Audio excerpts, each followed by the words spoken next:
Brilliance Audio presents this adapted recording of Persuasion IQ, the 10 skills you need to get exactly what you want, by Kurt W. Mortensen, performed by Jim Bond.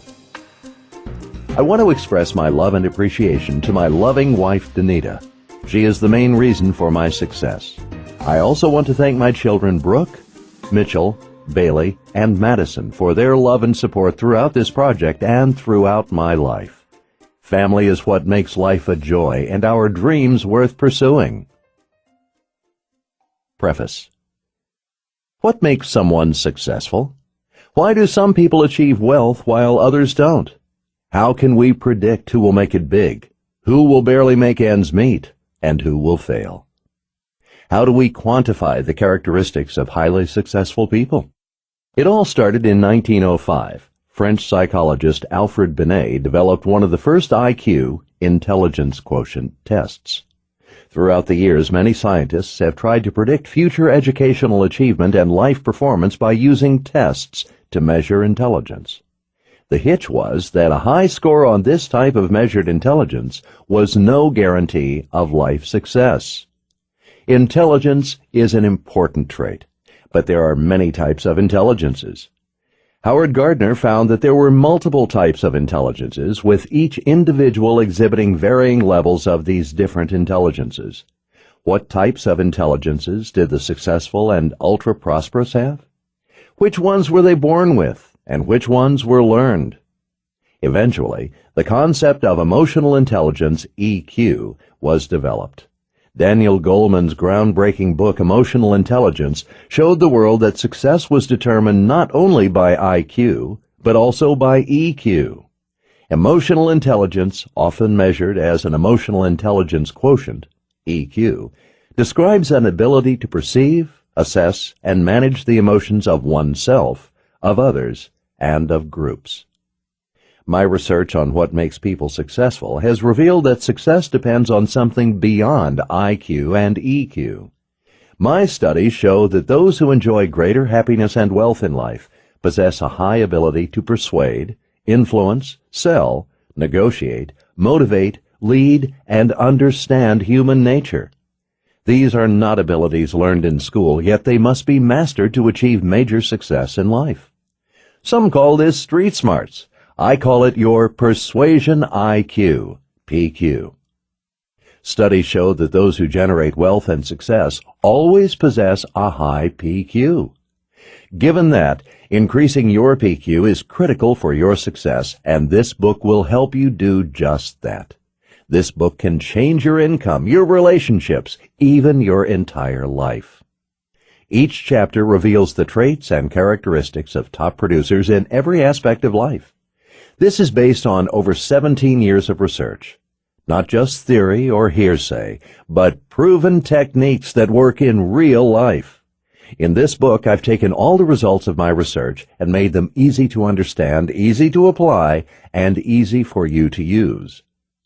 Deep down, we want everyone to listen and do exactly what we want. Every day, you either persuade others to your point of view or they persuade you to theirs. We have learned from society to use intimidation, coercion, control, force, or sometimes compromise to get what we want. Why settle for short-term compliance when you can have lasting, long-term influence? Persuasion has changed, and we must change our persuasion skills to adapt ourselves to the new world. Top persuaders persuade without detection, and they persuade others the way they want to be persuaded. In today's skeptical world, any old-school persuasion attempts will be resisted. Lack of persuasion, lack of trust, old-style persuasion, and lack of people skills cost business billions of dollars a year in lost revenue. How much has lack of persuasion or a low PQ cost you? Now is the time to upgrade your skills instead of relying on techniques of the past. Kurt W. Mortensen. Chapter 1. What is your Persuasion IQ? The new rules of success and wealth. What does it take to persuade with power in any encounter? Think about it. When was the last time you didn't get something you wanted? What happened? Did you fail to get your point across? Were you persuaded by someone else? Our understanding of persuasion and influence has changed dramatically over the past 20 years. In the past, we did not know or care how consumers thought or what prompted them to buy or take action. Most people in sales and marketing were shooting in the dark. We hoped that what we were doing was working. Dr. Antonio Damasio of Iowa College of Medicine sums it up best. More may have been learned about the brain and the mind in the 1990s, the so-called decade of the brain, than during the entire previous history of psychology and neuroscience. At some point, every persuader has lost a client, a customer, or even a friend, has failed at a business, or has blown a new account. Setbacks of this kind have no doubt happened to you. Sure, it hurts, but the question is, who or what did you blame? It cost you money, embarrassed you, upset you, and someone must be blamed for your discomfort. However, when you embark on a new career, start a new business, or attempt something new, there are risks involved. When things don't work out as expected, the knee-jerk reaction often is, well, this doesn't work. I say, no, it didn't work for you this time, but I know you can make it work.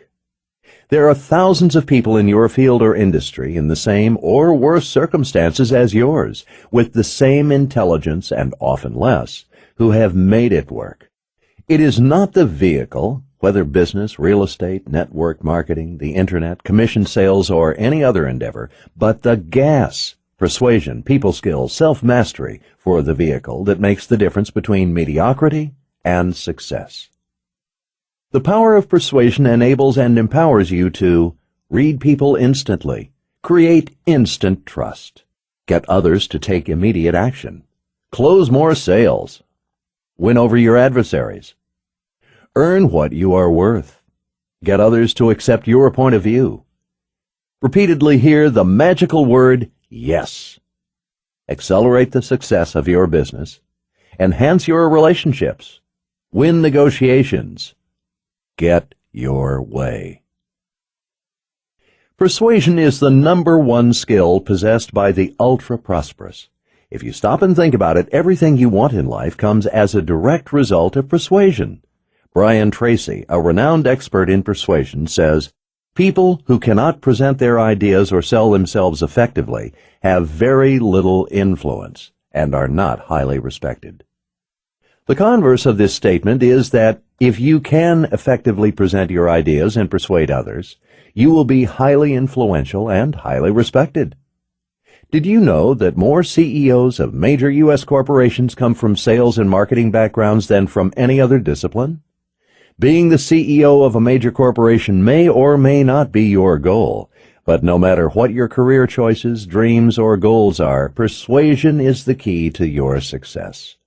Persuasion professionals, sales and marketing experts, are the most sought-after employees. Parents, teachers, leaders, managers, entrepreneurs, employees, and sales professionals all need persuasion skills. Regardless of our actual job title, we all persuade. We all sell for a living.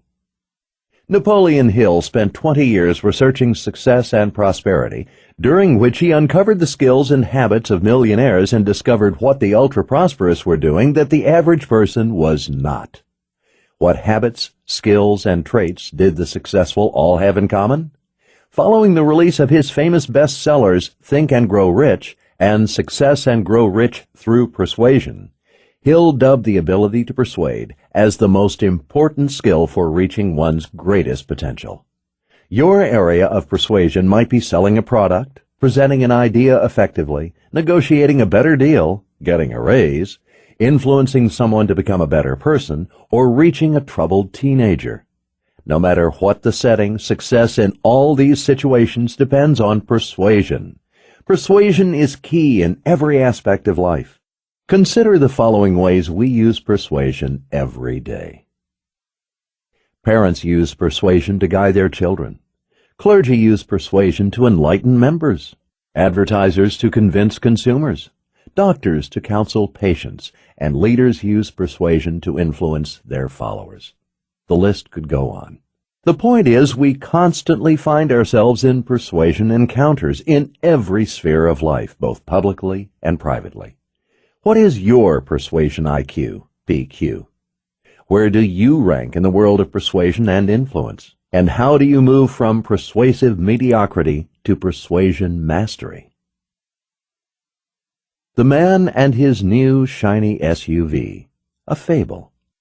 After the purchase of a shiny red SUV, the new vehicle owner felt excited about his purchase, but at the same time nervous about the large investment.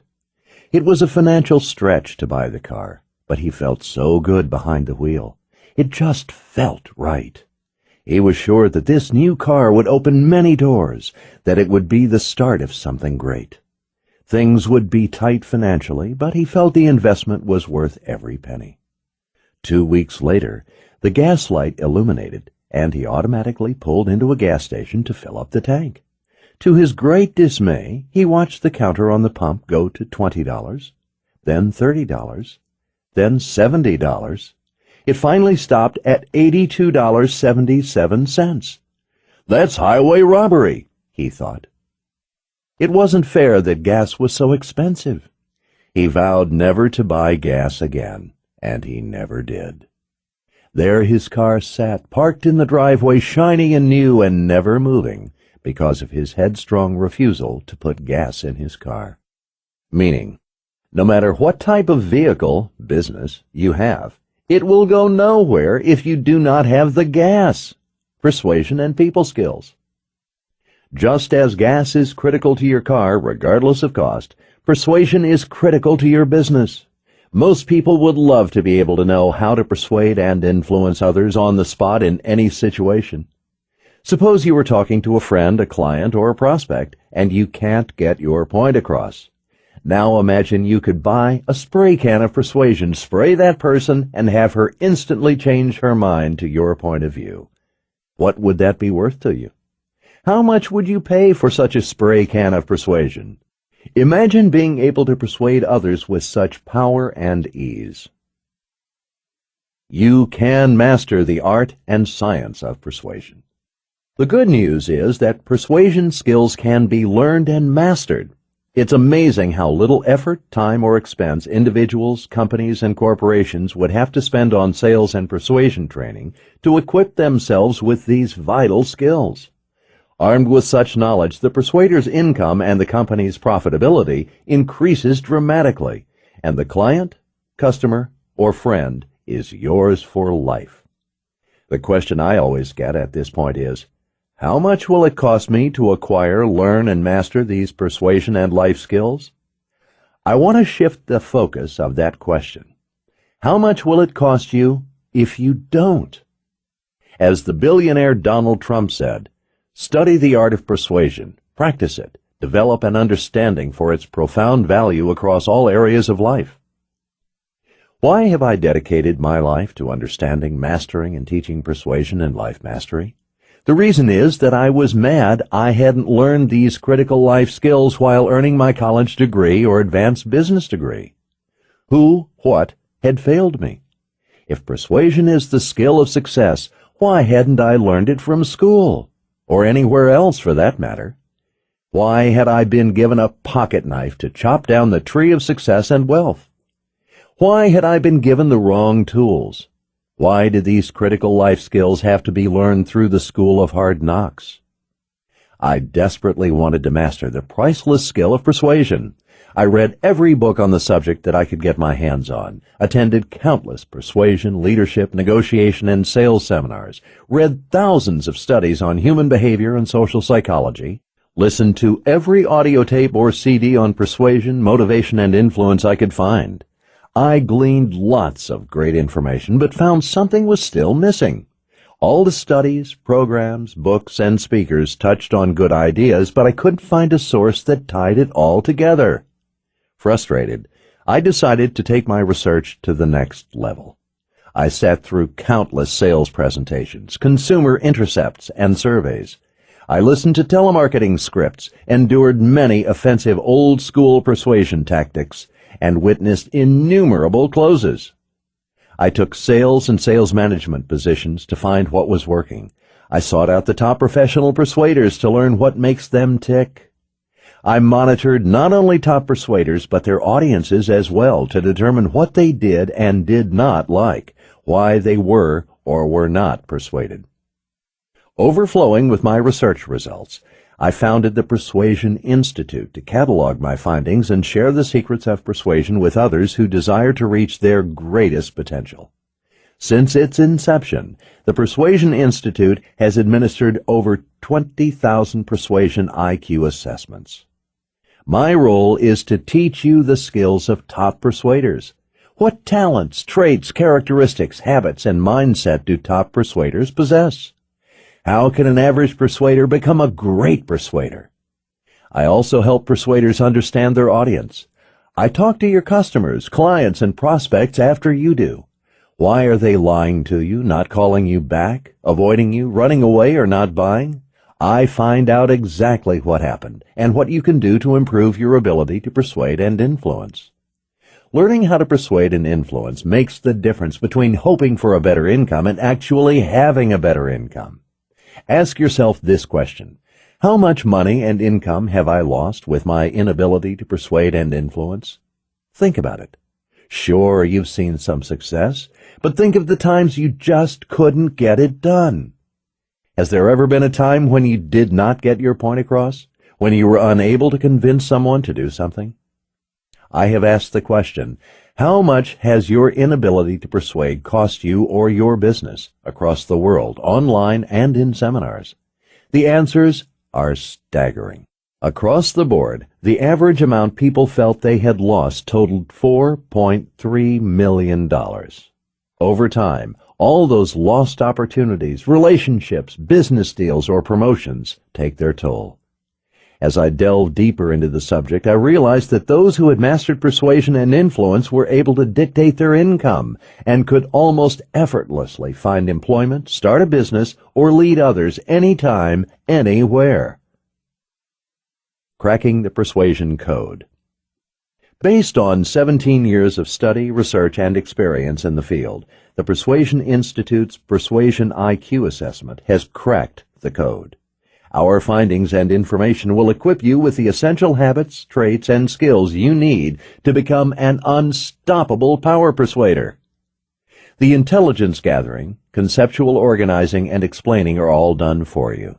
It is the most comprehensive persuasion resource available today. Do you think you are already persuasive? Think again. Research shows that most persuaders use only 3 to 4 persuasive techniques over and over again. Even high producers typically use only 7 or 8 persuasive techniques. What a waste of talent! Did you know that there are over 100 persuasive tools and techniques that you can have readily available right at your fingertips? If you look at persuasion as if it were a piano, then most people only use a few piano keys and are playing chopsticks when they could be using all the keys and playing Mozart. Understanding that yesterday's persuasion training no longer applies in today's fast-paced, educated environment is the first step to mastering persuasion. Your audience does not want a product pusher, and they don't want to hear those cheesy one-liners. True persuasion is about creating customers and friends for life. It's not about getting that one quick sale that's all too likely to turn into a dissatisfied customer, a return, or a refund. It's not about getting short-term compliance. That type of persuasiveness will generate long-term resentment, rebellion, and frustration. People aren't won over by tactics and gimmicks. In fact, they're all too weary of them. A New York Times poll found that 56% of respondents felt you can't be too careful in dealing with most people, and 34% said that most people would try to take advantage of you if they got the chance. When asked what they thought about persuaders or salespeople, only 32% of respondents said, "I have a positive attitude toward salespeople." The challenge is that most persuaders are certain they possess most of the traits listed above. But when you ask the people and prospects they interact with, you get a completely different list.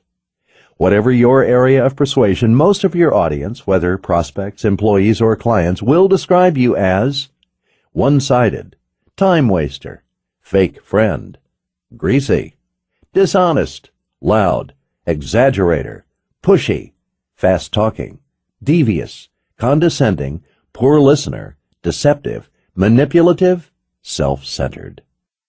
Or they'll complain about your poor communication, being misinformed, lack of follow-through, over-promising, bad-mouthing the competition, lack of interpersonal skills, useless small talk, getting personal too fast, blaming others, not really caring, asking offensive questions, attempts to get their wallet, not understanding their business, employing obvious closing tactics. Why all this negativity? First of all, the general public is more educated now than ever before, which means they are more discerning. Secondly, all of us are bombarded by countless persuasive messages every day. We don't have to go looking for them. They find us. By the age of 20, the average American has been exposed to approximately 1 million television commercials. With such a constant marketing onslaught, who wouldn't be sick of it? Everyone starts to go numb with the sheer volume of daily persuasive attempts. So it's best to know the facts up front. Most people think persuaders talk too much, overpromise, fail to follow through, are only looking out for themselves, and are greedy or manipulative. Sorry, no sugarcoating. What does all this mean for you as a persuader? It means out with the old and in with the new. Forget about the old tactics, cliches, and stereotypes. It's not about having tricks up your sleeve and pulling a fast one. It's not about coercing, nagging, bullying, or begging. These forms of persuasion are not really persuasion at all. They may work initially, but their effects are only temporary, and your audience quickly becomes desensitized. As a society, we've grown to be more demanding and less patient. Instead of learning techniques and strategies, think in terms of transforming yourself into a naturally persuasive person. You are what's persuasive, not some tactic you employ.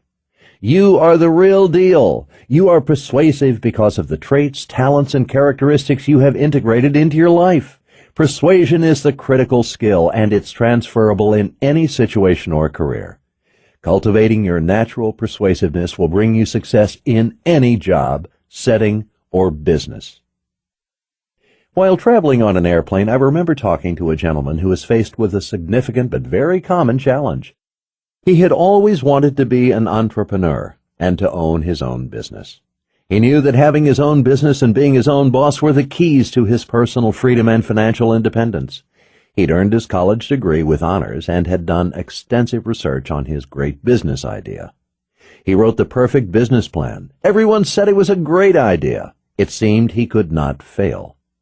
But he made one vital mistake, which was thinking that his college degree and extensive research were enough to ensure success. As it turns out, studies show that there is no correlation between college grades and lifetime earnings. Furthermore, this airplane seatmate of mine had forgotten one crucial element, the one thing he skimmed over in his haste to get to the good stuff, the nuts and bolts of his business, and it proved to be a major stumbling block. He thought he possessed persuasion and people skills, but that is not what his potential clients thought.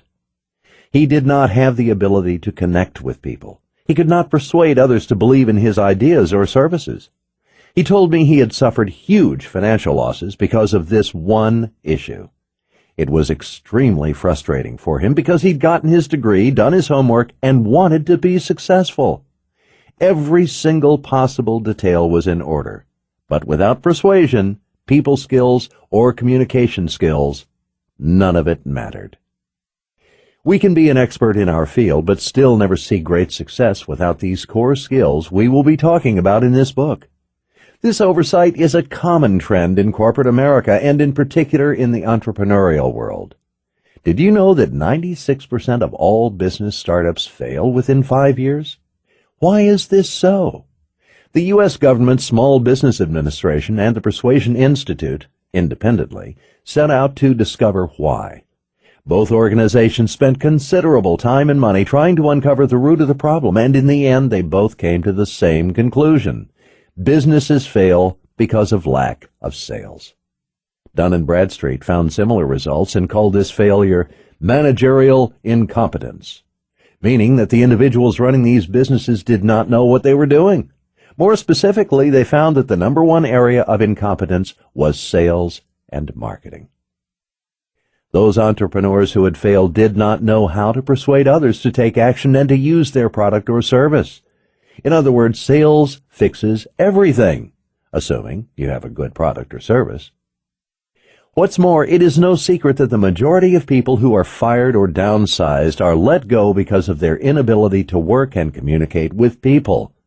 In other words, they lose their jobs because they lack people and persuasion skills.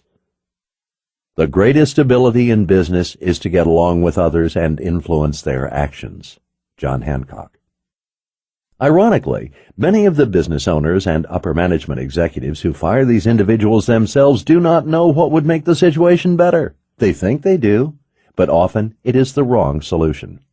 When asked what the essential attributes of great persuaders are, they name many great skills and qualities, but surprisingly, not the ones that head the list. We hear that it's all about persistence, communication, intelligence, aptitude, people skills, product knowledge, and organization. But these things still don't explain why some people are great persuaders and others are not. Traits of top persuaders. When the public is asked to identify the common traits and characteristics of great persuaders, the resulting responses are interesting. Some are self-evident, while others may surprise you. Informed, educated, knowledgeable, honest, organized, cooperative, adaptable, good listener, resilient, great communicator, hard-working, punctual, solution-oriented, empathetic, honest, dependable, friendly, proactive, determined, accurate, humble, admits mistakes, sincere, creative, pleasant disposition, great personality, continuous learner. Sure, this list sounds great. Anyone would love to possess all these talents or traits. The shocking news is most great persuaders don't possess all these talents or traits. What consumers define as a great persuader, or what you think constitutes a great persuader, could be far from reality. So, what talents and traits do great persuaders possess? Many people are like the man I met on the airplane. They have great intentions. They work hard in their career or business. They put in the hours, but all that energy and effort aren't going to the right place. All the other stuff doesn't really matter if you don't have the right mindset, persuasion, or people skills, PQ. K.A. Erickson's studies show that there is no correlation between your ability to persuade, performance, and your intelligence, IQ. And why are the majority of individuals not persuasive? For most people, persuasiveness is not innate. It is a learned skill. Unfortunately, many of the major universities don't teach persuasion, sales, or interpersonal relations. So it is hard to turn to formal education to help reinforce these most fundamental business necessities, even in a business program. The Wall Street Journal reported on the importance of persuasion and sales training in MBA programs. It found that this training usually ended up as a footnote at most graduate schools. How can you be ready for success, life, and business without being trained in these basic skills? The ability to sell, market, close deals, communicate your ideas effectively, understand consumer behavior, give presentations, influence people, get clients, or raise money is the ticket to success. If you are good at persuasion, you can write your own ticket. So, if you're going to put time, energy, and effort into honing your skills, be sure to focus on the ones that will give you the fastest and most dramatic improvements first, your persuasion skills. If you can hone your persuasive abilities, your natural gifts and abilities will emerge and blossom even more, because your persuasiveness will help get more people and more resources on your side. When this happens, your hard work won't feel so hard anymore. Instead of killing yourself to make things happen, you'll find that your work becomes fun. In our persuasion workshops, I ask persuaders and entrepreneurs if they want to double their income. Of course, they always answer in the affirmative. They then quickly realize that the only way to double their income is to double their effort or double their ability to persuade and influence. Why haven't most persuaders caught up with the times? Why are so many still using the old tools that should have been put to rest long ago? Are you one of them? When you are meeting with prospects, clients, or employees, are you a guest, an enemy, a pest, a product pusher, a pushover? Are you welcome or are you annoying? Think twice. Most people think they are a welcome guest, but the reality is, and the research shows, that you are more likely to be an annoying pest. They just never tell you. Times have changed, and we are no longer able to push people into buying a product or service. We need to be able to help them persuade themselves. To be an effective persuader, you must be able to bring your audience around to your way of thinking. How often have you faced someone who needed, wanted, liked, and could afford your product, service, or idea, but wasn't buying, simply because you were unable to persuade him? It was a perfect fit for both parties. What happened? We have all seen great persuaders in action. We have been in the presence of persuasive experts who automatically attract everyone to them. Wherever they go, people are captivated and influenced by such individuals' radiant energy and dynamic personality. People just naturally want to be persuaded by them. Most people wear an invisible badge that says, "Convince me, help me make the right decision." They are thinking, there is too much information. I need someone to trust, someone to guide me in the right direction. All this takes us back full circle to the challenge. Where do master persuaders learn the skills, habits, and traits to reach the top? Are these capabilities acquired through osmosis? Are they ingrained in the persuader? Can they be learned? The answer to all of these questions is a resounding yes. These learning methods are all part of the persuasion formula. Are you ready? If we do not change our direction, we are likely to end up where we are headed. Chinese proverb. In the course of this book, I will use the words persuade and influence to deal with all forms of persuasion. I will also alternate the use of product or service to indicate the persuader's topic, bearing in mind that persuasion applies to so many situations beyond sales. Instead of using prospect, client, customer, or consumer, I will usually use the word audience. I am not going to be concerned with being politically correct, tactful, or gentle. I won't sugarcoat reality. My job is to take your life, career, and income to the next level by teaching you the powerful skills of persuasion and influence. I am going to be blunt. I will tell the truth even when it hits you over the head. It is time to get past old habits. I know you have heard about obtaining closing skills and finding common interests. I know you've been told to sell benefits, not features, or to answer a question with a question, to handle objections, to create interest with WIIFM. What's in it for me? Without the fundamental skills of persuasion, however, none of these tips and tricks means a thing. It's a new world out there. It's time to raise your persuasion IQ. It's time to master the world of persuasion. Chapter 2. Persuasion Resistance. 10 common obstacles that limit your persuasion success. The worst time to learn a persuasion skill is when you need it. Persuasion must be mastered before it is needed, or the opportunity is lost forever. In all the years that I have worked in persuasion, sales, influence, and leadership, I have never yet found a perfect persuader.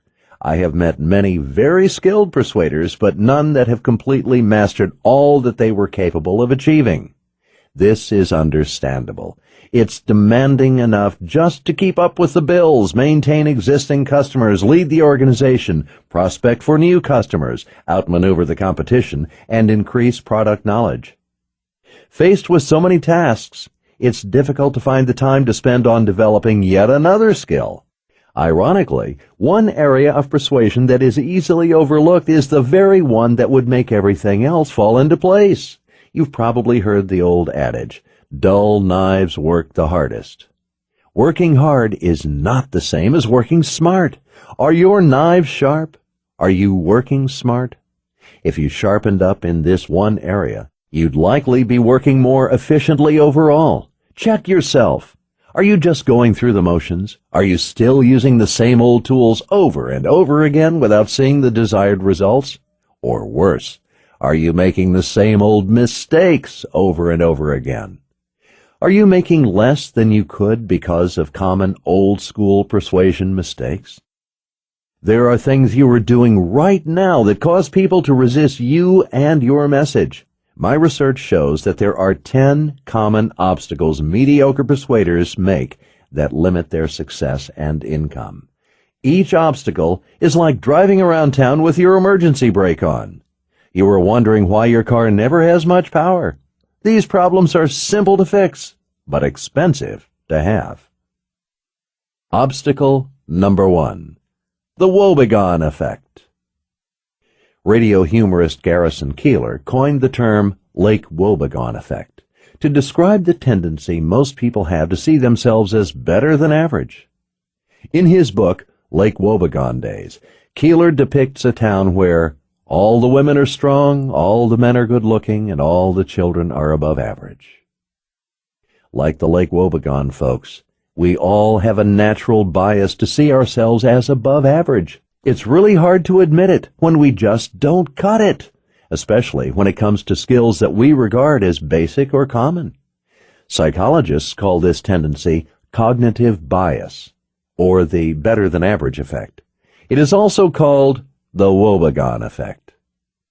When I teach persuasion, negotiation, or mastery seminars, sometimes I ask my students to list the top 10 reasons why they are not more successful. They find plenty of reasons for their lack of success, but the notion that their own shortcomings could somehow be responsible hardly ever makes it onto their radar screen.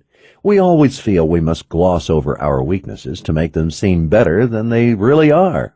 We lie about our incomes, our ages, our weights. The reason the woebegone effect has such a negative impact, not only on our persuasive abilities, but also in our lives, is because we are lying to ourselves. That's the bottom line. We're lying to others, and we're lying to ourselves. We are investing in hopes and dreams that are not based on honest evaluation. It might seem nice to view the world through rose-colored glasses for a while, but in the end, you're setting yourself up for failure. The woebegone effect ultimately gives us a false sense of security. When afflicted by it, we become numb to reality and fail to see exactly where we stand and what we need to improve. This tendency can lower our expectations about ourselves and falsely improve our confidence. I'm not recommending a doom and gloom attitude, but how can you expect to set goals, modest or lofty, if they are all built on false skills and presumptions? Great persuaders are able to take a good, hard look at themselves and come to grips with the facts, both the good and the bad. This is when you will be able to make real progress. The woebegone effect manifests itself when we are evaluating a skill or talent that we expect ourselves to have, or when others expect us to have a particular skill. When social pressure or social validation is involved, we make higher than expected evaluations. For example, if you were in sales and you were asked to rate your ability to connect with people or your product knowledge, you would be 90% likely to rate yourself above average, even though mathematically the validity of your assertion would be less than 50%.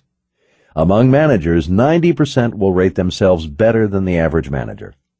We tend to overestimate everything from grades and physical appearance to the possibility of divorce.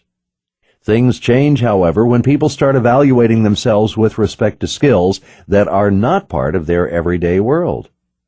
Individuals tend to rate themselves below average in such areas as acting, mechanics, juggling, nuclear fusion, or computer programming.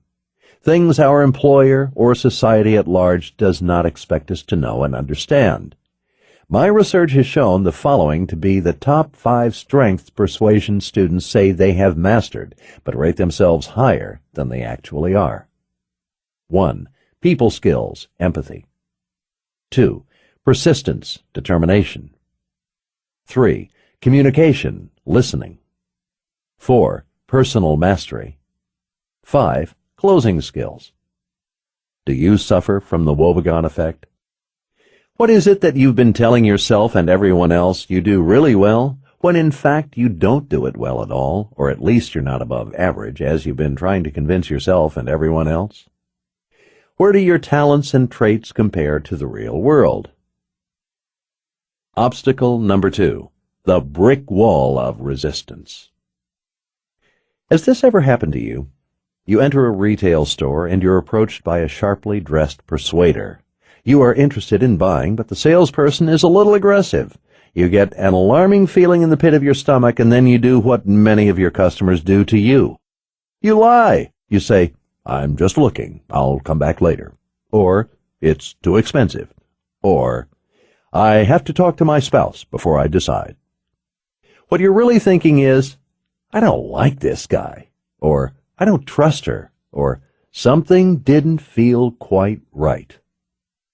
In the end, you never go back to this store. You never recommend it, and neither the store owner nor the persuader ever knows why. This is a large brick in the brick wall of resistance. This obstacle is truly a silent persuasion killer. Most people will never say anything to you to alert you to the fact that they are feeling this way. They are more comfortable lying to you, so they don't hurt your feelings. They walk away and simply never deal with you again. The reason this obstacle is such a killer is because we don't even realize we're doing it. We're offending people and don't even know it. You may think you're just being friendly or enthusiastic, but be careful. While friendliness and enthusiasm are great attributes, if there is even so much as a hint of force, deception, hype, or selling underlying any of it, you've pretty much sunk the deal. Audiences are tough. Ever smarter consumers have built a lot of resistance to the old style of persuading. Many people have a brick wall of resistance up before you've even started your presentation. They assume you're going to be the sleazy, manipulative sales guy before you've even had a chance to speak. They are all ready to resist you before you start. What do you do to overcome this tendency? Your persuasion attempts must be non-threatening and very natural. Forget loud and flashy. That strategy only encourages resistance. And most definitely forget about high pressure. Not only does that solidify the wall of resistance in that particular moment, but the wall will increase in size.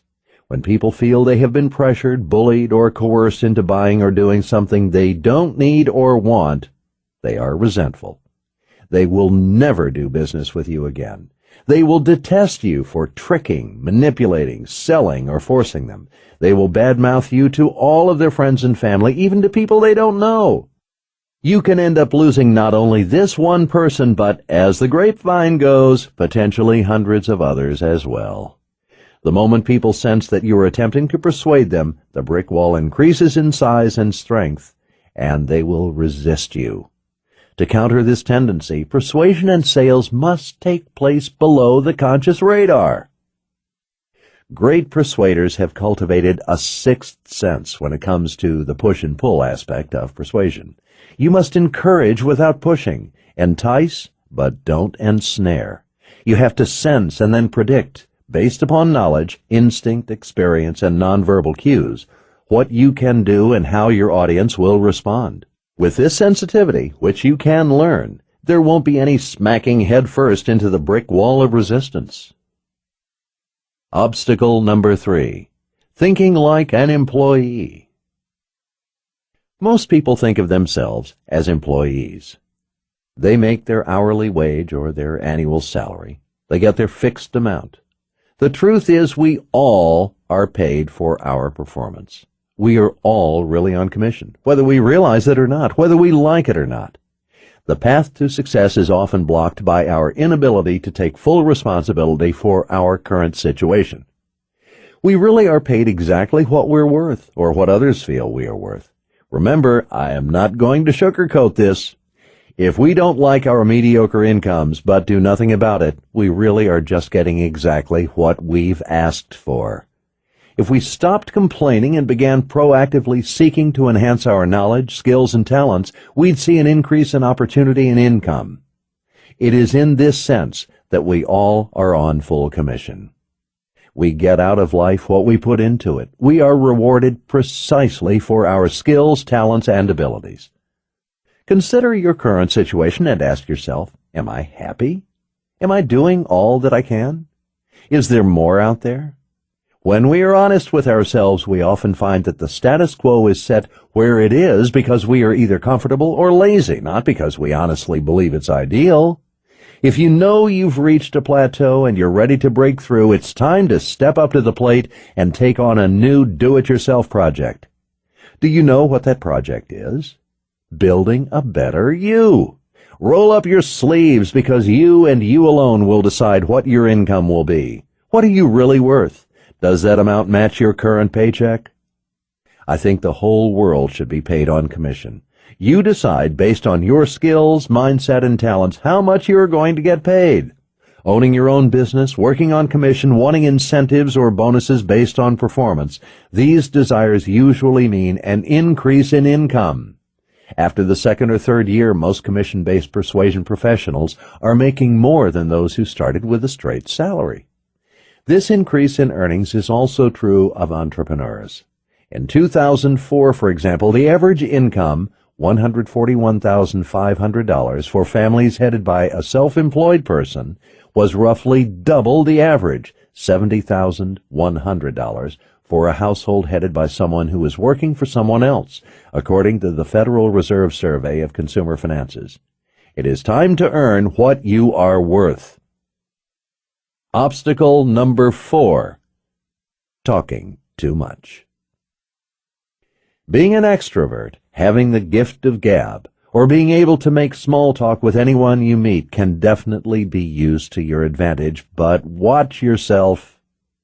How can you persuade if you are always talking?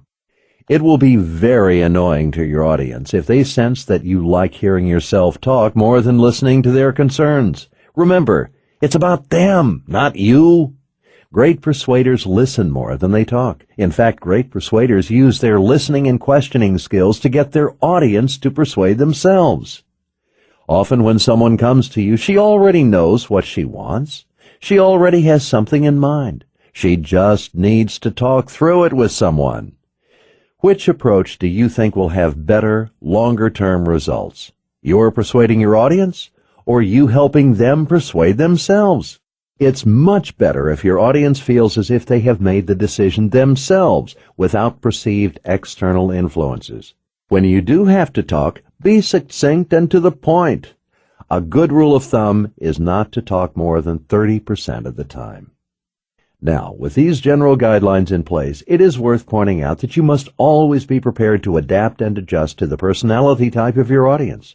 For some people, talking 30% of the time will still be too much. Discussing only what is relevant to the matter at hand and keeping chit-chat to a minimum is best for these no-nonsense types. Your attempts at being their buddy will likely annoy and maybe even offend them. Some people feel that being overly warm and personable is not appropriate when you have just met someone for the first time. Polite and professional, yes, but warm and fuzzy, no. The bottom line is, don't get too friendly too fast. Obstacle number 5, an avalanche of information. Many times when we are trying to be persuasive, we want to highlight all the perks and pluses. It's only natural. Wouldn't helping someone see the potential gains of your product or service be a good thing? Yes. But here's the issue. Your audience will buy for their own reasons and only their reasons. They don't care about why you like the product or service. They don't care how much you know about it. Don't bury them in detail. The more you spout off about features, the more your audience mentally checks out. When you want to draw attention to the benefits of a product or service, the best thing to do is uncover the features or benefits your audience is looking for first. Why spend precious time and energy highlighting things they don't even care about? Let them tell you what they're looking for, and then center your discussion around those few key points. It is critical to remember that most people already know what they want. In fact, your audience's mindset often is looking for reasons not to buy. It is a natural defense mechanism. They're thinking, how do I make sure I'm not getting myself into something I'll regret? What could go wrong? There is another way spouting and spewing too much information can backfire. You might actually feature something they're not interested in or something they even see as a drawback. Why give them reasons not to buy? Again, let them tell you what they're looking for. After you've discussed what they care about, after they've made the decision to buy, then and only then should you fill in any remaining blanks with other benefits or features. Don't oversell by cluttering or distracting the few most important key points. Overpersuading your audience is in the same category. Many times our impatience to impress our audience with our knowledge and wisdom leads to overpersuading. When you overpersuade, you give your audience no room to ask questions or make a decision. You come across as forceful, aggressive, and obnoxious. Do you really think you can convince someone by interrupting them? Research demonstrates that 81% of persuaders talk more than necessary during the persuasion process. They are talking too much, and you are likely talking too much. When we talk too much and fail to allow our audience to ask questions, it increases the thickness of the brick wall of resistance. Consider the doctor analogy to persuasion, meaning you have to listen and ask questions before you can diagnose the problem. The doctor does not come into the examination room and try to sell you on a prescription without first asking questions or trying to discover what you really need. Like a physician, you need to step back and be able to absorb and evaluate everything your audience is saying. While monitoring persuaders, I have found a constant epidemic of overpersuasion and regurgitating too many features. Ask yourself the following questions to determine whether or not you ever overpersuade or flood them with too much information. Do you interrupt your audience in your eagerness to highlight another point before they have finished? Are you worried about making the sale or satisfying a new customer? Do you ever lose their eye contact or get a glazed look? Do they seem stressed, indifferent, or agitated? Does your audience seem overwhelmed or confused? Are you concentrating on what you need to say next instead of listening? Is your audience giving you excuses and objections that you've already covered or that you know aren't really true? Do their nonverbal signals tell you that they are getting ready to run? Are you talking about yourself instead of discovering their needs? Obstacle number 6. Being motivated by desperation. Do you think it feels good to be a wild animal's prey? Are you coming across as a ravenous wolf or a shark after the smell of blood? Would you want someone stalking you who doesn't have your best interests in mind? This is how your audience feels when they can sense you are desperate for their compliance. My research shows that people can sense when a persuader or salesperson is uneasy, nervous, or tense. In other words, if you're uncomfortable, your audience is uncomfortable. There's no way around it. They will see past your gleaming smile, and even if they don't understand it, they'll start to get the feeling that you are a wolf in sheep's clothing. How do you know when you're in desperation mode? You can recognize the mentality. I have to get this sale or else. I have to get his business or it's over. I have to negotiate the deal today or I can't pay the bills. Usually this desperation is rooted in fear. If you ever find yourself slipping into desperation mode, ask yourself what you are so afraid of. What's the worst thing that can happen? Is it really that bad? What if the worst really did happen? You've got to face your fears because despair-driven persuasion rarely works.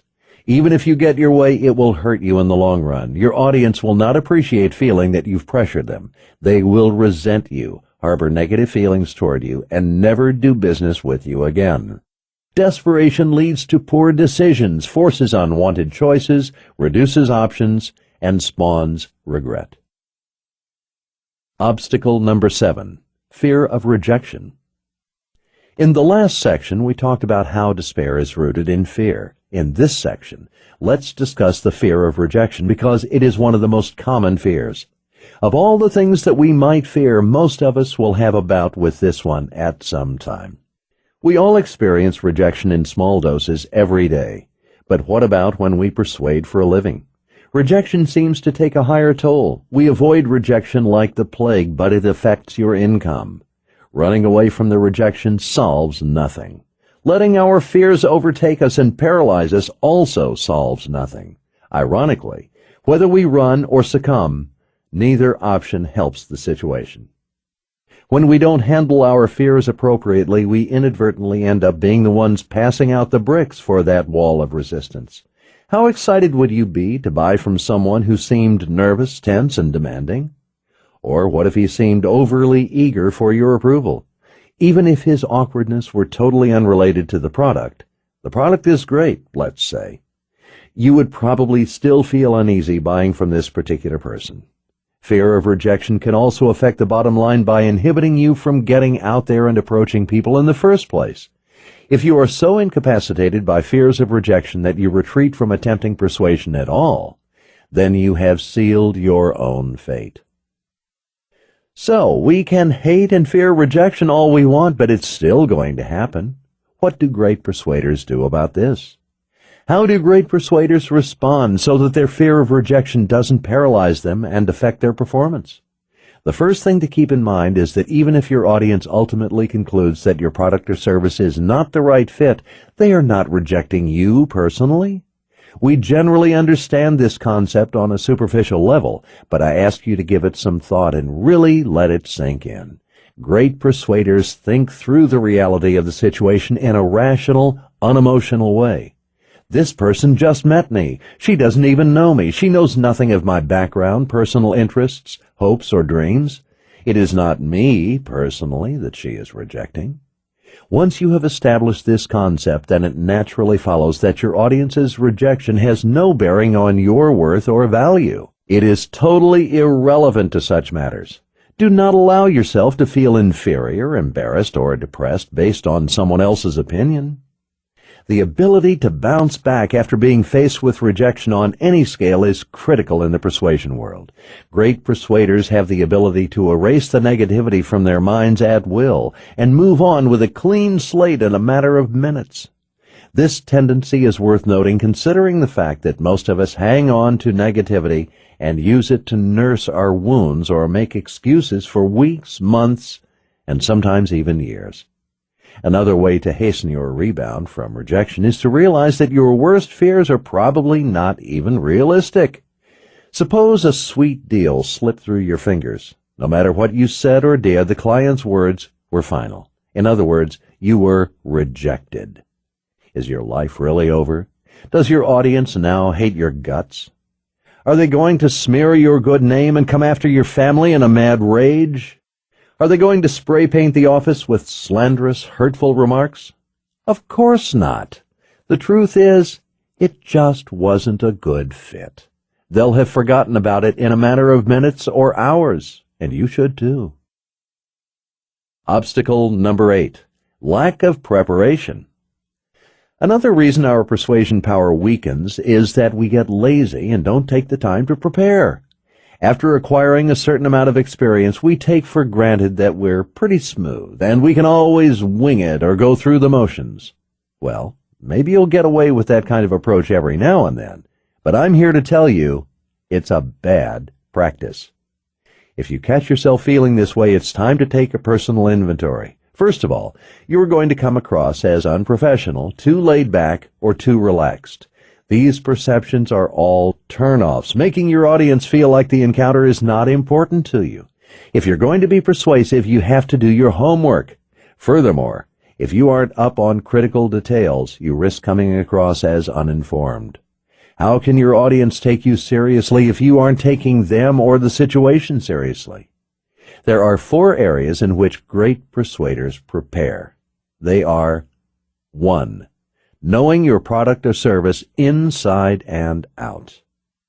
2. Knowing your audience and what their needs and wants are so you can tailor your presentation. 3. Having several tools in the toolbox so that you can present them with options and alternatives. 4. Knowing how to customize your presentation. Obstacle number 9, prejudging and making assumptions. Have you ever caught yourself saying, "Oh, great, look at that strange person. He's never going to buy." Or, "I can just tell she's not going to like what I'm offering. They don't seem that smart." Or, "I can't change their mind." We do it all the time. We qualify our audience or clients based on only a thumbnail sketch of information, how they look, or worse, no information at all. The problem with this qualification is that we make up our minds before even attempting persuasion, and we end up losing deals, negotiations, or clients because we've already decided our persuasion wouldn't work. This is one of the most devastating mistakes you can make, because you really cannot judge a book by its cover. Many times we find that the people who seem to be the least likely candidates are the ones who become a big part of your business.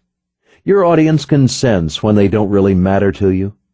If the ship wasn't sinking already, your lack of interest will definitely sink it fast.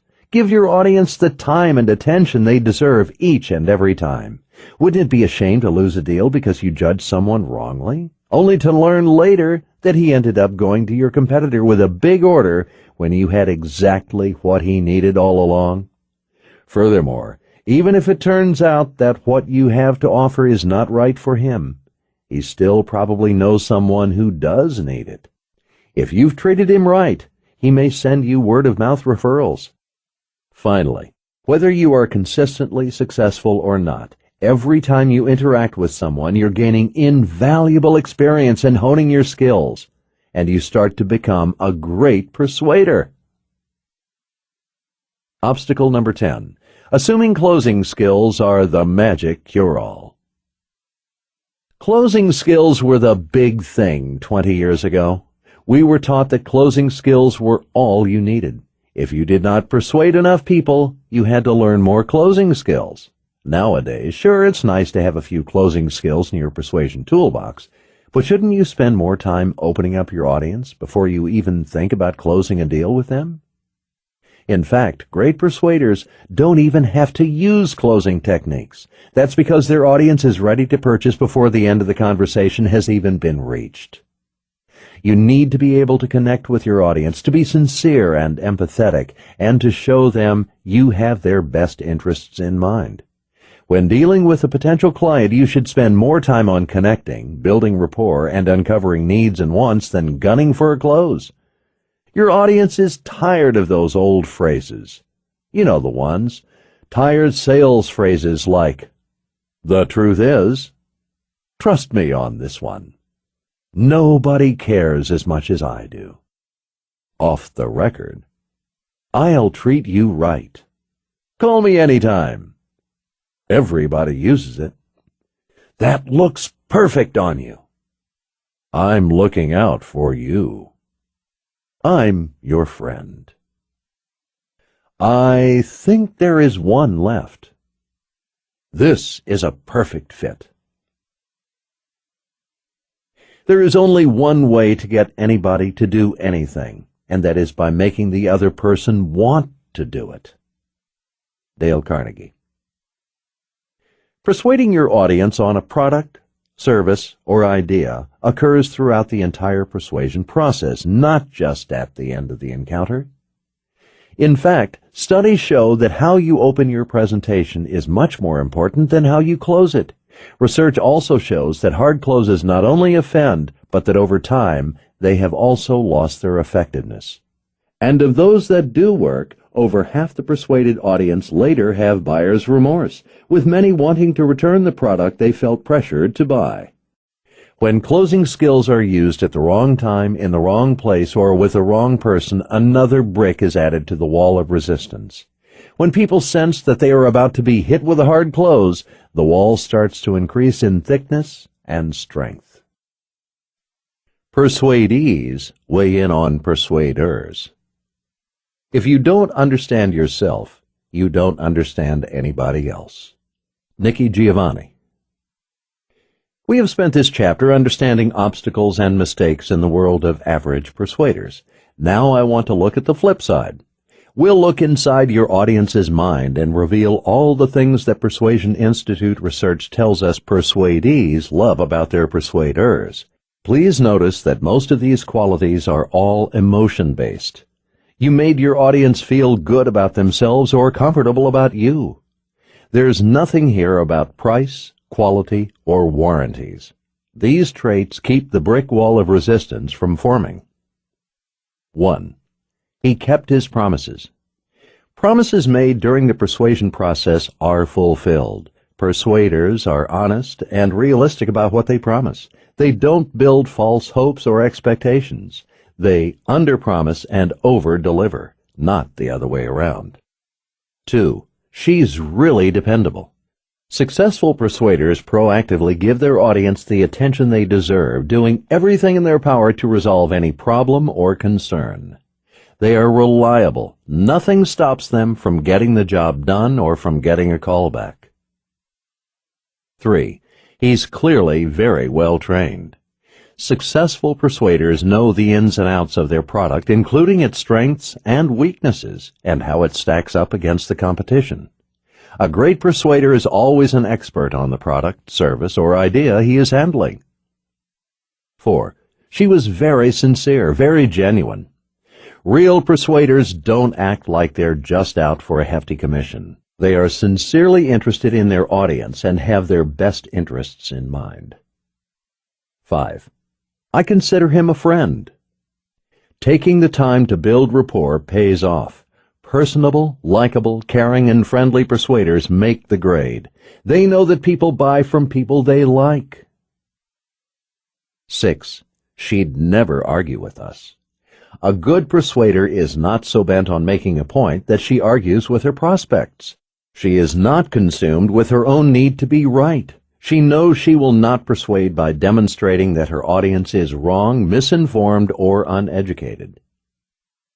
7. He provides solutions that work. Helping an audience visualize their success brings the persuader and audience together to illustrate how the product or service will get them there. 8. She always takes 100% responsibility. No matter what happens, a great persuader accepts full responsibility for results. When challenges present themselves, she deals with those challenges rather than making excuses. 9. I can tell he is really behind his product. Successful persuaders love what they offer. They know they cannot get someone to believe in their product more than they do. 10. She is honest. It is always clear where a great persuader stands. She is always honest with herself and with others. From this position of strength, she is the audience's friend, advisor, and advocate. 11. He's really entertaining. His visits are always a treat. Winning persuaders are fun and enjoyable to talk to. They help others feel good about themselves and put smiles on people's faces. They are full of charisma, love to be around people, and are the ones to bring light to a room. Their presentations are lively, engaging, and informative. The Sun and the Wind, a Fable. The sun and the wind were always arguing about which of them was the strongest. The wind believed he was stronger because of his destructive power in tornadoes and hurricanes. He wanted the sun to admit he was stronger, but the sun held fast to his own opinion and could not be convinced. One day the sun decided he wanted the matter settled once and for all, so he invited the wind to compete with him in a contest. The sun chose the contest carefully. He pointed out an old man taking a walk and challenged the wind to use his power to blow the man's jacket off. The wind felt this would be an easy contest to win and began to blow. To his surprise, each gust of wind only made the man cling more tightly to his jacket. The wind blew harder, and the man held on tighter. The harder the wind blew, the more the man resisted. The powerful blows of wind even knocked the man down, but he would not let go of his jacket. Finally, the wind gave up and challenged the sun to succeed in getting the man to take off his jacket. The sun smiled and shone radiantly upon the man. The man felt the warmth of the sun, and sweat began to appear on his forehead. The sun continued pouring out warmth and sunshine upon the man, and at last the man took off his jacket. The sun had won the contest. Meaning, if you push, they will resist. Your goal is to help others want to do what you want them to do, and to like doing it. Always seek to improve yourself. Deep doubts, deep wisdom. Small doubts, little wisdom. Chinese proverb. When we take an honest look at our persuasion methods, we often find that what we think we need to work on and what we actually need to work on are two different things. The truth is, even in our areas of strength, there is always room for improvement. I have never met a top persuasion professional who felt he or she had every single skill perfectly mastered. Great persuaders are always open to new ideas, and they're always willing to look for ways to improve even the most basic skills. Remember, success starts with learning and mastering the fundamentals. If you want to become a better persuader, first master the fundamentals. Know them inside and out and cultivate the ability to execute them flawlessly. Then, as you gain mastery over the basics, you can incrementally add new tools to your toolbox. Whatever skill you are focusing on at any particular time, always be a professional and strive to be the best at what you do. Now let's talk about the 10 traits, habits, and characteristics of top persuaders. Chapter 3. PQ Skill Number 1. Mental Programming of Top Persuaders. The psychological edge gained by top persuaders cannot be overemphasized. How do great persuaders prepare their minds for success? What is their mental process before, during, and after the persuasion cycle? This mental aspect is one of the most important and usually neglected traits of success. Almost everyone wants to accomplish their dreams, achieve more, become a better person, or pursue bigger and better goals. And we often know exactly what we need to do to make these things happen. So why don't we do them? Why do we fall short of our dreams and aspirations? Writing down your goals coupled with a strong desire to reach them won't automatically bring success if you overlook this one vital detail. Successes are not achieved if they aren't first conceived mentally. We are told all the time to be positive, to change that attitude, to have a good outlook. In fact, we are so bombarded with these messages that they are easy to tune out. We gloss over think positive messages saying, yeah, I've heard that before. Now get to the meat. In this chapter, we're going to talk about much more than just positive attitudes. I call it mental programming. This mind training or self-persuasion is what gives great persuaders the psychological edge. It's true that you'll only achieve it once the mind believes it.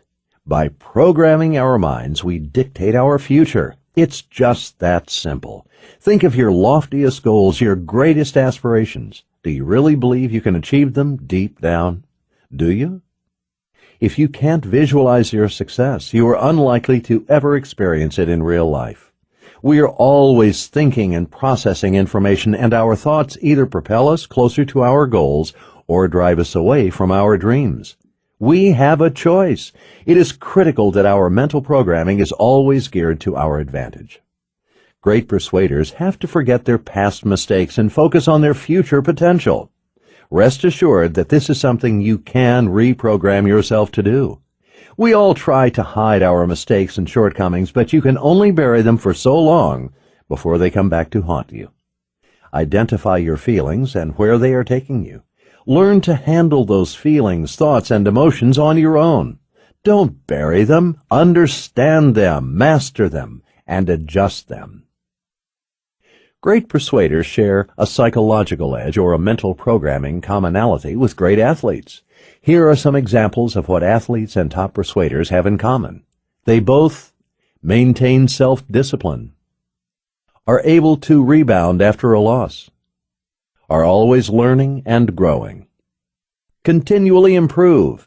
They can ask tough personal questions after a loss, constantly practice the fundamentals, determine issues that caused mistakes, deal with them, and move on, become stronger with fierce competition.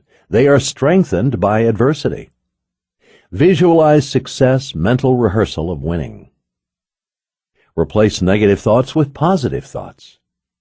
Enjoy the mental, psychological pressure of the game. Have the ability to change the way they are feeling.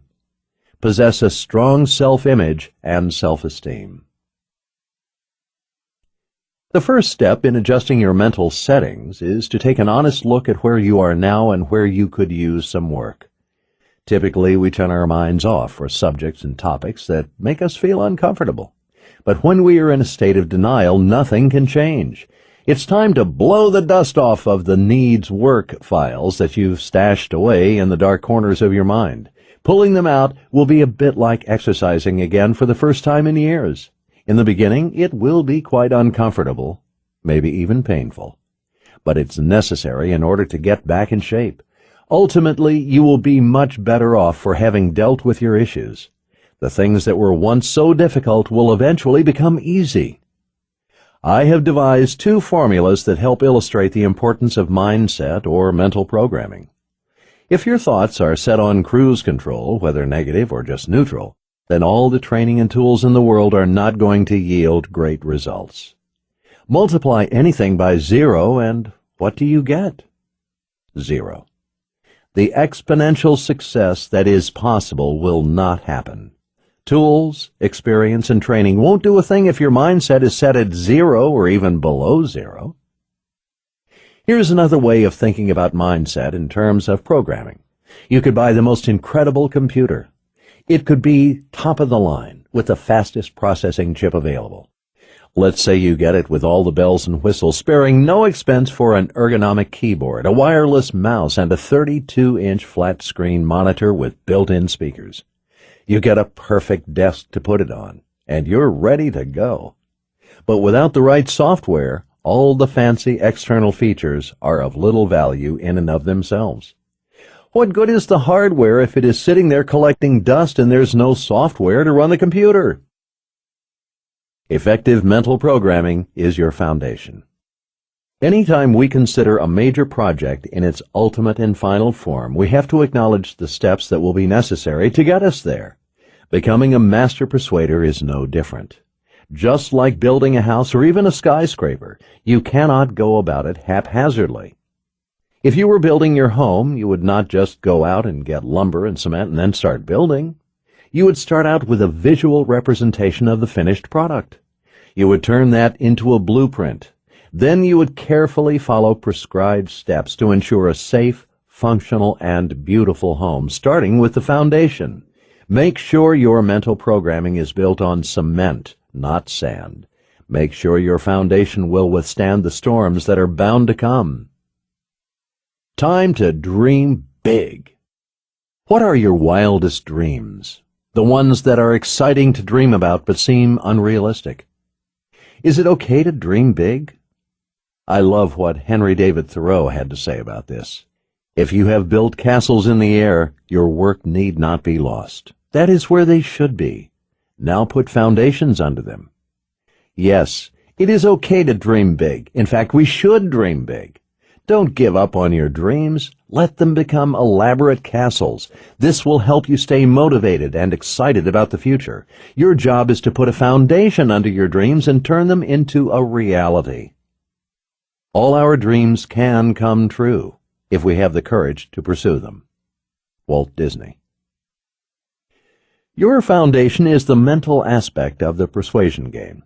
It is a critical skill for all successful persuaders, but it works equally well in all fields. You will not be able to achieve your goals and dreams until you believe you can achieve them. All the best influential techniques and tools in the world will not help you until you first believe in yourself and your future potential.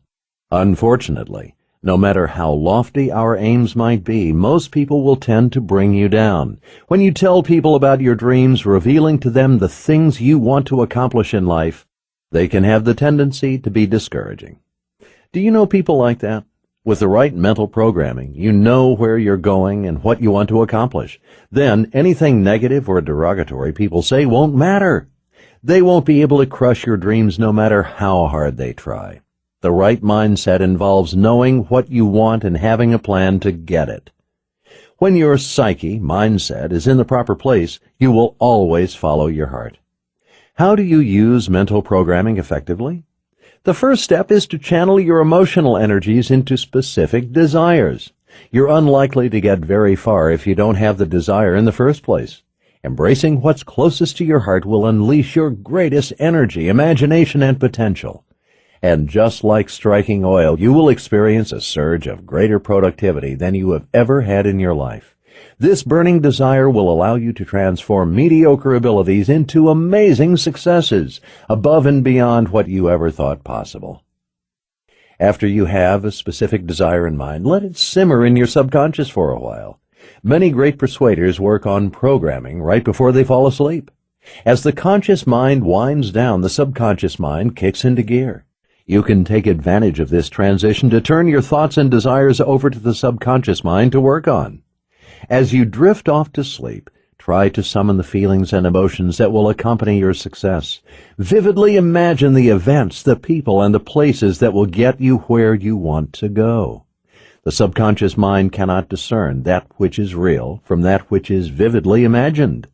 It will accept the positive or negative suggestions that it is given, particularly if they are accompanied by and reinforced with relevant feelings, emotions, and vivid details. You can powerfully program your mind into believing certain things have actually happened. When your mind pre-accepts your victories as already won, you're halfway there. You'll find that promptings, instinct, and intuitions begin to emerge. You'll find yourself thinking, talking, and behaving in a more positive and productive way. In short, all of your energies will be aimed at your goals. Understand that your conscious and subconscious mind must agree. The subconscious will accept what you feel to be true. The subconscious mind is real. As such, it is something you need to program. You need to look at some of your past programming and see if it is affecting your future success. Understand that when negative thoughts come into your mind, they will always have an effect on your future and what you accomplish. Your job is to shift all those thoughts to serve your dreams, goals, and aspirations in a positive way. So let's talk about what it takes to strengthen your foundation. What are great persuaders doing to have a strong foundation of success? Foundation ingredient number 1, thought direction. I have already spoken at length about the necessity of positive mental programming and the initial steps one must take to put this powerful tool into practice. Great persuaders gain control over their destiny by controlling and directing their thoughts. Considering that our actions are emotion-driven and our emotions are thought-driven, we've got to get our thoughts on track. They determine everything. You can always remind yourself of this powerful reality by keeping in mind the acronym TEA. Thoughts, emotions, actions. It all starts with your thoughts. Your thoughts lead to emotions, and your emotions lead to your daily actions. Take an honest look at your life right now. Where do you find yourself? That place is the sum total of your thoughts over the course of a lifetime. Where have your thoughts taken you thus far? Where will they take you tomorrow, next week, or next year? It is only natural that negative thoughts will creep into your mind from time to time. As soon as they sneak in, escort them right back out. Don't entertain them. They are destructive. Some people use a rubber band to snap their wrist every time a negative thought comes into their mind. The pain associated with this technique fixes their negative thinking very rapidly. If you don't want to try the rubber band, you can send me a $2,000 check every time you have a negative thought. I'm sure that would start to work for you real fast, because that is what it is probably costing you. Your thoughts are what programs your subconscious mind. A man is what he thinks about all day long. Ralph Waldo Emerson. Your thoughts are what program your subconscious mind. Your subconscious mind is the center of all your emotions. When your subconscious accepts an idea, it begins to execute it. And then your subconscious uses your ideas, knowledge, energy, and wisdom to find the solution. Now, it might occur in an instant, or it might take days, weeks, or even longer. Nevertheless, your mind will continue working on a solution. You need to understand that as you program your mind, you must ask yourself, do I program negative suggestions in my mind? If you are telling yourself that you can't do it, you are right. When that inner voice tells you that you can't do something, it is important that you replace the thought or turn down the volume or intensity of the negative voice. Then you can change it to, I can do it. I'm going to win, and there's plenty for everybody. Altering your inner voice's perception is going to make a difference, and that's the important thing. That's because your subconscious mind will always accept what you program it to think. The bottom line is that you are what you think about, and you have the power to choose what you think. No one can do it for you. Great persuaders work on this mental training every day, while average persuaders think they have heard it all before and are doing okay. If we are going to squash our negative thinking, we must replace those thoughts with new positive ones. As you practice mental programming, new and inspiring ideas will intuitively and instinctively arise on their own. But give yourself specific goals and targets to keep your thoughts centered on. This type of focus will nurture and augment your newfound inner strength.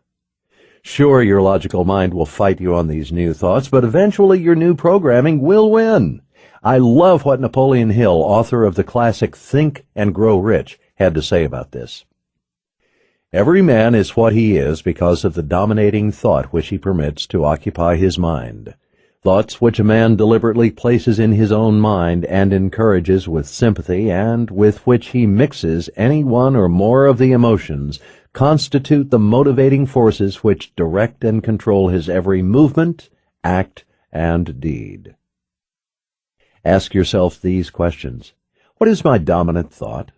What specific thoughts should I deliberately place in my mind?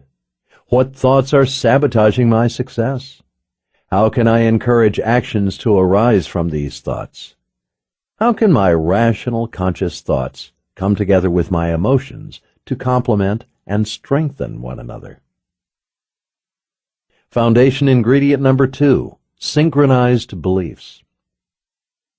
Very closely related to directing our thoughts are our beliefs or belief systems. Just as airplanes have guidance systems to direct them, so do we have systems guiding and shaping what we think, do, and believe. Without these influences, we will miss our intended destination, just like an airplane out of touch with the control tower would never be able to land. What if you had 2 control towers telling the pilots what to do? The results would be devastating. What many of us don't realize is that we are tuned into multiple guidance systems simultaneously. For example, we value the input of our parents, spouse, and close friends, and pay heed to the rules of the community, society, and often religion. Since so many influences may conflict with one another, we have to prioritize who or what dictates our belief system.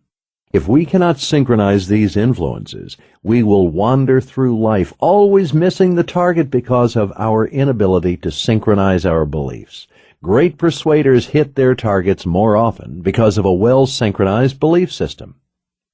After you have identified which beliefs shape your life, you need to determine which beliefs represent personal truths for you and which ones you have simply acquired by social and cultural osmosis.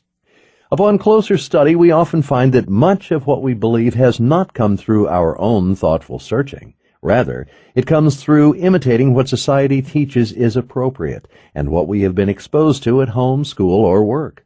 In order to truly change, grow, and prosper, we need to be consciously aware of the rules we've made for ourselves, where they have come from, and what they're based on. Do they all serve you, or are they sabotaging you? It is time to take ownership of your beliefs. Foundation ingredient number 3, confronting fear. Willingness to confront your fears is critical to mental programming. Great persuaders have mastered their fears. You will be tempted to leave your fears buried, but they will invariably come back to haunt you. It is much better to deal with fears directly, especially considering that whatever we fear most is never as bad as we think. Human infants are born with only 2 fears, fear of falling and fear of loud noises. A newborn baby fears nothing else. All other fears are learned. The good news is that if we can learn fears, we can unlearn them. How do you unlearn a deeply ingrained fear? You must face it. That's right, you must deliberately put yourself in the situation where you are confronted with it and there is no escape. Any new skill comes only through extensive practice. There is no way around it. Let's say you have a terrible fear of public speaking. If you want to be a brilliant public speaker, then you've got a lot of public speaking to do. You must force yourself to present to others over and over again. Comedian Jerry Seinfeld jokes about how people are more afraid of public speaking than of dying. He says they would rather be in the casket than delivering the eulogy. The truth is, we usually find out, once we've stepped up and faced a fear directly, that it wasn't so bad. Most of our fears are exaggerated doubts, or they are based on unrealities. How will you ever come to this realization if you don't look your fears in the face? Very closely related to fear is worry. While worry may seem a lesser emotion than fear, it should still be avoided like the plague. Worry expends energy needlessly, distracts you from your goals, disrupts momentum, and sets you back. It also welcomes negative thoughts that can undo all the good mental programming you've done. Research tells us that fully 92% of our worries either will never come to pass or can't be changed. Why spend time and energy fretting about the things that we are the least likely to be confronted with? It is much better to deal with the realities in front of you than with imagined obstacles. Finally, even if you've had painful experiences in the past, and who hasn't, your future is always a clean slate. Don't allow yourself to be immobilized by past mistakes.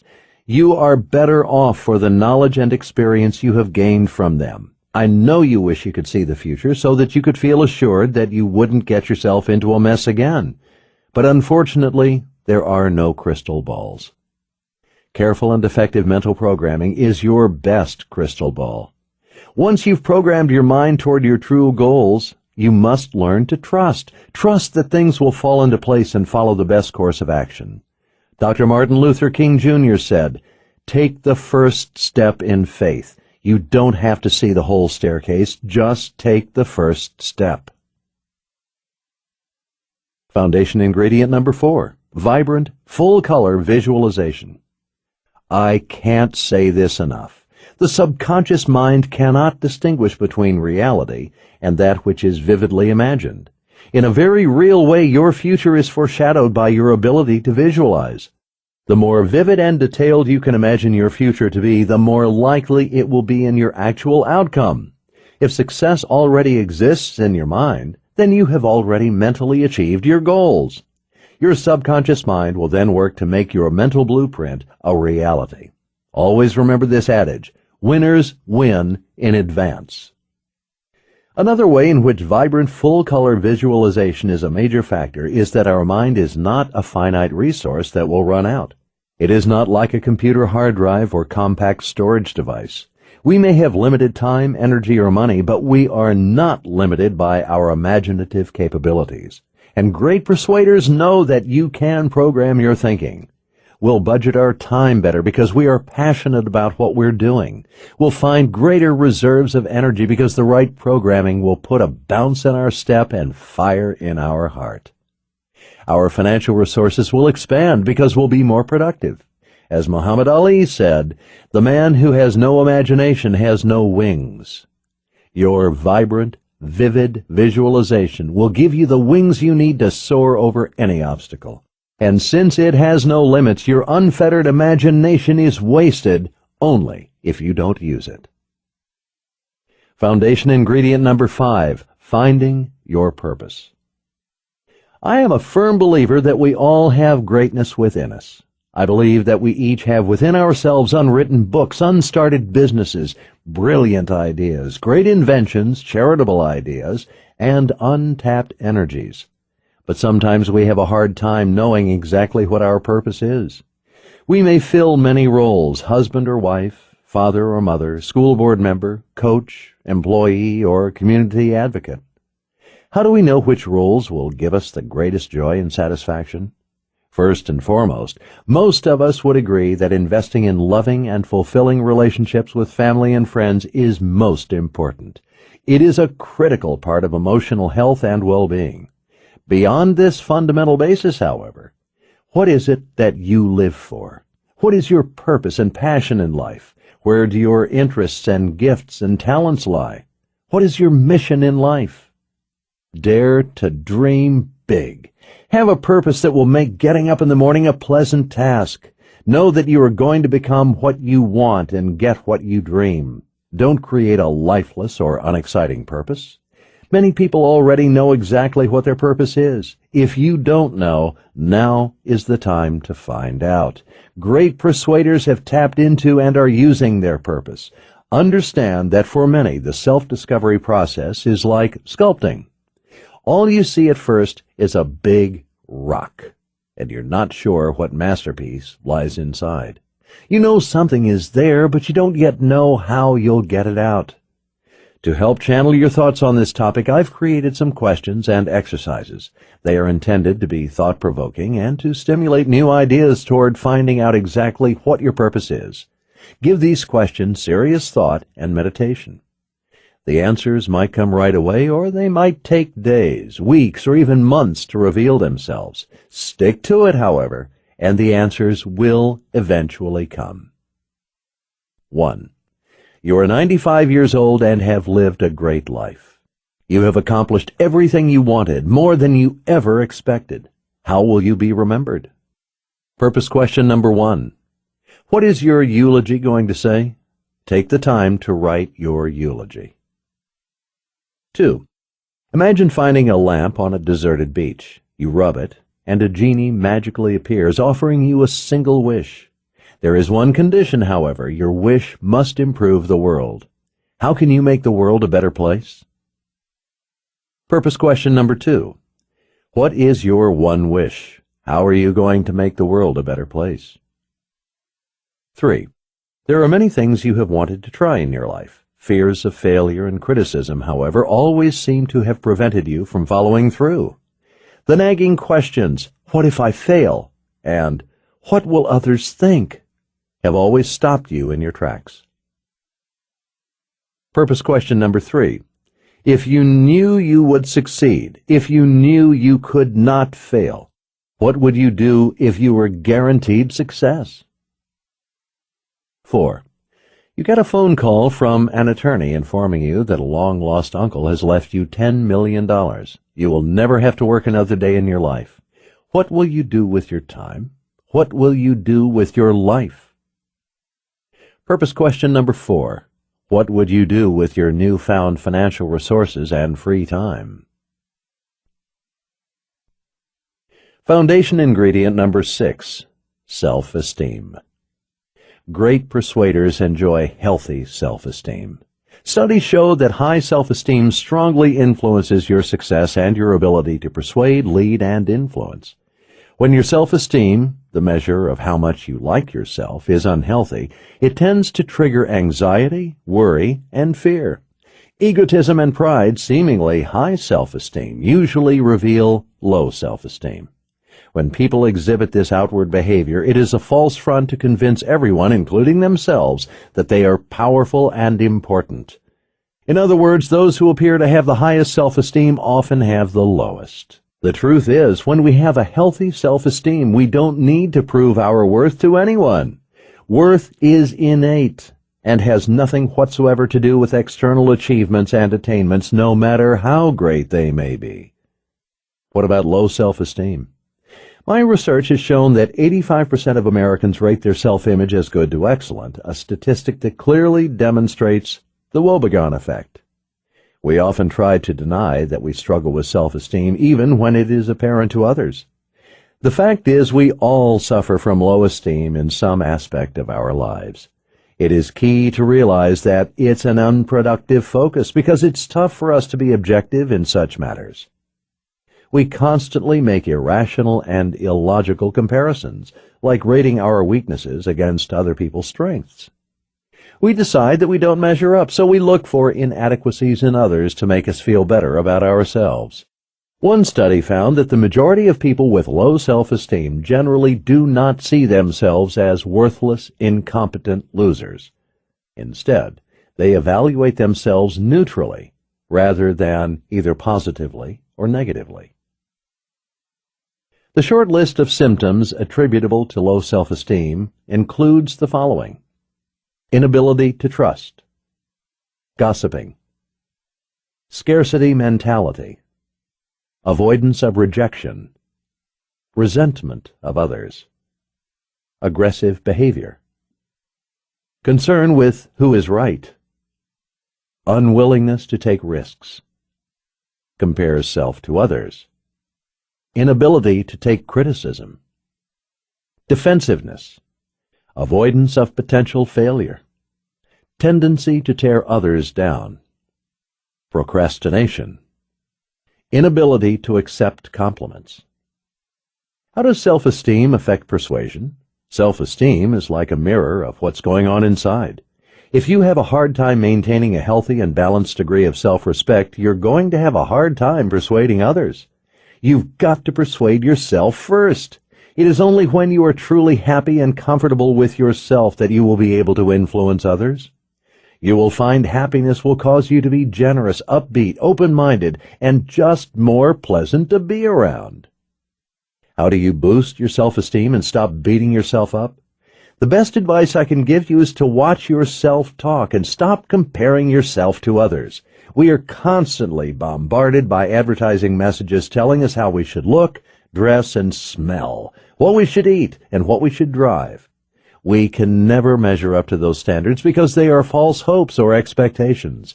We cannot expect exaggerated and misleading images and portrayals to be our guides. Stop using phantom measuring sticks. You are in charge of your life. You decide what matters in your life. You decide who and what you're supposed to be. Foundation ingredient number 7, healthy habits. Your life is an accumulation of all your habits. Your ability to become a great persuader hinges on your habits and choices. Let's take, for example, some common life situations. We gradually put on weight over the years, but then we want to lose it in a couple of days. Similarly, we spend years getting deeper and deeper into debt, but we want to become financially independent overnight. We decide we want to run a marathon when it's only a month away. We want to ace that exam, but we only allow ourselves an hour to cram all the material. We start thinking about retirement when it looms only 5 years out on the horizon. There are many things in life we want to attain in the shortest amount of time and by exerting the least possible effort. But success rarely happens that way. Success is a process, not a quick fix. Progress comes in steps, and the groundwork has to be laid. So, it is time to take a look at your habits, to acknowledge any bad habits you have, and to understand that over 90% of our normal behavior is based on routines and habits. You've picked up your habits somewhere, often without even thinking about it, and you're not even sure why. Great persuaders have spent the time and energy to analyze all their habits, good and bad. We talked earlier about beliefs. Beliefs influence habits. These beliefs are learned from society and from your parents. It often takes a while for the consequences of our habits to appear. Remember, overcoming debt, weight gain, and other addictions are all slowly evolving processes. 3 feet of ice does not result from 1 day of freezing weather. Chinese proverb. Here is the key from great persuaders. Instead of trying to drop all of your bad habits at once, try replacing each one of them with something else. Pick other activities that are enjoyable and fulfilling, but more productive. Ask yourself the following questions. Where are your habits taking you? What habits are holding you back? Pick one bad habit. How long have you struggled with this habit? Why did you start this habit? What are the long-term consequences of this habit? How are you going to replace this habit? Foundation ingredient number 8, accountability. In spite of all our planning and preparation, unexpected challenges are certain to arise. The outcome will depend on your willingness to take responsibility for your success instead of blaming other people, events, and circumstances for your failures. You can't keep waiting, hoping, or wishing for external circumstances to change. Are you waiting for some terrible wake-up call to make you change your ways? Great persuaders take 100% responsibility for their destiny. Are you hoping for a miracle like winning the lottery, unearthing a long-lost inheritance, or being Publishers Clearinghouse's latest multimillionaire to change your life and income? It's time to stop wishing and waiting. The bumps in the road are unavoidable, but you'll never get to your destination if you aren't willing to remain in the driver's seat and drive over them. The difference between catastrophe and triumph lies in whether or not you're buckled up, prepared and willing to weather the storm. If you're ready, those bumps will become stepping stones. Though you will have to endure some discomfort along the way, you'll ultimately end up on higher and better ground. I have identified 3 critical areas where you must be sure to take accountability. 1. Stop rationalizing and take action. Are you stuck in neutral? Are you only using first gear? Is your car not getting you where you need to go? Do you resist leaving your comfort zone? You know what you want, but you don't take action.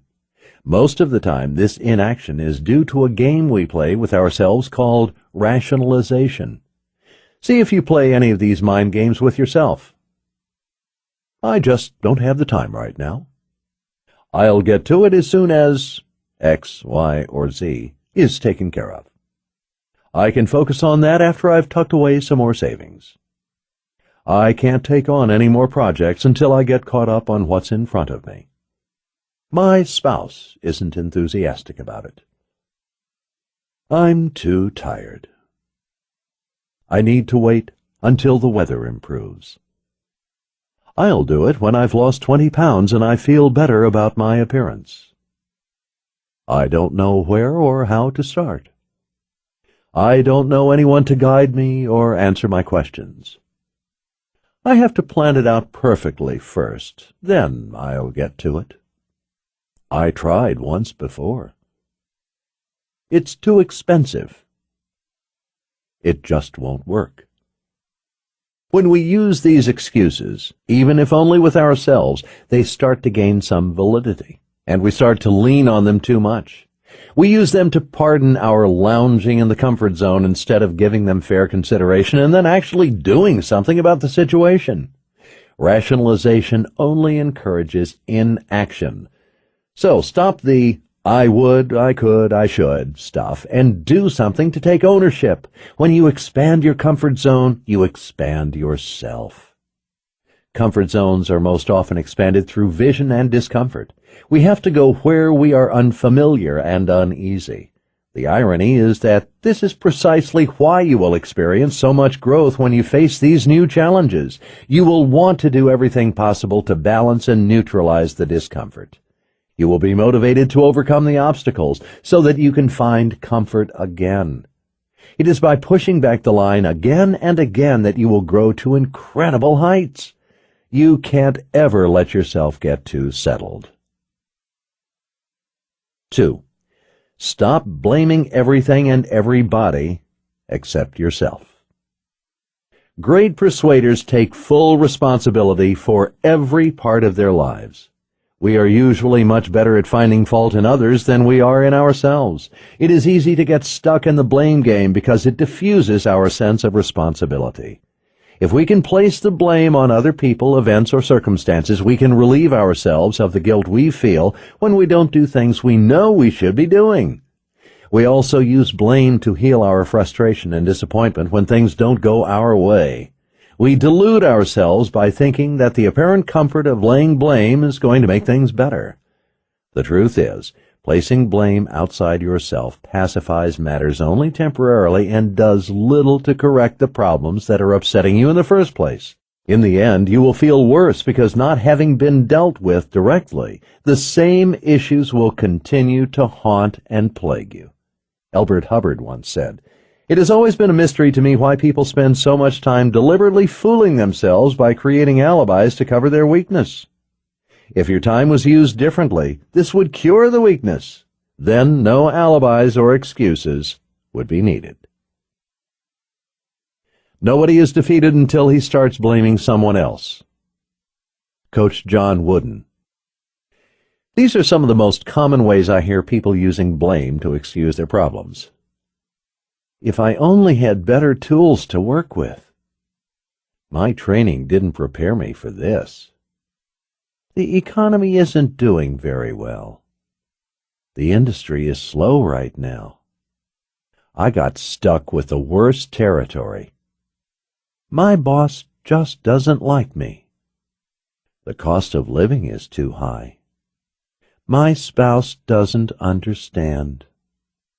No one supports me. They just don't understand. 3. Begin to acknowledge and own your failures. Sometimes, in spite of the best planning and the best effort, things seem to crumble around us. Things don't go our way. How do we respond? How do great persuaders respond? Most of us rationalize why the project went the way it did, or we try to downplay the shortcomings. We don't want to deal with the reality that maybe we blew it. But the best persuaders not only acknowledge where there was a failure, they're willing to step up to the plate and own their mistakes. As scary as this may be, it has the best long-term benefits. How can you learn from mistakes and failures if you won't even acknowledge them? The key thing to realize is that even though we often fail, that does not make us failures. Systems fail or plans fail, but the individuals behind them are not failures. They just need to figure out how to adjust the system. A fall into a ditch makes you wiser. Chinese proverb. Failures and setbacks will either make you or break you. They will either give you grief or make you grow. They will either stretch your potential or cause you to stagnate. But a failure or setback is an event. It does not define the person facing it. A failure results from not learning from your mistakes and from not using that valuable education to invest in your future.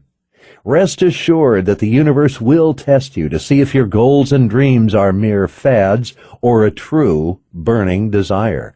No one is exempt. Don't ask yourself, why me? Ask yourself, why not me? What do I need to learn? We obtain great experience from our setbacks and our obstacles. We have to learn this way because it is essential for success. Negative and bad things will happen to anyone. It is how you deal with those events. What will you learn from those experiences? Great persuaders know how to move on and make the next experience a better one. Failure is not an event that happens overnight. You don't fail in one sitting. A few different things happening every day are what make you fail. Failure and neglect happen over time. Neglect compounds itself exponentially. It's just like interest that compounds itself with other interest. Before you know it, you are deeper in debt. Over time, failure grows into a huge problem. Don't ignore the initial problem. Like with a small wound, if you ignore it, it may turn into a festering infection and you could lose a limb. The most successful people have been through multiple failed plans and endeavors. It is only by getting out there, rolling up your sleeves, and making a few mistakes that you're really going to figure things out. Life is not a textbook exercise. You have to learn by doing and by risking the mistakes that will be an inevitable but necessary part of your learning curve. When you can learn and grow from your failures, then they will not be failures at all. Rather, they will be major building blocks in your climb toward success. So how do you adjust your attitude about your failures? A huge step in the right direction would be to stop dwelling on the gloom and doom aspects and start thinking about solutions. Just because you have failed in the past does not mean you will fail in the future. Also, you may want to remind yourself of the fact that we are often way too hard on ourselves. Nobody gets it perfect the first time. I love what soccer coach M.H. Alderson said. If at first you don't succeed, you're running about average. Foundation ingredient number 9, true happiness. The great persuaders I have found and interviewed are happy people. They love and enjoy life. They are very successful. They attract people to them. How does society define success? By fame, fortune, achievement, or material wealth. Notice that every single one of these measures is external. None of them has anything to do with inner peace or purpose. We think we will be happy when we finally make our fortune, graduate from college, retire, are promoted, or end up at the top in business. The truth is that none of these things will give us deep or long-lasting happiness. Numerous studies compare happiness in children versus adults. Why is it that children laugh 400 times a day and adults only laugh 15 times a day? Obviously, the children aren't smiling and laughing about their great status or impressive accomplishments. They find joy and happiness in the simple things and in simply being. They aren't so worried about impressing others or climbing the ladder of success.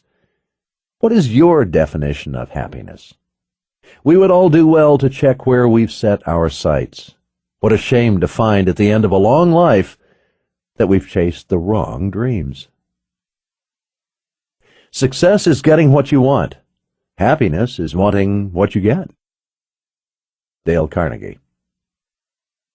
Here are just some of the ways your life is enhanced when you are happy. You perceive the world as safer. You are more open with your feelings. You make quicker decisions. You reduce stress, fear, intimidation, embarrassment, and anger. You rate people more fairly. You experience better relationships. You have greater life satisfaction. You have a more positive self-image. You are friendlier toward others. You make more money. Your relationships are enhanced. You are more skilled at persuasion.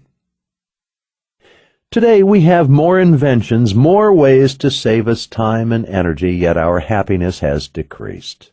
There are two main reasons for this tendency. The first is that we feel tension and unhappiness with our conflicting goals. In other words, we have goals and aspirations in life that conflict with each other, thereby causing incredible tension and personal unhappiness.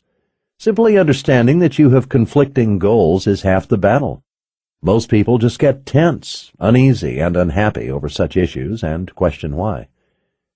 Viktor Frankl, a celebrated psychiatrist who survived the terror and brutality of the Nazi concentration camps, stated in his well-known book, Man's Search for Meaning, "Happiness is a condition rather than a destination. Happiness cannot be pursued. The more we aim at happiness, the more we miss our aim. If there is a reason for happiness, happiness ensues. It is a side effect of having a purpose and meaning to life." This is profound wisdom coming from someone who endured the closest thing possible to hell on earth. What we can learn further from Dr. Frankl's insight is that because happiness and unhappiness are both states of mind, both of them can be habitual. We are back to mental programming. Most unhappiness, when you get right down to it, is simply our own interpretation of influences in our lives as harmful to our mental, emotional, or physical well-being. Recall a time when you were truly happy, when you were eager to rise each morning and start the day. Chances are very good that you felt an inner assurance and security about what you were doing and where you were going. Happiness very often includes the constant progress toward an exciting goal or objective. Regardless of the external factors in your life, where you live, what car you drive, how much money you make, etc., you will feel happiness when you feel a sense of purpose and direction. Tapping the power of your mind. In this chapter, we have discussed several of the keys great persuaders use to unlock the power of mental programming in their lives. As you work to implement these new ideas and strategies, you will notice a broad shift in your thinking, attitude, behaviors, and income. You may even find that some of your goals and desires shift. The use of mental programming will sharpen your focus, make your investments of time and energy more productive, and increase your effectiveness all around. Never, ever forget. You won't achieve it unless you can see it. You won't be it until your mind believes it. Want to know where you mentally rank with millionaires? Do you want to know your strengths and weaknesses? Take your millionaire IQ at www.millionaireiq.com. Remember, success and wealth is an open book test.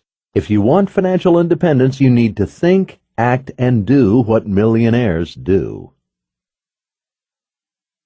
The Fox and the Grapes, a fable. One hot summer's day, a fox was strolling through an orchard when he came upon a bunch of grapes. The tempting fruits were just ripening high on a vine which was hanging over a lofty branch. "Just the thing to quench my thirst and appetite," said the fox. Backing up a few paces, he took a run and a jump and missed the grapes. Turning round again with a 1, 2, 3, "I'm sure those grapes are sour anyway." Meaning, you may not achieve your dream right away, but don't give up, or even worse, decide it was never worth pursuing in the first place. Keep trying, find new ways to go after what you want. Chapter 4. PQ skill number 2.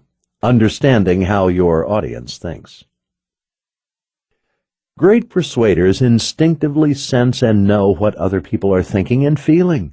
Imagine if you could get inside your audience's mind. How do they really feel about you?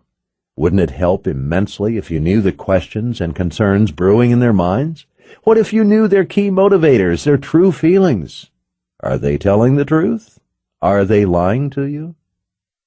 This sixth sense takes time to develop. Even the most seasoned persuader needs to take a second look at this skill. Why? We found that less than 8% of persuaders have mastered, use, or even understand its importance. They tend to guess and assume what everyone needs and wants. They might be right part of the time, but of course that means they are wrong most of the time.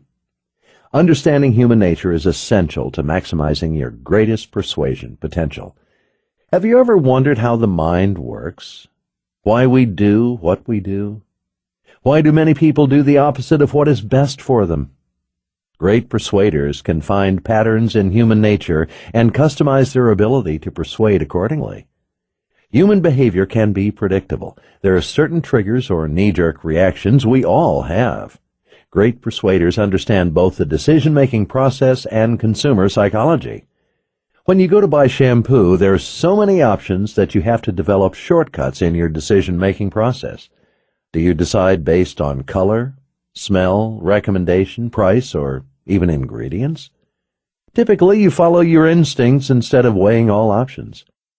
When you ask someone why they bought something, I can guarantee that their answer and the real reason will usually be two different things.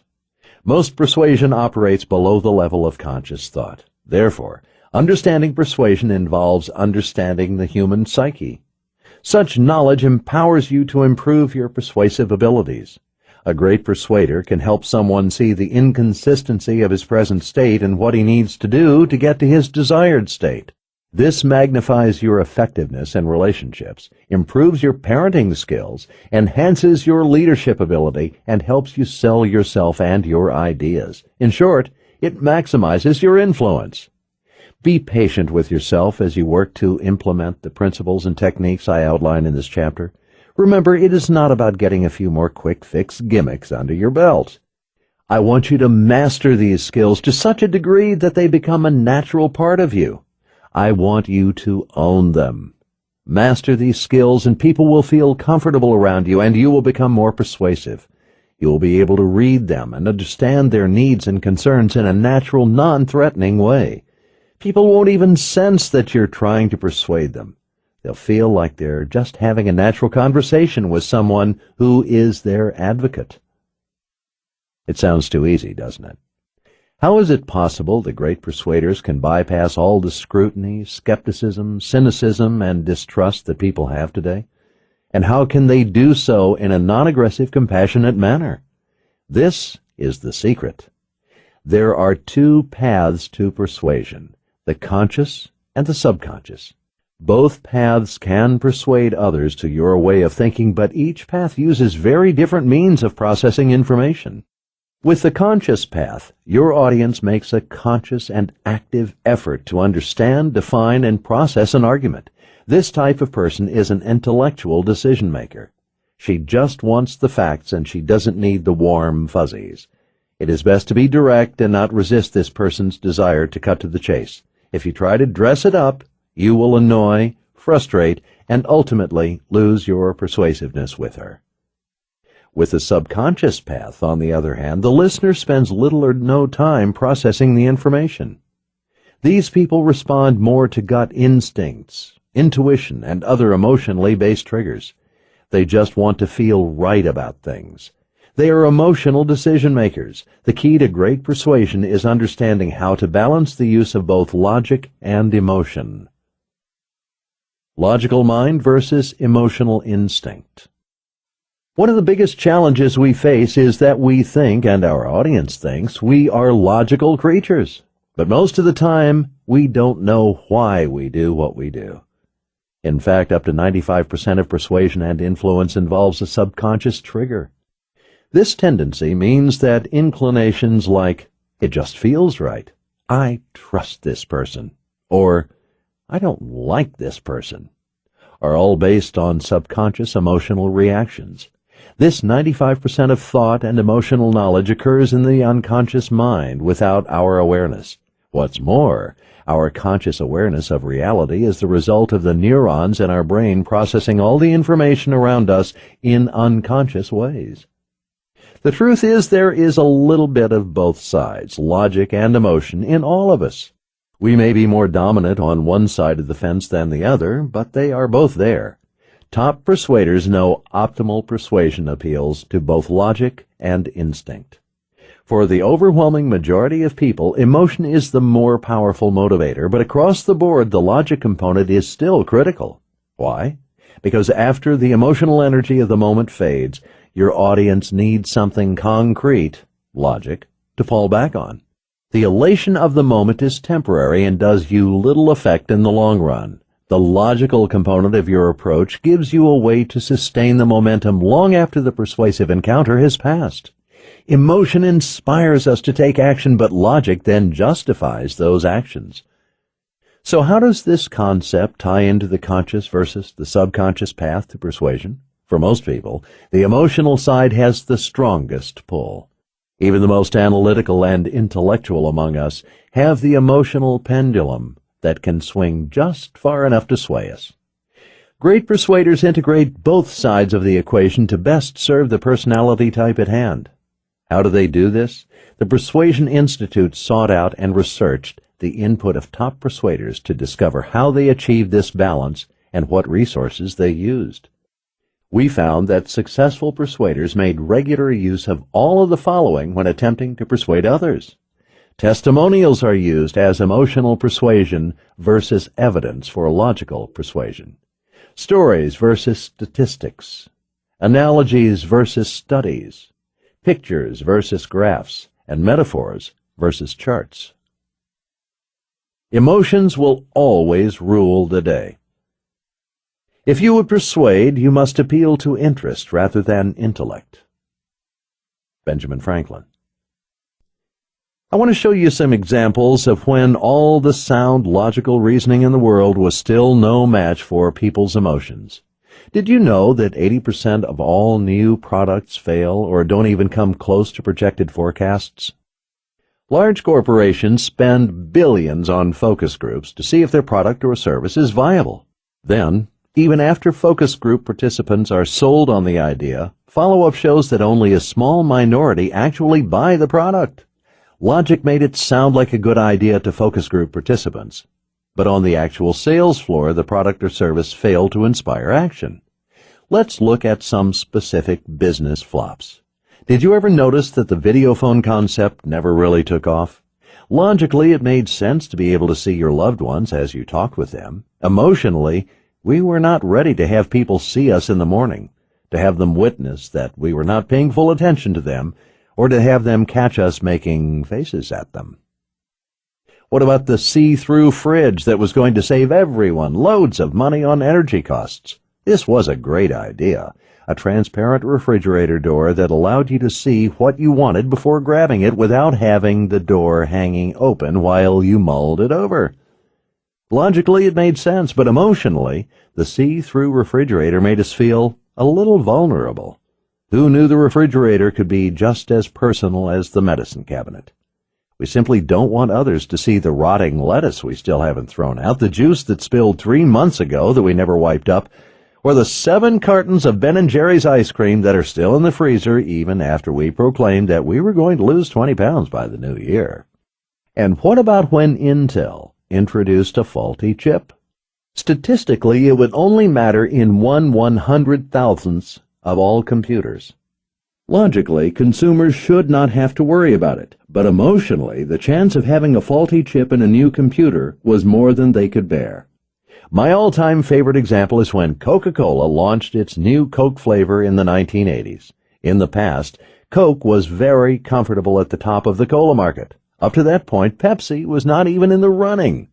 Then something strange happened in the 1980s, and Coca-Cola saw their market share suddenly decline.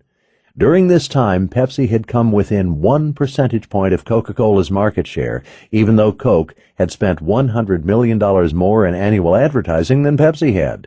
Pepsi came out with the Pepsi Challenge, which in head-to-head blind taste tests against Coke showed that consumers preferred Pepsi by 57%. Coca-Cola concluded that it must be because Pepsi was sweeter, so they decided to alter Coke's formula to make it sweeter. Coke tested this new soft drink and found in their own blind taste tests that it consistently beat old Coke. Given such a response, it seemed like a sure thing. Well, the rest is history. Consumers went berserk and demanded that Coca-Cola bring back the old flavor, even those who had preferred new Coke over old Coke in blind taste tests. Coca-Cola COO Donald Keough said, "There is a twist to this story which will please every humanist and probably keep Harvard professors puzzled for years. The simple fact is that all the time and money and skill poured into consumer research on the new Coca-Cola could not measure or reveal the deep and abiding emotional attachment to original Coca-Cola felt by so many people.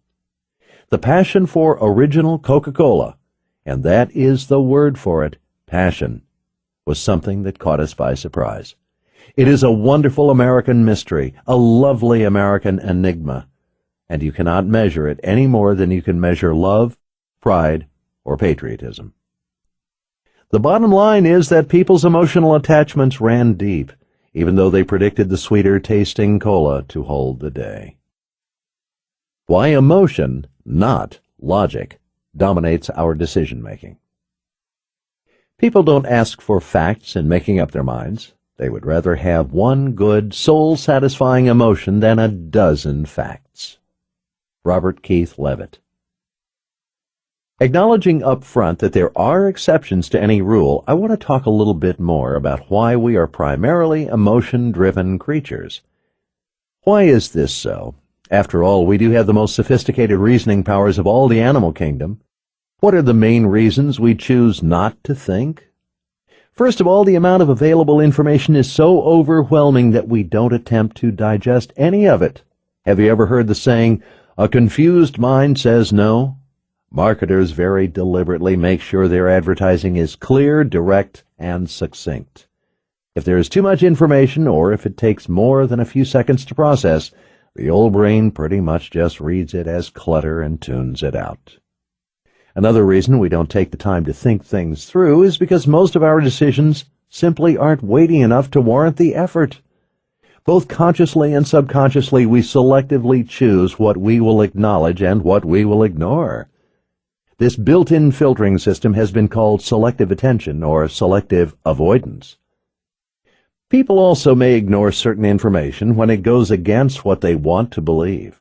The human mind has a great need to always be right. People will tune out conflicting arguments or ignore voices that oppose their ideas or values. Many people will even distort information that goes against what they are looking for. On the flip side, when you find agreement, you have your audience's full attention, support, and interest. In one study, 21 students prepared speeches that were written from either a logical or an emotional standpoint. The speeches were presented, recorded, and then evaluated by other college students. Interestingly, there was no real consistency in the findings, except that speeches bearing a message that the evaluator agreed with were rated as more rational, even if they were intended to be emotional, while those the evaluator did not agree with were considered to be more emotional, even though some of those were intended to be logical. It seemed that whether a speech was considered logical or emotional depended on the listener. Researchers also concluded that, as a general rule, people seem unable to consistently distinguish between logical and emotional appeals. So whether we realize it or not, we love shortcuts to thinking. Think about a time when you bought an item, but you didn't take much time to research the product or read the latest consumer guides ratings. Most of us do it all the time. Instead, we might rely on the persuader's advice, or we might just buy the most popular brand, or we might bring a friend along for his or her opinion. Although we would never admit it, we sometimes even buy an item just because of its color or packaging. We take mental shortcuts in other situations too, not just when we're looking to buy. When we decide we like someone, we don't run off and do background checks. If we thoroughly considered every single decision, we would constantly be overwhelmed and never get anything done. Businesses are aware of this fact. They capitalize on the fact that we are all too busy and preoccupied with other things. Great persuaders use this to their advantage as well. Inside the world of objections and concerns. If we do not change our direction, we are likely to end up where we are headed. Chinese proverb. When you become a great persuader, you will view objections differently than most people do. You will even welcome objections and enjoy handling them. Why? You will realize that when people voice objections, it indicates that they are both mentally interested and emotionally involved in whatever it is you are proposing, even if they are skeptical. Interested and involved. What more could a persuader want from their audience? It may be surprising, but when there are no objections during the persuasion process, the persuader's success rate actually drops dramatically. It is much better to get objections out in the open than to let them fester. Top persuaders do not consider objections or audience concerns as opposition. Rather, they view them as part of the persuasion game. Your audience will naturally delay as long as possible the moment of decision, the moment they need to say yes or no. This stalling can be used to your benefit. Dialogue and exchange of ideas can create a long-term follower, client, or customer. Great persuaders may even solve objections before they are voiced. No matter how good you get, objections will be raised, and the truth is that well-handled objections help you persuade. Your persuasiveness depends a lot on how you handle objections and concerns, and you can handle them best if you know what the most common objections are. There are thousands of excuses. You'll hear them all, too.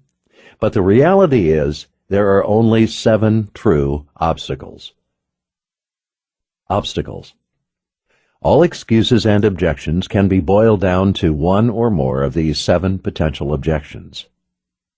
1. Fear of failure. Can I do this? They don't have confidence in their abilities, fear what others will think if they do not succeed, etc.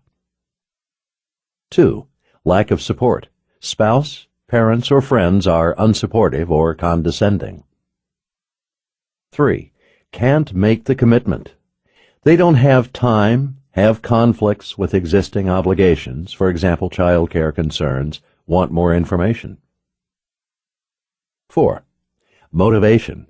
The discomfort of the prospect's current situation is not great enough to inspire change. For example, lose weight later, fix it tomorrow. 5. Functional concerns. Will this really work? Will this solve my problem? Is there something better? Will it fulfill my needs? 6. Psychological trigger. It just doesn't feel right. Can I trust this person? My intuition tells me to run. The persuader did or said something wrong. 7. Financial concerns. They fear that they can't afford it or will be extremely economically stretched by trying to do so. Is it worth the investment? Is the risk greater than the reward?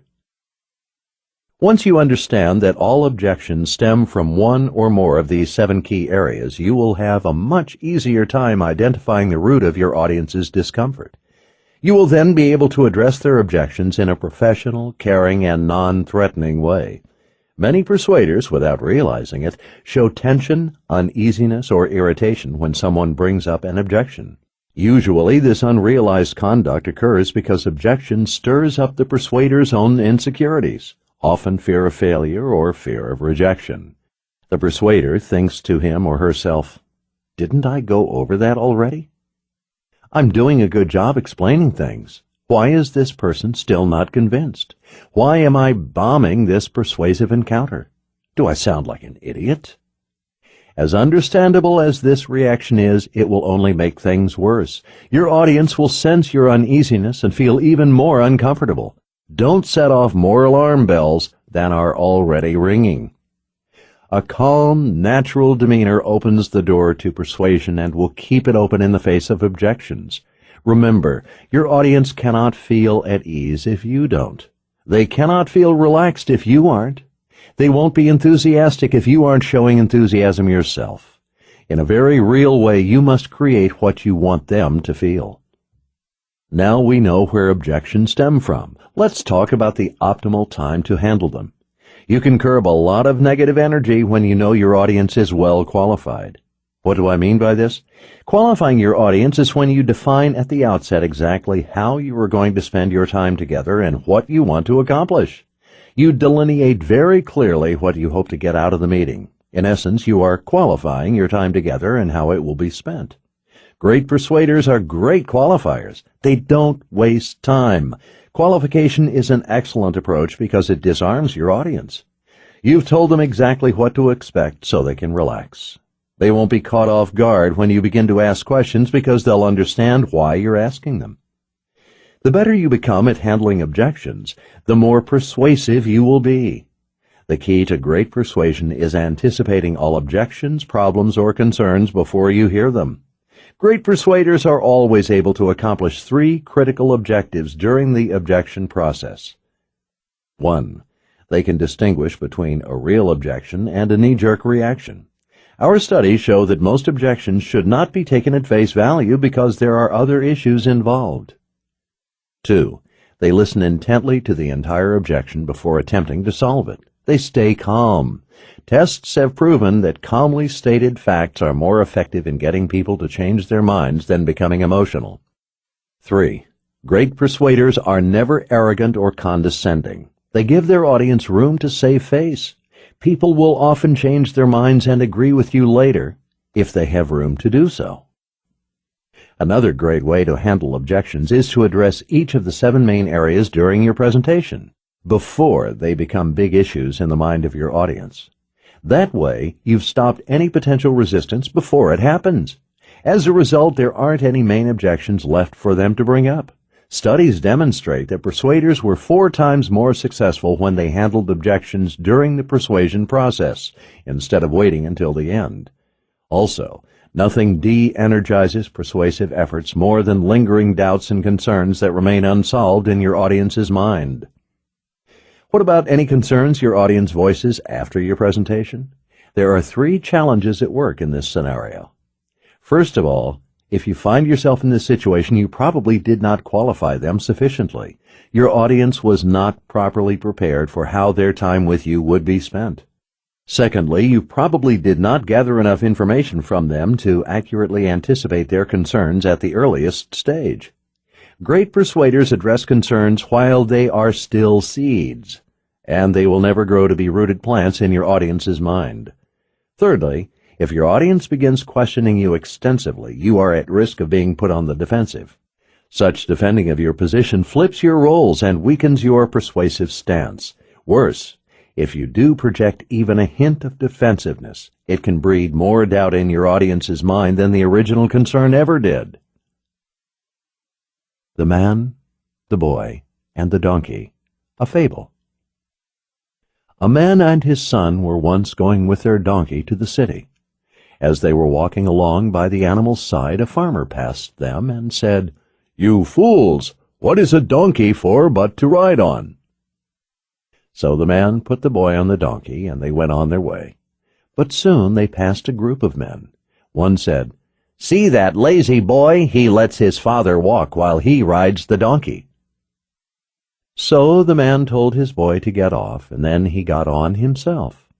But they hadn't gone far when they passed 3 women. One said to the other, Shame on that lazy man to let his poor little son walk."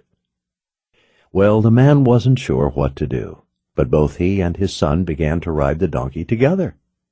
By this time they had come to the town, and the people began to holler and point at them. The man stopped and asked what they were yelling at. The men said, "Aren't you ashamed of yourself for overloading that poor donkey?" The man and boy got off the pack animal and tried to think what to do. They thought and they thought.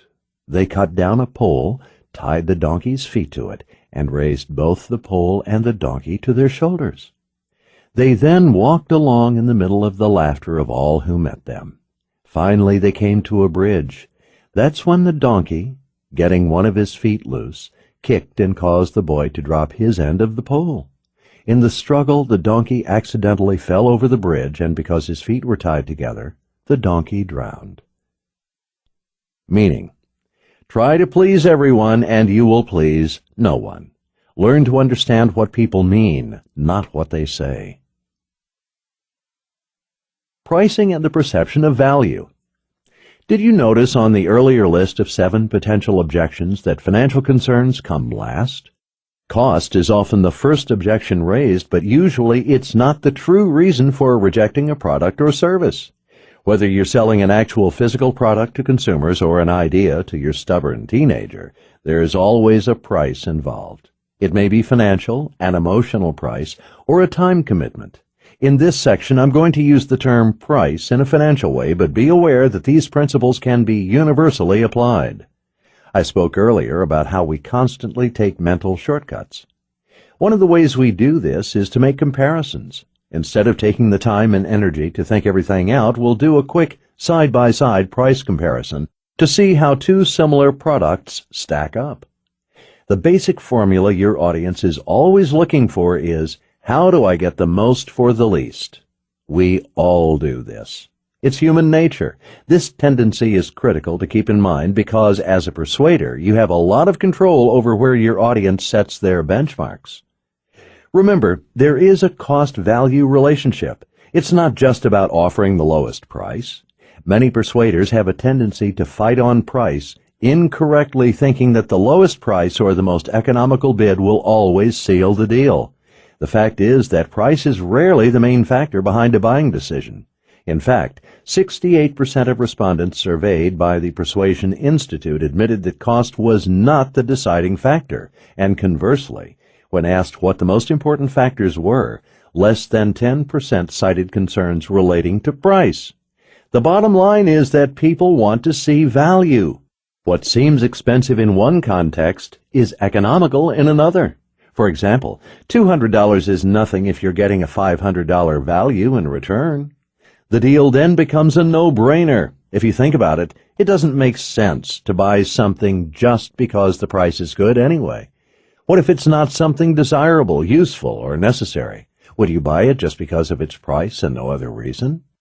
When you do a good job of helping people see how your product will improve their lives, and you help move them from their current condition to their desired situation, price is usually the least of their concerns.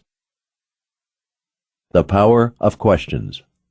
One of the major distinctions between mediocre persuaders and highly successful persuaders is the amount of talking they do and the number of questions they ask.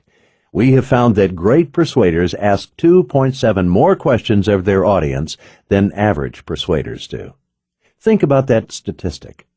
An average persuader will ask 6 questions. A great persuader will ask 16. And surprising as it may sound, the highly successful persuaders actually do less talking than their not-so-successful colleagues. Why is this? Top persuaders ask lots of questions and then let their audience do the talking. The person asking the questions has control. The person doing all of the talking does not. You can control and guide the discussion through questions. As soon as your audience starts grilling you, the tables have turned. You've then lost control. Consider the following 3 question and answer scenarios, and you'll see clearly that the individual asking the questions has control while, perhaps surprisingly, the one doing all the talking does not have control. 1. An employer interviewing for a job opening. 2. A doctor in the process of diagnosing a patient. And 3.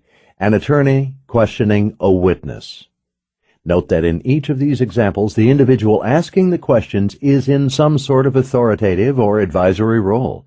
It is not so different when someone comes to you looking for a particular product or service to fit his or her needs. When you are the interviewer, you glean all the information you need to best guide your audience while still maintaining control over the course the conversation takes. Most importantly, you lead to the final sought-after conclusion, where your audience jumps on board. And they'll love you for it because they will have done all the talking. Therefore, they will basically have persuaded themselves. You were simply a great listener, sounding board, and concerned advocate. Another reason the use of questions is effective is because it helps subdue the natural tendency many persuaders have to talk too much. I discussed in Chapter 2 how talking too much is one of the biggest persuasive blunders ever. Nothing kills your persuasive ability more than your inability to stop yakking. Your audience came to get a good deal or solve a problem. They didn't come to hear your discourse on the entire product line. They may listen politely, but as you monopolize the conversation, spouting off about all kinds of sparkles and pizzazz that have nothing to do with their needs and wants, their minds are wandering to where they're headed next. Then, all hope of successful persuasion is lost before you've even asked for it. Information overload just overwhelms your audience. A final reason questions are so useful in the persuasion process is that they engage your audience. Great persuaders stimulate thinking and get us involved. Anytime we hear a question, we instinctively start seeking an answer. It's an automatic response. Even if we don't actually voice the answer, we think about it in our minds. As you apply this principle in your persuasive encounters, always engage your audience with easy questions first. Let general questions precede specific ones. You want your audience to feel comfortable and relaxed, and people are encouraged by answers that they know are right, that don't put them on the spot, and that don't arouse anxiety. When someone comes looking for advice or input, to buy something or to make a change in their life, it is all in an effort to improve or enhance their existing situation. The core issue is an emotional need. The actual product itself is just a means to an end. It is not, in and of itself, the solution. The emotional satisfaction that the product provides, however, is. This is why asking questions is so critical. It is foolish to make a judgment call about your audience's intentions before you've had a chance to ask them questions and to uncover their hot buttons. For example, what's really driving them? The potential buyer might want your product, but why does he or she want it? That information is really what you need to know to persuade. Great persuaders know that when someone is evaluating their product or service, they are looking for every reason why they should not purchase. It's a natural defense mechanism. But once they mentally and emotionally commit to the idea that it's the right decision, they start looking for every reason why they should go through with it. When we've invested a lot of time and energy into making a commitment, we want to feel validated in our decision. How does this apply to you as a persuader? Once you've helped your audience see the imbalance between their current state and their desired state, and once they feel motivated to act, you must be swift to get them committed. They'll search for positive reinforcement to feel secure in the new balance they feel. If you don't maintain that momentum, their enthusiasm and energy will wane, doubts about their decision will creep in, and they'll drift back to their comfortable state. Great persuaders use open-ended questions. These questions allow your audience to express their feelings and concerns. Your audience wants to feel that you have their best interests at heart. Open-ended questions also reveal more information. Questions that can be answered with a simple yes or no don't give you much to go on. Remember, you're gathering information so you know best how to suggest the alternative that meets the needs and wants of both parties. You need as much information as possible in order to present a win-win situation. Here are some good examples of open-ended questions great persuaders use to help involve their audience. When did you start? Where did you find? What do you think about? Have you ever thought about? How do you feel about? How moods can affect persuasion. Moods affect our thinking, our judgment, and our willingness to say yes. When the person you are trying to persuade is in a good mood, they are more likely to accept your offer. The opposite is also true. If they're not in a good mood, chances are much higher they won't bite. This is a huge advantage to you when it comes to persuasion. Great persuaders create the right mood. Great persuaders actually put people in a happy state. When we are feeling happy, we tend to think happy thoughts and to retrieve happy ideas and experiences from memory. Conversely, when we are in a negative mood, we tend to think unhappy thoughts and to retrieve negative information from memory. If you can influence the mood, you minimize the likelihood of objections and resistance. How do you influence mood? The most important thing is to make sure you are in a good mood yourself. Even if your audience is in a good mood initially, a bad mood on your part will quickly dampen their spirits even if you're trying to hide it. Then your chances at successful persuasion decrease significantly. One particular study demonstrated just how much the moods and attitudes of those around us influence our responses. 3 individuals sat down to a meal together. 2 who were in on the study, and 1 who was unknowingly being evaluated on whether or not his companions altered his opinion of the food. The 2 conducted themselves in a very disagreeable manner and were unpleasant and contentious. On another occasion, the same individual was brought back to the same place and offered the same food. The only difference was he was given different table companions. This time around, the company was fun, interesting, and enjoyable. How do you think his evaluation of the food differed? You guessed it. The first evaluation was negative, while the second was positive, even though the food itself was identical from the one situation to the next. There is evidence across the board that mood is a major factor in persuasion. Even simple mood-boosting methods like eating a good snack or listening to pleasant music have been shown to make people easier to persuade. An interviewer who is in a good mood tends to assign higher ratings to job applicants. Happy moods also increase creativity, which is critical for great persuaders. Consumers who are in a good mood will be more aware of positive qualities in products or experiences they encounter. And as any kid has already figured out, parents who are in good moods tend to be more lenient. Just to reinforce the point, I will highlight one other study. The study was conducted in a hotel room that did not have a window or any other means by which the occupant could know what the weather was like. When the guest ordered room service, the server would describe the weather as cold and rainy, cold and sunny, warm and rainy, or warm and sunny. How do you think these pleasant or not so pleasant reports affected the amount of the server's tip? Interestingly, it did not seem to make much difference whether it was warm or cold, but when the weather was reported to be sunny, tips increased by 26.65%. Knowing how to close the right way. Persuaders can learn a few things from the world of sales. Remember, we are all in sales. In the previous chapter, I mentioned that closing skills were not the cure-all for persuasion, but the ability to close is a skill that can be learned to be used in the right way and the right time. For the most part, persuaders use closing or call-to-action skills incorrectly.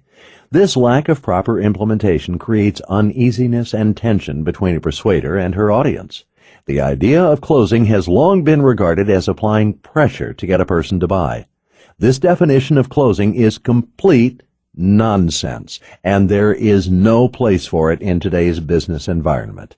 In fact, if you show me a person who uses aggressive, high-pressure tactics to close sales, I'll show you a person whose ability to persuade is so poor that she has no choice but to resort to such measures as a substitute for professional skill. Most of the time, closing is overused and used in the wrong way. When it is used right and sparingly, it can have a powerful effect by helping others make a decision in a timely manner. The key is to use closing in the right way in any aspect of persuasion. This is where you get the yes. It is not a time to beat around the bush or hesitate. I have noticed with many persuaders that it is like watching them ask a beautiful person for a date. They will do anything, talk about anything, instead of getting right to the point. An interesting note is that 95% of audiences say that all the small talk and not getting directly to the point during the close bothers them. Great persuaders know how to read and interpret their audience's buying signals. It is like the gauges in your car. You need to learn how to read the gauges and know what they mean. Similarly, your audience will tell you when and where to ask for their business. Most persuaders are so captivated with their knowledge of the product or service that they become unable to see any buying signals. When you've mastered the art of persuasion, however, you can tell by your audience's body language, their questions, and their eyes when they're ready to buy.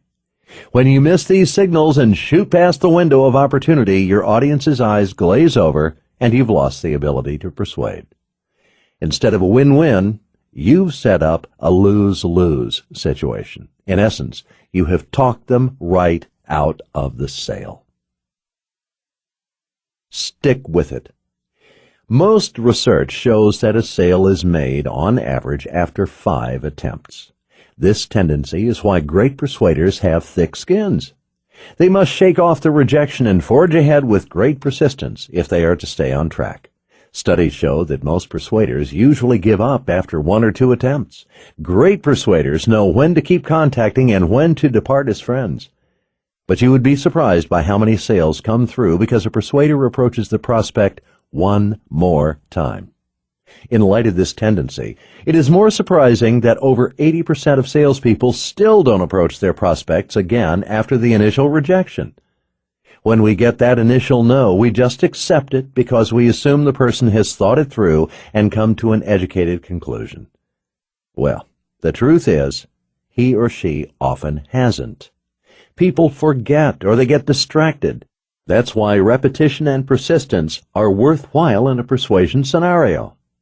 It's often not that people are putting you off as much as they just haven't taken the time to really sort it all through.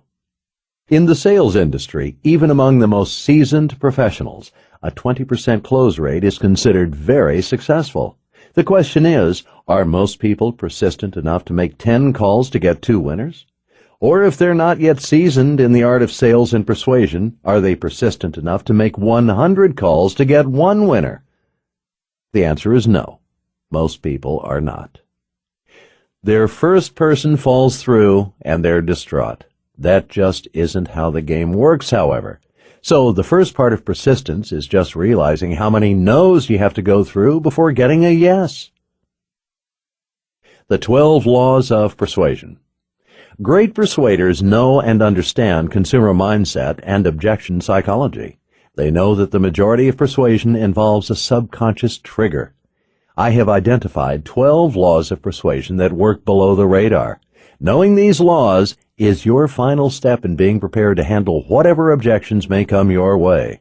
When you understand these laws, then you will understand human nature. And when you understand human nature, you will then understand why your audience is objecting.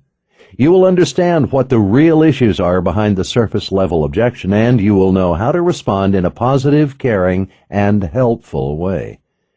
Grasping these subconscious laws and being able to see how they dictate human behavior will help you be more persuasive.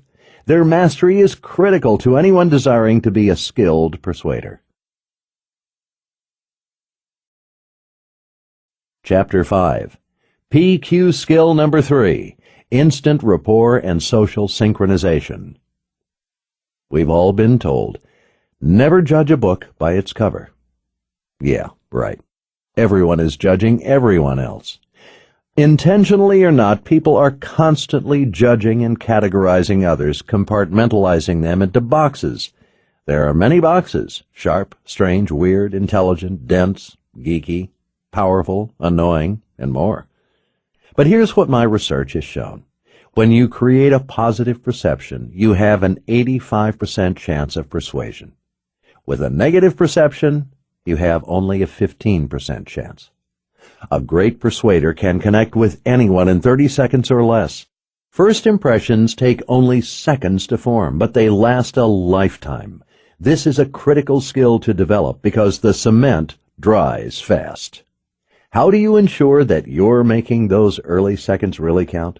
That first judgment or opinion about you is vital to your success. In this fast-paced world, you probably won't get a second chance. You have to make it happen the first time. Have you ever met a perfect stranger and just hit it off? You had plenty to talk about, and you almost felt as if you'd met before. It just felt right. You were so comfortable with this person that you were able to talk about anything. You probably even lost track of time. Everything just clicked between the two of you.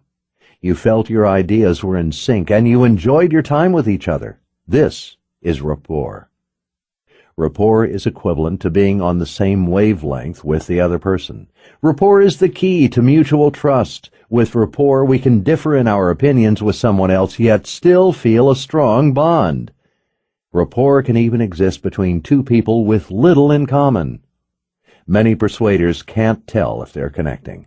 They think that they're doing everything right, that they're doing all the stereotypical rapport-building things, being friendly, enthusiastic, or fun. But the reality is that in most cases, they are not building rapport and are failing to connect with their audience.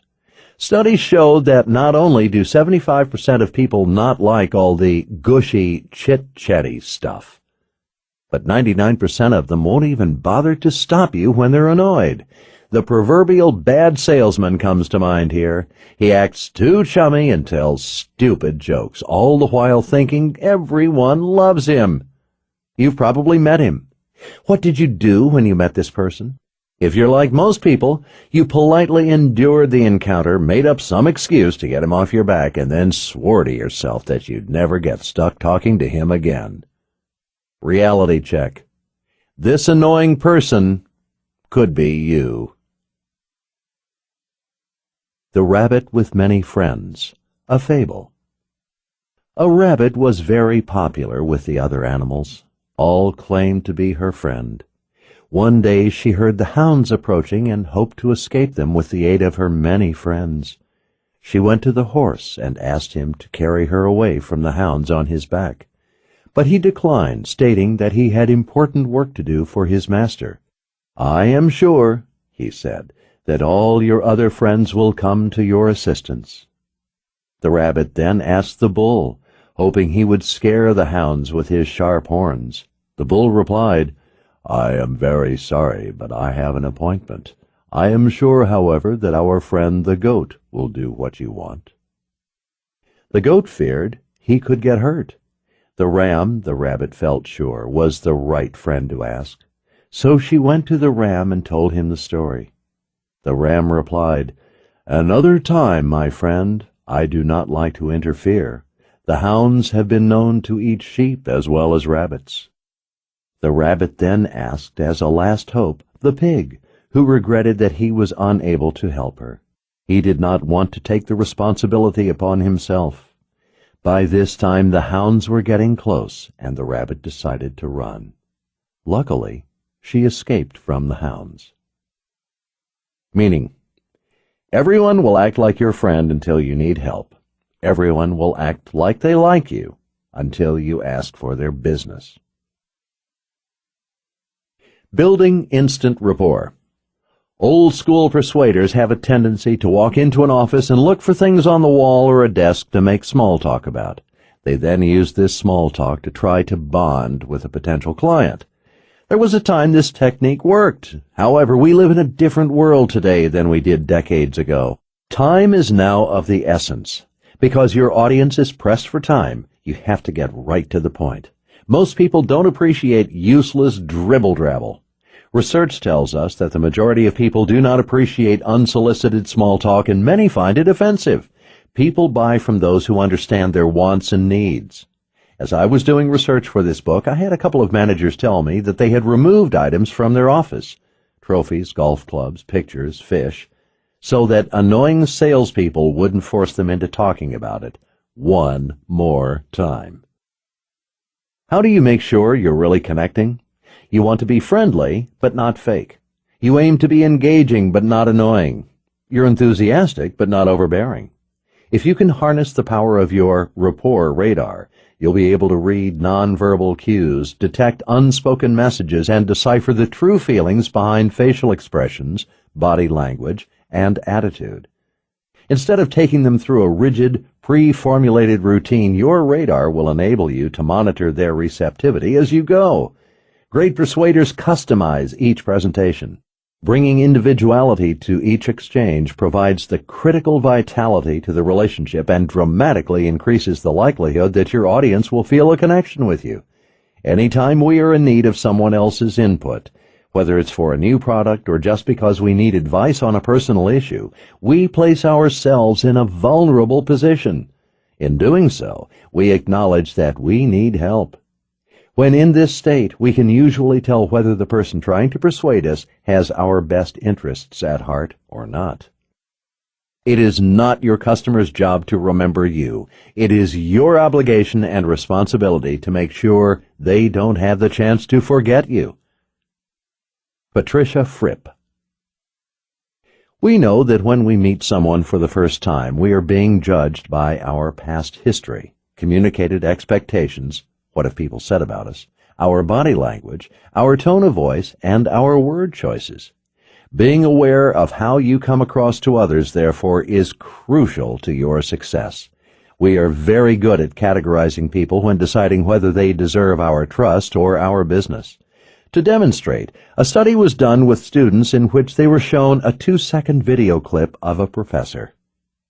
A survey was then given to the class that had just finished the semester with the professor and those who knew him only from the 2-second video clip.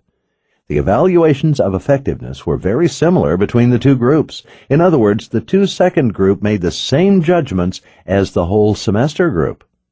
We tend to judge rapidly, and that snap judgment is usually correct. When you meet someone for the first time, he will tend to categorize you like someone he already knows. The positive or negative characteristics of the person you resemble tend to be transferred to you, fair or not. The bottom line is that your audience is pretty good at sizing you up in the first seconds of your meeting. Great persuaders know how to create magic in those first few seconds, and those feelings will last a lifetime. The old-school approach to persuasion put a lot of the emphasis on the final outcome, clinching the deal, closing the sale. Back then, it was a lot more about getting the sale than having a true and lasting relationship with the actual person. The problem with being so closing-oriented is that a persuasive encounter is not a static, one-sided arrangement. The persuadee is not some brainless lump who will unquestioningly accept everything you say. They are living, breathing human beings, which means the exchange is two-sided. You have to establish rapport very early on, making a good and lasting first impression, and you have to keep the rapport going. Many persuaders don't know how to maintain rapport throughout the entire exchange. They're good at breaking the ice and helping their audience feel comfortable, but when it comes to getting down to business, all of a sudden their demeanor changes. Their light-hearted, jovial manner may turn into intense seriousness as they launch into the bottom line. When this transformation takes place, what is the audience supposed to think? The person they were joking around with for the past 10 minutes has now completely morphed into someone else. Which one is the real person? There is an interesting correlation between lawsuits and the likability of a doctor. Malpractice lawsuit statistics show that patients who feel rushed, treated poorly, or ignored, all blows to their esteem, are the ones who are most likely to sue their doctors. Evidence shows that people don't sue doctors they like. This correlation also holds true for you, for your products, your services, and your long-term customer care. Great persuaders don't focus on their persuasive encounters in terms of initial kickoff and final closing. They maintain rapport and connection by keeping the exchange emotionally and logically on the same plane. Think of your audience as a friend you will see and do business with again. Do not allow yourself any abrupt mood changes. Be flexible and willing to adjust to the many moods and emotions your audience may go through. It can help to know some of the things your audience may feel. Consider the following emotions that are commonly felt during a persuasive encounter and understand that you can maintain rapport by being supportive, empathetic, and understanding. indifference, skepticism, distrust, fear, nervousness, interest, curiosity, enthusiasm, suspicion, inquisitiveness, surprise, eagerness, concern, confusion, fickleness, excitement. The necessity of listening. To listen is to learn, and to understand is to inspire. Chinese proverb.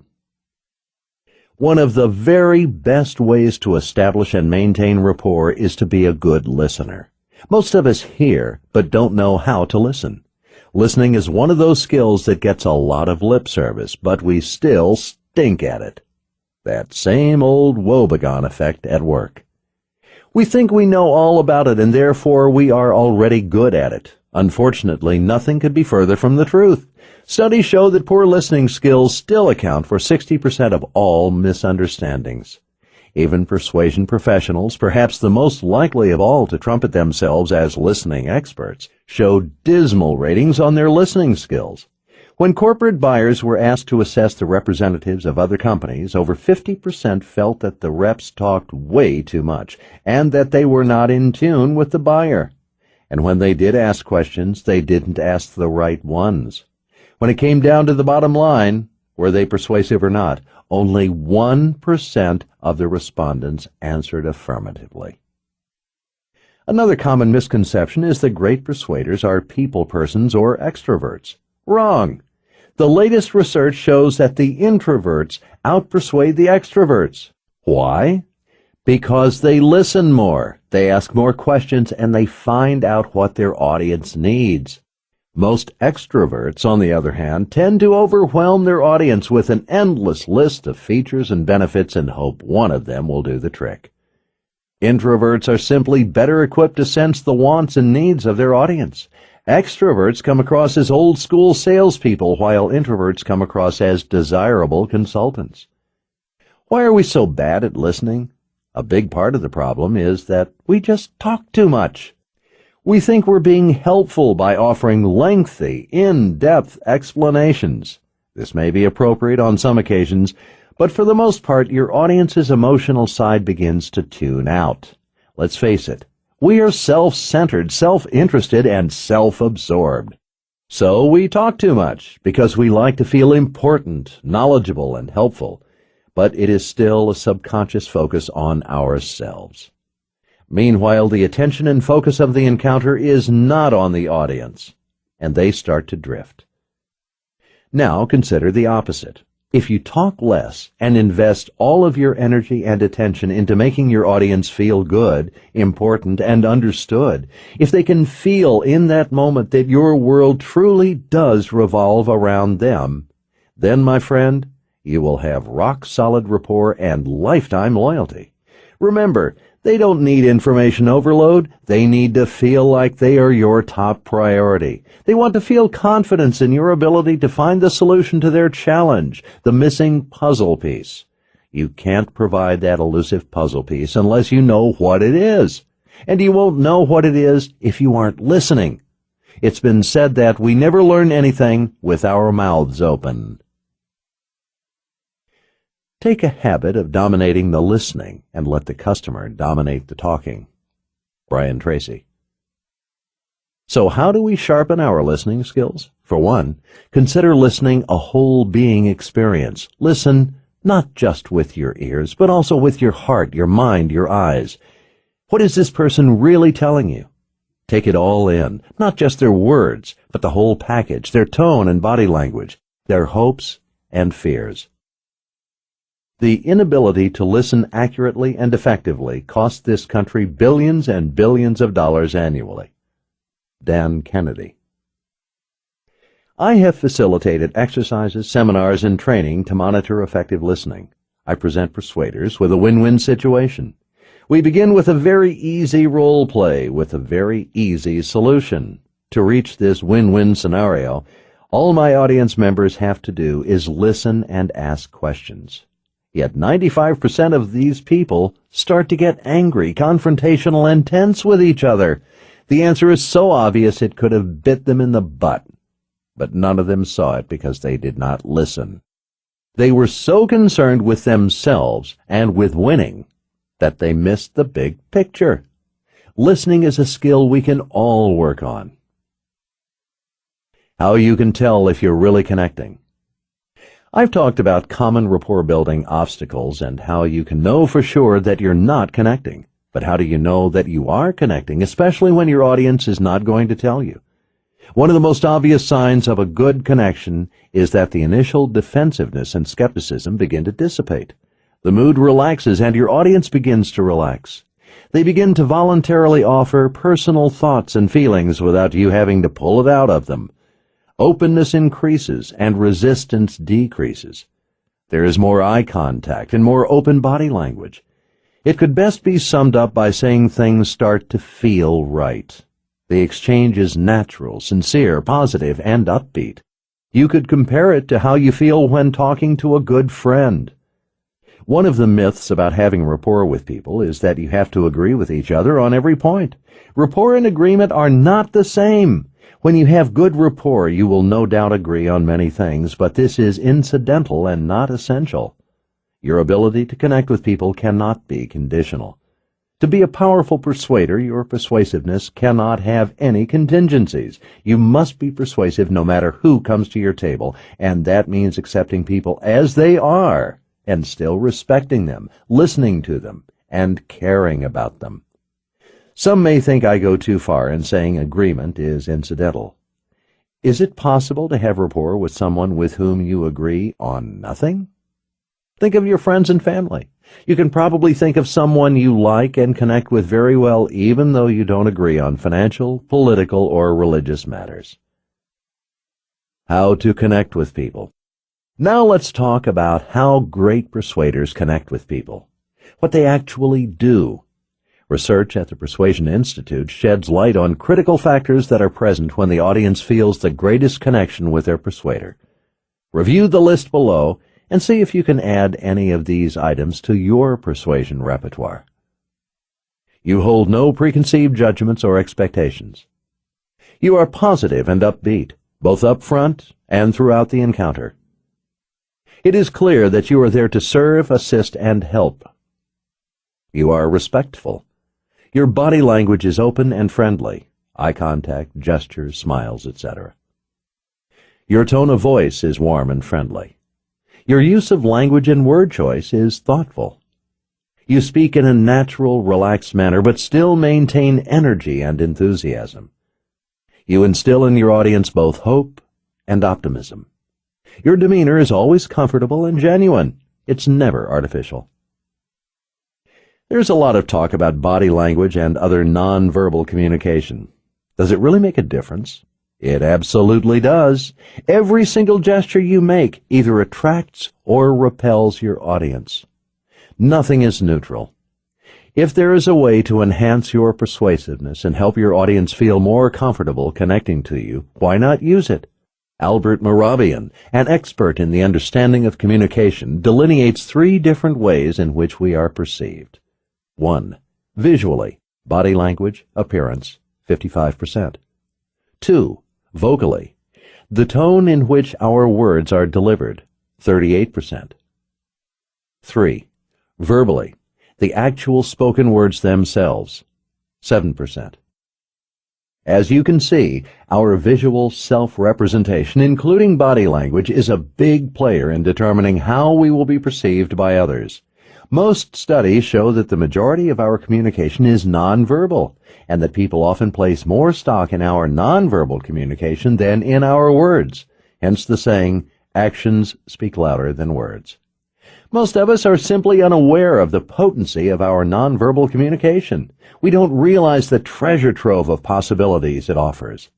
Did you know that the facial muscles can produce over 250,000 different expressions?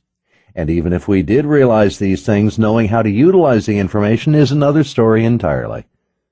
Have you ever seen yourself on video and found it to be an unpleasant experience? Most persuaders are unaware of their nonverbal behavior. A powerful way to raise your awareness is to practice in front of a mirror, or better yet, record yourself. Stepping into the audience's shoes and watching yourself from the other side of the fence will teach you far more than any other method. Being well-versed in body language is not only important to how you come across as a persuader, but it also helps you detect when your audience is lying. That's because it's very difficult for someone to control all their nonverbal communication when they are being deceitful. A brief list of some deceptive red flags includes the following: forced eye contact, irregular eye contact, hesitation, irregular speech, touching the face, increased vocal fillers. Accomplished persuaders understand nonverbal behavior. This understanding will help you make sense of your audience's interest or buying signals. Are they ready to go, or are they still resisting you and your message? The studies show, and great persuaders know, that facial expressions, increased mirroring, changes in the eyes, and specific questions asked all dictate that your audience is being persuaded or ready to buy. Spend the time to master the skill of recognizing these signals. This is critical to great persuasion. Your audience is telling you that they are ready to go. Are you listening or still droning on? You will best connect and therefore best persuade when you can effectively identify the feelings and emotions of your audience. We carry our psychology in and on our bodies. Whether we like it or not, our bodies reflect what's going on inside of us. Being able to discern the psychological and emotional state of your audience by observation helps you know what to say and do next. Their nonverbal communication helps you know how to adjust, monitor, and enhance the persuasive cycle. The simple act of shaking someone's hand is paramount. Sometimes this is your only physical contact with your audience, and it is a common sign of respect.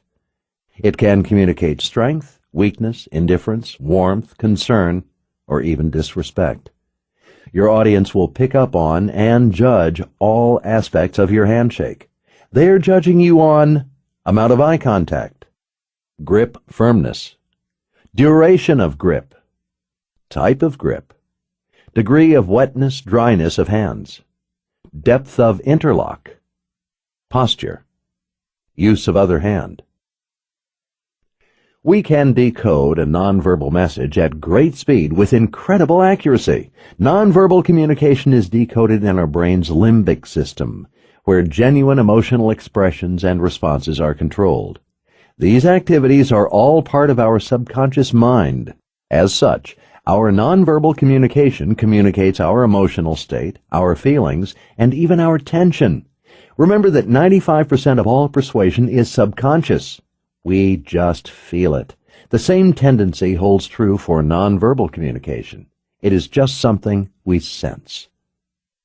How do we pick up trust, tension, uneasiness, or even fear?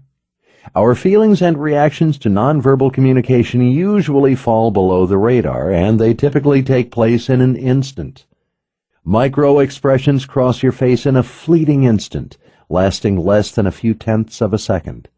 These expressions appear instantaneously in response to an emotionally provoking event and are next to impossible to suppress. They reveal one's true emotion or feeling. It is also interesting to note that if you can get someone to mimic or configure their faces to resemble a specific emotion, they will experience that feeling. Studies show that these changes in facial expressions also correspond with precise changes in physiological activity resembling the real emotion or feeling. Recognizing personality types. A big part of connecting with people and building rapport is simply discerning what personality types you're dealing with. For personality types like your own, you will probably find that connection and rapport come fairly quickly and easily. What about personalities that totally clash with yours? We talked about this before. To be a master persuader, you must be able to adapt to every individual no matter where he or she is coming from. Whether you click with someone or not, you're trying to influence him and make his decision easier.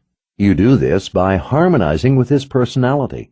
If you can present a style he'll be comfortable with, you'll be more persuasive. If he's not comfortable, you could say everything right, do everything by the book, and he still won't budge. I'm sure you can think of a time you didn't buy because you just didn't like the persuader and for no other reason. We are emotional creatures and we want to like the person who is persuading us. The goal is to persuade others the way they want to be persuaded, not the way you like to be persuaded. I have learned from great persuaders that the art of adapting to the people you're working with is getting a feel for their style. Get used to their style, preferences, desires, and expectations before attempting to persuade. This can be done by observation when you first meet, or as you visit and get to know each other. Humor can help you connect with just about anyone. Actor John Cleese once said, "If I can get you to laugh with me, you like me better, which makes you more open to my ideas. And if I can persuade you to laugh at the particular point I make, by laughing at it, you acknowledge its truth." Understanding the value of humor in a persuasive context gives you tremendous leverage. Your task is not only to realize humor's profound influence, but also to develop the necessary skills to be able to use it in a powerful and ethical way. As you become more and more skilled at incorporating humor into your presentations, you will discover that humor almost always has a place. Great persuaders naturally develop rapport while using humor. I have always known that humor had some effect on rapport, but my research is showing that the effect extends beyond anything I ever expected. Ultimately, your goal as a persuader is to give your audience the motivation they need to take the next step. You want them to come away with a fresh perspective that inspires them and makes them hopeful. Think of your humor as having a therapeutic effect that will give your audience the fortification they need to confront their challenges. Dwight D. Eisenhower said, "Laughter can relieve tension, soothe the pain of disappointment, and strengthen the spirit for the formidable tasks that always lie ahead." It is very unlikely that your audience will feel angry, depressed, anxious, guilty, or resentful while enjoying your humor. Your humor can have a domino effect of goodwill and of instilling positive emotions in your audience. If you can help your audience members to feel happier, you will in turn open the locked doors of persuasion and influence. Humor also increases energy and productivity, which will feed your audience's positive emotions even more. Humor must be deployed cautiously, however. If used inappropriately, it can be offensive and may cause your audience to turn against you. Humor should only be used as a pleasant but moderate interruption. An important rule of thumb: if you are generally not good at telling jokes, don't attempt to crack them when you are in a persuasive situation. Be sure that you have good material. Non-funny humor is not only ineffective, but it's also irritating. Modify your humor so that it is appropriate for your audience. Once your audience feels comfortable with you, they will be more in tune to your message and more likely to remain attentive. Don't despair if everyone does not laugh. In fact, many people won't laugh, but they will still be smiling on the inside. If your audience is smiling, either physically or mentally, you've done a great deal toward increasing your ability to persuade them. This vital humor for persuaders not only connects you to your audience, but also increases people's attention to you and your message. Humor can enhance or detract from your message. What has been found is that humor that is relevant to your message works based on a good delivery, but when it is irrelevant, it will disrupt your message. Humor puts your audience in a good frame of mind. When your audience is in a good disposition, they are less likely to disagree with you. When you develop rapport with your audience, they will like you more. Humor also increases trust. The skill of using humor can be learned and mastered, but only with consistent practice. Sometimes you may fail, but keep at it until you have harnessed the power to make others laugh. Then others will always feel good when they are in your presence. They will also take what you have to say more seriously. Humor will give you the power to motivate and influence others in a productive, positive way. Humor is rapport. Mirroring and matching. Science of synchronization. It is human nature to mirror and match or to synchronize with the people we connect with. We don't even think about it. It happens so quickly and so subconsciously that without a replay, one is unlikely to even notice it. What if you were aware of it? Could it be used to help you be even more persuasive? Research says definitely yes. When you mirror your audience, you build rapport with them. Mirroring operates at a subconscious level and demonstrates that the parties are starting to synchronize and get into rapport. People are inclined to follow and obey those they perceive as similar to themselves. If they shift in their posture, you should eventually do so too. If they cross their legs, you should cross your legs as well. If they smile, you smile too. When you mirror them, they will subconsciously feel that you have much more in common with them than may actually be the case. Why is this so? He likes you because you are like him. He perceives you the same way he perceives himself. When using mirroring and matching, you want your audience to subconsciously say, "It feels like I have known you for years." Mirroring speeds up the process of connecting and effectively communicating with anyone. Obviously, it is imperative that mirroring and matching come across as natural. Great persuaders know how to mirror or reflect their audience's actions, not to imitate them. If people think you are imitating them, they may feel mocked and become offended. They will see you as phony, and they will no longer trust you. Instead of directly imitating, just mirror or match the overall tone and demeanor of your prospect. You can safely mirror things such as language, posture, gestures, and mood. The reality is that mirroring is the best predictor of rapport. People skills, your key to rock-solid rapport. This principle may seem overly obvious, but it's another one of those skill areas that we think we've mastered when we definitely have not.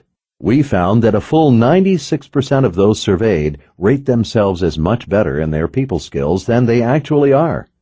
Remember, more jobs are lost due to an inability to work well with others than any other factor. Conversely, the numerous studies show that only 15% of employment and management success is due to intelligence or technical training, while the other 85% is due to the ability to deal with people successfully. Roger Ailes, public relations advisor to Presidents Ronald Reagan and George Bush Sr., had this to say on the matter. If you could master one element of personal communication that is more powerful than anything, it is the quality of being likable. I call it the magic bullet, because if your audience likes you, they'll forgive just about everything else you do wrong. If they don't like you, you can hit every rule right on target, and it doesn't matter. Whole books have been dedicated to this topic, so here I'd like to focus on just a few of the essentials mastered by great persuaders. 1. Show concern. Showing concern means exhibiting genuine friendliness and goodwill for the other person's best interest. It means acting with consideration, politeness, and civility. It is the foundation for all interactions, and it creates a mood of concern in return. 2. Be positive. People want to be around those who are positive and optimistic. Focus on the positive and bring hope to your audience. Hopeful messages bring out the best in people and create a positive image about you and your position. 3. Remember names. One of the quickest ways to form an immediate bond with people is by remembering their names. Try to use your audience's name within the first 10 seconds of the conversation. Using his or her name tells your audience that you care and value him or her as a person. Research also shows that it increases your persuasiveness. 5. Smile. A smile helps make a great first impression and demonstrates happiness, acceptance, and confidence. Your smile shows that you are pleased to be right where you are, meeting this person. As a result, your audience in turn becomes more interested in meeting you. 6. Build respect. The more your audience respects you, the more persuasive you will be. Building respect often takes time, but there are things you can do to facilitate it. Remember that how someone feels about you is often influenced by how you make her feel about herself. How appearance strengthens or weakens rapport. Whether we like it or not, appearance definitely affects our ability to gain and maintain rapport. Your physical appearance, your clothing, your office accessories, and your personal accessories are all part of your appearance. Appearance lies in the simple things that many people overlook, like being in shape and watching your weight, picking nice clothes to wear, paying attention to your accessories. for example, jewelry, glasses, earrings, etc., or having well-groomed hair. A study at the University of Pittsburgh shows that there is also a direct correlation between good appearance and higher incomes. The bottom line is that attractive people are more persuasive than less attractive individuals. Appearance can be considered in the following areas: hairstyle, clothing, weight, shoes, face, strange hairs, hands, nail care, jewelry. Physical attractiveness can trigger greater confidence, strength, assertiveness, candidness, warmth, kindness, friendliness, sensitivity, poise, excitement, nurturance, happy relationships, social and professional success, prestige, life fulfillment. As you can see, being attractive is more than just looking beautiful or handsome. It deals with the whole person, inside and out. When we come in contact with someone of the opposite sex, the attractiveness concept is magnified. Attractive females can persuade men more easily than unattractive ones, and attractive males can persuade females more easily than unattractive males can. This type of attraction works because it creates a positive association trigger, it captures attentions, and it builds esteem. When a persuader is likable and optimistic, these traits increase attractiveness. How similarity and familiarity strengthen rapport. Similarity theory states that we like familiar objects more than less familiar ones. The same holds true with people. We like people who are similar to us.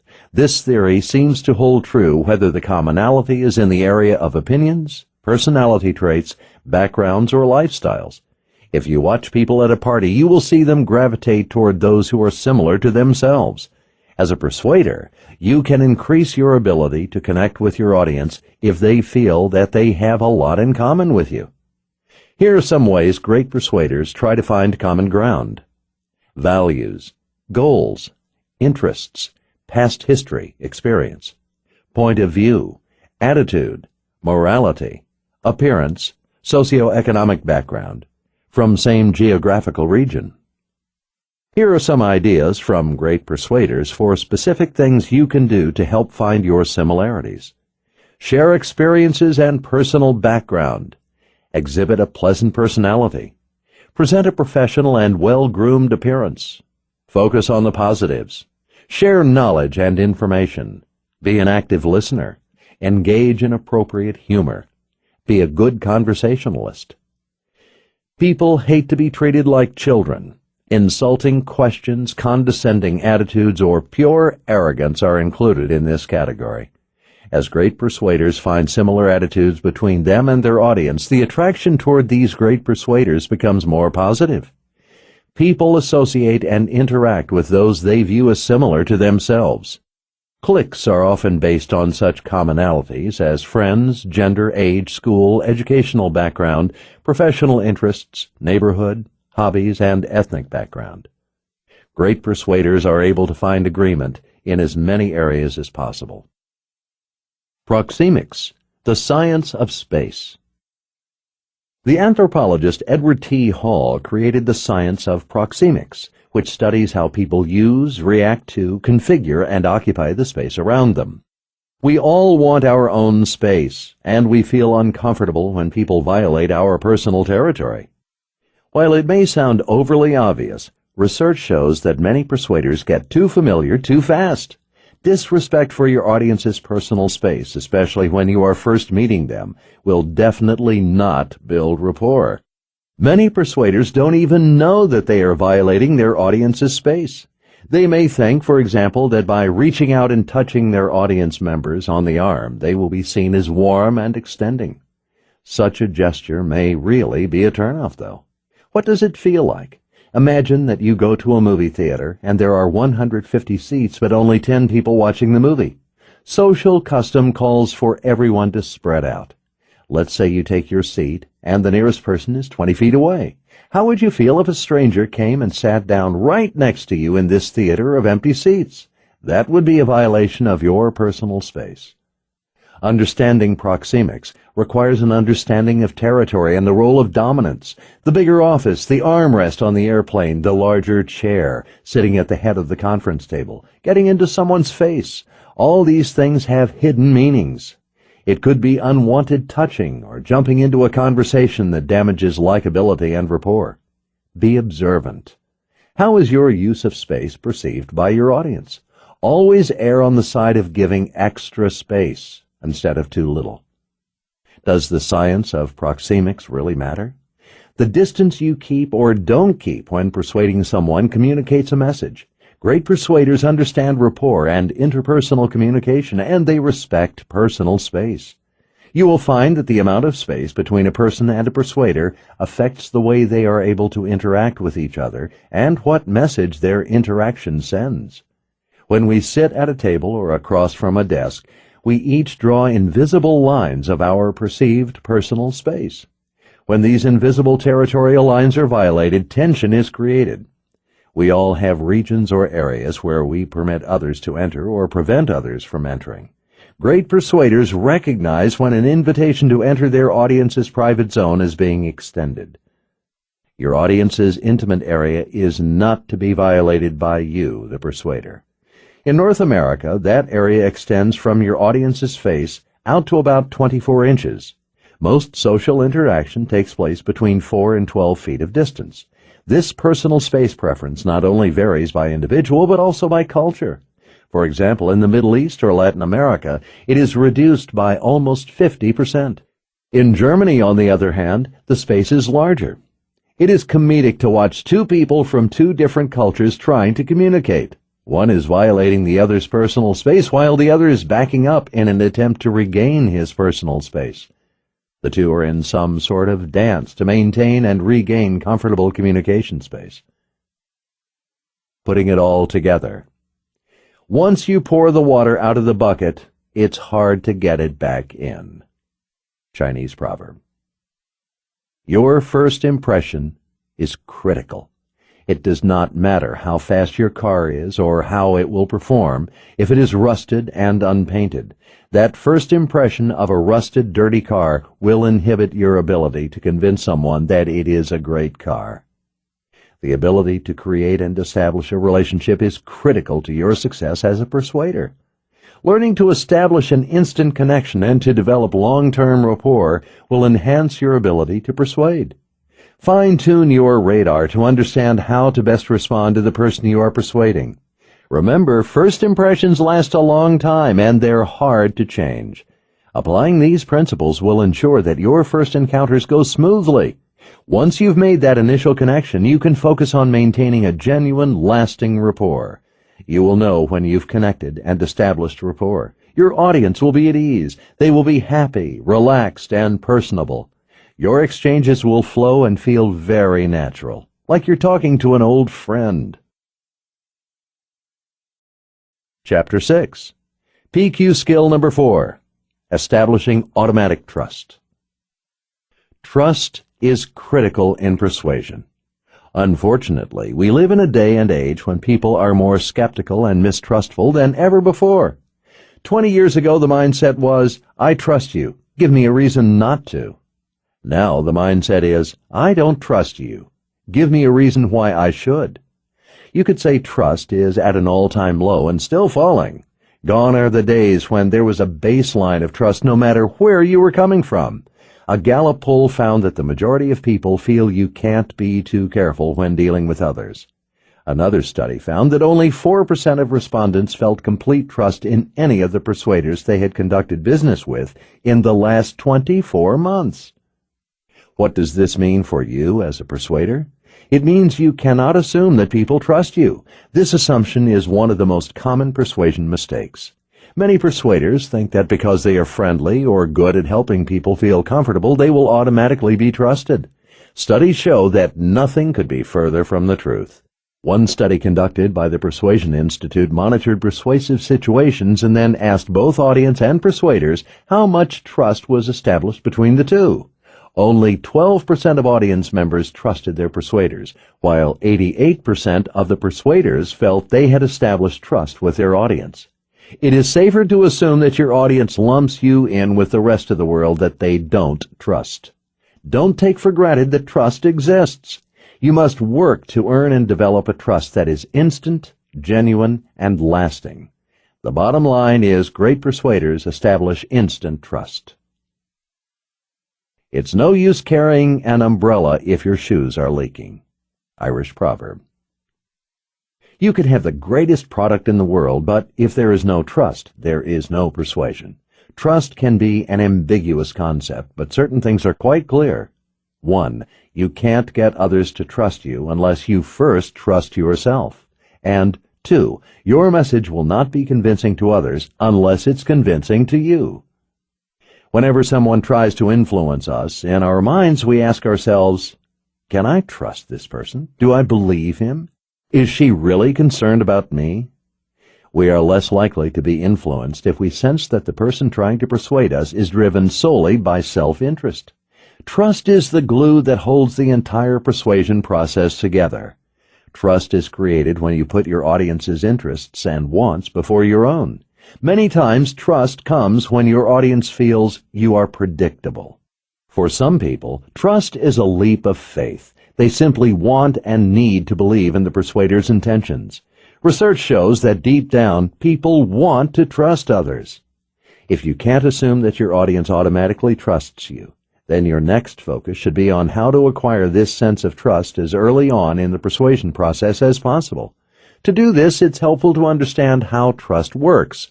Most people can't explain why they trust certain people more or less than others. Usually, there is not a lot of rational thought behind it. More often, it is an instinct or feeling about the particular person. Your audience will feel you out, trying to discern whether or not they can trust you and how much. Remember, it is a sliding scale. This means that you want to be perceived as trustworthy right away before your audience members even know you. Because, fair or not, they're already making judgment calls about you at this point. Then you can demonstrate that this trustworthiness is genuine through your correspondence and interactions. Gaining and keeping trust for both the short term and the long term is vital to your success as a persuader. There are some instances in which the importance of trust is magnified even more. Being aware of these situations can help you devote more effective attention and energy to establishing and developing trust. Consider the following situations. It is the first time you have met someone. There is misunderstanding or misconception about your industry. Your audience has never heard of your product. Your company is unknown to your audience. Your audience considers the purchase price to be expensive. You or your company makes the first contact. The company you represent has a poor history. Trust is also magnified or diminished based on your occupation or profession. For example, medical professionals enjoy higher trust levels than lawyers do. An individual's general trust of a certain industry or profession is dictated not only by experience, but also largely by rumor and reputation, especially if they have had no direct experience with that industry. The Persuasion Institute conducted various polls in which the general trust levels of different professions were surveyed. In a 5-year time period, we saw that the trust level generally fell across the board by 5.6%. Trust levels in some fields stayed the same, while a few actually experienced small gains. All things being equal, people will do business with and refer business to those people they know, like, and trust. Bob Berg. The 5 C's of trust. No trust, no persuasion. We have already established that we cannot assume we are trusted as persuaders. If we want to master persuasion, we have to proactively ensure that trust is established not only in our initial contacts, but that it remains intact for the long term. Now I want to give you the 5 essential keys to building instant, genuine, lasting trust. I call these the 5 C's of trust: character, competence, confidence, credibility, and congruence. If any one of the 5 C's is missing, you diminish your ability to gain trust, which ultimately means you will not have lasting persuasion. Let's examine each of the 5 C's of trust that great persuaders have mastered. Character. Character is the combination of qualities that distinguishes one person from another. These qualities make up who you are on the inside, not the external front you may sometimes put up. Who are you, really? What do you do when no one is watching, when there is no one to impress? How do you treat people when you don't need something from them? Character is also made up of such qualities as integrity, honesty, sincerity, and predictability. I consider solid character to be at the very foundation of one's ability to succeed. No success is going to be profound or lasting in its effects if it stems from questionable ethics, motives, or behaviors. In his best-selling book, The 7 Habits of Highly Effective People, Stephen Covey offers a powerful explanation for how character is crucial to one's ultimate success. If I try to use human influence strategies and tactics of how to get other people to do what I want, to work better, to be more motivated, to like me and each other, while my character is fundamentally flawed, marked by duplicity or insincerity, then in the long run, I cannot be successful. My duplicity will breed distrust, and everything I do, even using so-called good human relations techniques, will be perceived as manipulative. It simply makes no difference how good the rhetoric is, or even how good the intentions are. If there is little or no trust, there is no foundation for permanent success. Newsweek magazine published its findings about character in the workplace. I was surprised to read from the report that today's workers are more tolerant of deception. Many workers feel that lying and cheating are acceptable. Newsweek's findings do not stand alone. Another survey found that nearly half of the workers surveyed engage in unethical or illegal acts. I've even found in my personal training of persuaders that many will openly admit that they wish their integrity were better. What is my point? This disregard for honesty and sincerity is prevalent, but it always catches up with you. People can sense falsehood, deception, or insincerity. Even if they don't pick up on it right away, time will tell. The Latin root of the word sincerity is sincerus, which means without wax. Pillar sculptors sometimes used wax to hide their mistakes so they could still pass off their work as unflawed.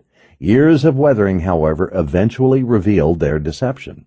As a result, a sincere person was considered to be one without wax or camouflage. It is the same with people. Deception that we may deem as harmless may get us short-term results, but it will not give us the long-term, lasting results. It will also taint others' opinions of us. The worst thing for a persuader is that your audience members probably won't ever confront you about your dishonesty or deception. They are not going to tell you that they think you are lying. They'll just never work with you again. And then they'll tell all their family and friends about the bad experience they had with you behind your back.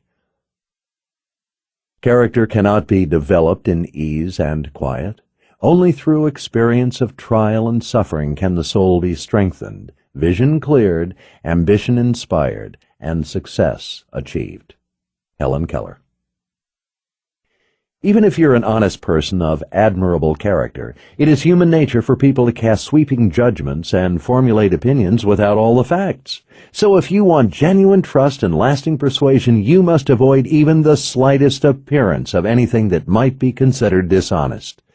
If you never place yourself in a situation where one might be misled about you or your integrity, then your good, hard-earned reputation will never be compromised. Phillips Brooks, a 19th century clergyman, taught, "Character is made in the small moments in our lives." Remember in those small moments to be caring, honest, and forthcoming. Don't embellish the story to make it sound better. Don't omit certain information to cover your own skin. Put the interests of others ahead of your own and keep your priorities straight. In all things, exercise self-discipline, self-control, and self-mastery. Character is knowing what is right, desiring to do right, and then doing what is right. Clear conscience never fears midnight knocking. Chinese proverb. Abraham Lincoln stands as a worthy role model for anyone who wants to develop character. He once said, "When I lay down the reins of this administration, I want to have one friend left." and that friend is inside myself. This statement is particularly poignant given that Lincoln was criticized so viciously while he was in office. Nevertheless, he always remained true to what he believed in his heart was right and just. Competence. Competence is your knowledge and ability in a particular subject area. True competence comes from lifelong learning and experience. Competency exists on many levels.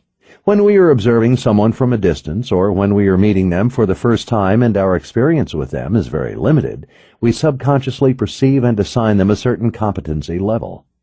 These assumptions are usually based on external things such as their title, their position, their height, how they dress, their demeanor, what kind of car they're driving, the decor of their home or office, how they talk, their tone of voice, how they carry themselves, or even things like what kind of electronic devices they use. These initial impressions are important because they can influence whether or not someone will pursue working with you. But then you have to be sure you possess true competence, not just perceived competence. Can you really do what you say you can do? Can you deliver? Does your audience think you have the skills, the knowledge, and the resources? Whether or not you have this deeper level of competence becomes glaringly obvious as people interact and work with you. One of the key ways to keep your competency on track is to be a lifetime learner. We consider others to be competent when we see them continually learning and advancing their training and education. I can remember going to buy computer products and discovering that I knew more about the product than the sales reps did, and I didn't know much. In an attempt to cover up their lack of knowledge, these ill-informed salespeople tried to bluff their way through my questions. If they had kept themselves educated about the product, the field, and the industry, then they would not have lost my trust in them as competent professionals, and they would not have lost a customer. Learn to become the best in your field. Demonstrate you know your area of expertise. You should know more about your subject than 99% of the population. The following are some specific ways you can gain and strengthen your competence, both actual and perceived. Degree, degrees. Professional standing. Affiliations with respected organizations. Publications. Referrals. Endorsements. Reputation. External surroundings. Definite opinions. Testimonials. Passion. Confidence. According to J. Conrad Levinson of guerrilla marketing fame, confidence is the #1 reason people are persuaded to buy. Confidence triggers trust. Demonstrating confidence in everything you do increases others' abilities to place their trust in you. I've seen plenty of people of only average to mediocre ability persuade and influence more effectively than others who were more naturally gifted simply because they exuded greater confidence. The people we admire and look up to the most are usually the type of people who know what they want and how to get it. Can you think of a time when you went to buy something and your sales rep seemed uneasy? I'm sure you felt less eager to buy, even if you originally fully intended on making the purchase. People who lack confidence will always struggle to effectively influence others. If you're perceived as doubtful or underconfident, your audience will feel that way too, about your product, about your idea, or about anything else you might ever try to present to them. Don't panic if you don't feel full confidence 100% of the time. Complete confidence in oneself takes experience, time, practice, and patience. Since confidence is so critical, it is important to understand what hinders it. This can be summed up in one word: fear. All doubts, questions, concerns, insecurities can ultimately be traced back to fear in one form or another, whether it's deeply hidden or right out on the surface. You need to make sure that your confidence and your commitment to success are bigger than your fears.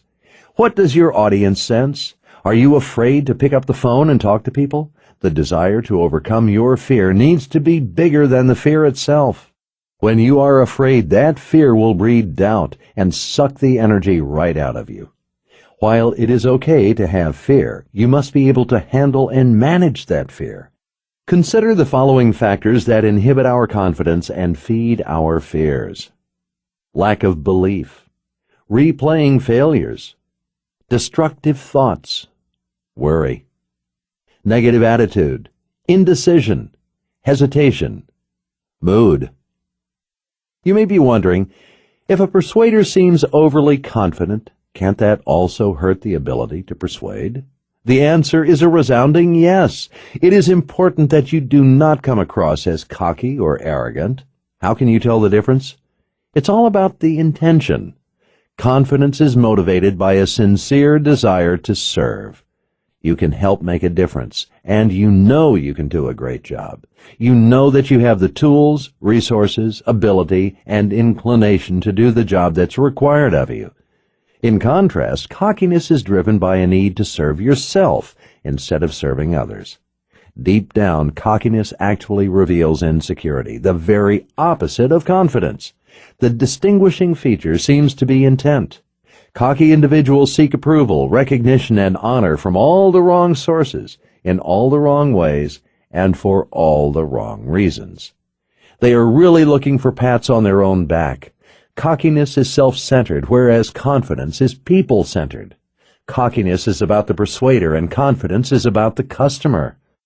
Cocky or arrogant behavior usually elicits these types of complaints. He acted like he owned the place. She treated me like a child. She did not listen to what I wanted. He didn't ask permission to. He blamed others. She did not own up to her mistake. He never answered my question. She always has to be right. He is arrogant and condescending. If your audience senses any pride or superiority, the game is over. Just the same as if you were not confident enough. It simply doesn't matter if you say and do all the right things. If you turn people off, it's a lost cause. If they don't like you, they will not allow themselves to be persuaded by you. Here are some additional ways you can avoid the trap of seeming overly confident. Always be genuinely open to feedback or criticism. Be willing to listen. Don't always be the one talking. Admit when you're wrong. Be honest about the strengths and weaknesses of your product and competing products. Never interrupt. Ask questions to demonstrate care and concern, and to be sure you clearly understand your audience's needs and wants. Use external credibility, testimonials, endorsements, referrals, etc., instead of tooting your own horn. Credibility. When the Persuasion Institute polled respondents to see which one of the 5 C's they thought was most important, 44% said credibility. And interestingly, despite its importance, respondents felt that it was established only 11.4% of the time. Why the dismal rating? It's harder to gain credibility nowadays than it ever was in the past. Most consumers are fairly sophisticated and have grown cynical with all the exaggerated and unsubstantiated hype that is thrown at them. People who have been burned in the past develop thick skins against almost every persuasive message they are exposed to. How do you overcome this lack of credibility? Here are several ideas great persuaders use to boost their credibility. 1. In this very skeptical world, your prospect is looking for a weakness. If you don't give them some type of weakness, personal or product, they will assign a weakness for you. Great persuaders increase credibility by revealing an apparent weakness and turning that perceived weakness into a desired benefit. 2. Credibility is enhanced by every minute of preparation. Great persuaders never wing it or leave anything to chance. If your audience ever feels you should know the answer but don't, you have lost credibility. Plan, rehearse, and polish your presentation. Always research your audience. 3. Your audience is going to judge you in the first 30 seconds. How do you really look? How are you really coming across? Can you maintain eye contact? Is your appearance professional, polished, and what your audience expects? 4. When you enter a low credibility situation, or when your audience does not know you, borrow the credibility from someone else. Who can endorse or recommend you? Who can introduce you that already has credibility with your audience? Learn to always ask and get testimonials from happy current clients. 5. One of the quickest ways to lose your credibility is to badmouth the competition. You don't have to resort to pulling down others to enhance your own product or service. If you can't persuade based on the quality of your product or service, it is time to change careers. If the consumer needs to be legitimately warned about the competition, provide ways for them to find out for themselves. 6. Pepper your presentation with credible facts, figures, statistics, or studies to reinforce your message. Never assume your audience thinks you are credible without using outside resources. Always remember to cite your sources. Your audience will always believe someone else before they will start to believe you. 7. Find ways to reveal your qualifications without coming across as a braggart. You need to reveal or display your expertise, qualifications, education, and experience so you will come across as the expert. The moment your audience accepts you as the expert, you have their undivided attention. Reveal to your audience why you're the expert and why you have earned the right to persuade about your product, service, or idea. You have to be careful in how you explain and exhibit your credibility. If you launch into a laundry list of your accomplishments or of your education and titles, you might be perceived as self-centered. Take advantage of less direct or less self-proclaiming ways to show your audience how competent you are. For example, you can hang your degrees on the wall, have someone else give a brief bio, or have someone else offer his recommendation of you. You can borrow credibility from others using a testimonial or statement from them. Credibility can also be defined as having expertise, trustworthiness, goodwill, dynamism, extroversion, sociability, or composure. Trust builds with dependability. Do you have a track record? Are you a person of your word? When you make an appointment, are you there on time? When you commit to doing something for someone, does it get done as promised? Do you think they will forget? Well, they don't. They usually just won't bring it up. When you make a promise, do you make sure it is kept, or are you full of excuses and alibis? Be reliable and follow through with all your promises. Credibility is the single biggest variable under the speaker's control during the presentation. Another way to boost your credibility is to present yourself in a calm, organized, and authoritative manner. Being overly emotional or flustered throws your credibility out the window. Consider the most highly successful attorneys or CEOs. No matter how rushed or pressured they are, you don't ever see them running into the room, slamming their stuff down on the table, and throwing themselves into their chairs. No! They are absolutely composed at all times. That's because they must always convey an air of authority and control. Jury studies show that lawyers who appear well organized are thought of as being more thorough and better prepared than their disorganized counterparts, which of course increases their credibility. Another way to boost credibility is to be honest about your product's weaknesses and how it compares with the competition. Your audience is looking for a weakness, so give them one. If you don't give them a weakness, they will assign one to you or your product. Or your audience might think what you have to offer is too good to be true. Revealing a weakness tends to make people view you as more honest and trustworthy than those who try to cover up a product's faults. Great persuaders can even turn weaknesses into selling points. Think of the following examples. Avis, we are number 2 and we try harder. Listerine, the taste you hate twice a day. 7-Up, the Uncola. L'Oreal, because I'm worth it. VW Bug, VW will stay ugly longer. Dr. Pepper, not a cola. Heinz Ketchup, so thick it pours slowly. Smuckers, they make fun of their name. When you're able to turn weaknesses into positives, your audience is going to appreciate that you have been open and frank. You never want to appear defensive or to be avoiding your audience or the issue. Let them understand your thinking process. I am not saying you need to disclose everything about your product or service. What I am saying is that you need to provide a reason why you are doing what you are doing. Be willing to share the information your audience needs and wants. trustworthiness increases when we are big enough to own up to our mistakes and weaknesses. People can forgive weakness, but they won't be as quick to forgive cover-ups. Oftentimes, if a persuader is open about a weakness or a drawback in a particular product, he still seals the deal. Frequently, your honesty will be the characteristic that wins people over. In the end, it is better to risk rejection than to hide something your audience will later find out on their own. If your audience is only hearing positive angles from you, you could lose credibility. At the Persuasion Institute, I have analyzed thousands of client offers. One common theme among many of the deals that were not selling is that they appeared too good to be true. While the offers may have been legit, the audience just did not buy into them. When we weakened such offers, sales often increased. Lying decreases your credibility. Most persuaders think that only when they are caught in a lie that it decreases their credibility. And they have been, more often than they know. We have found that most people will not call you on a lie. They will sense it, mentally record it, and simply won't come back. You thought you would get away with it, but they still sense it.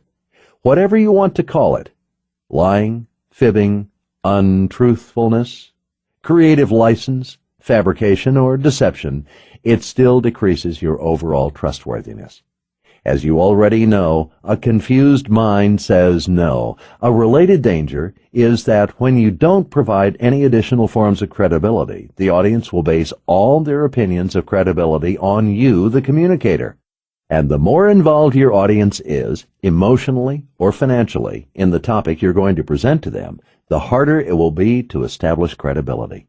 High involvement increases skepticism, and only your credibility will decrease that skepticism. An audience with low involvement, not a big issue, in a particular issue is more likely to defer to other sources, including you, because it requires less mental strain or emotional investment than trying to figure it out for themselves. Congruence. Great persuaders are congruent. But what is congruence?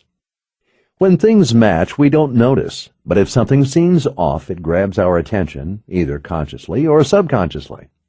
Congruence is when your words match your actions. Agreement and harmony between what you say and what you do are paramount to instilling trust in those you work with. The more consistent and congruent you are in every aspect of your life, the more honest and genuine you're perceived to be. If you believe in your message, you'll practice what you preach.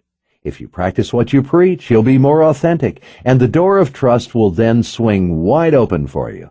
When you possess congruency, there's no need to manipulate or camouflage your behavior. An interesting study was conducted with dentists, whereby an ad was put in the newspaper asking for people to participate in a painful dental procedure. The first amazing thing about it was that people actually showed up.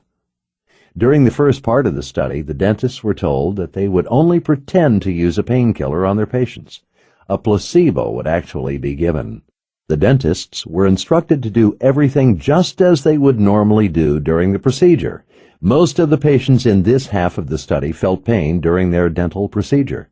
During the second half of the study, the dentists were told to perform the exact same procedure, except this time they would be administering a real painkiller to their patients. When told that the dentist was going to numb their mouths, most of these patients did not feel pain. The reality was, however, that unbeknownst to dentist or patient, a placebo had again been administered in place of the painkiller.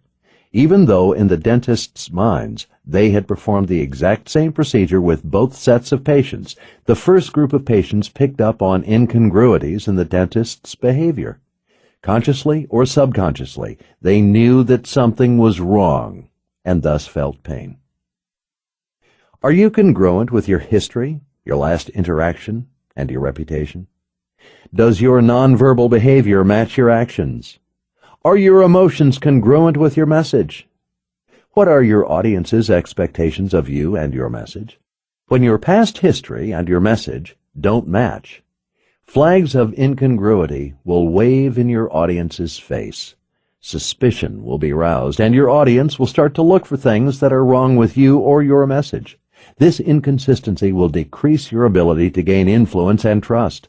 That's because humans are natural lie detectors. When we attempt to fake congruence, we must also spend our time and energy trying to fake our message. What are some nonverbal behaviors that will trigger incongruence and a sense of deception?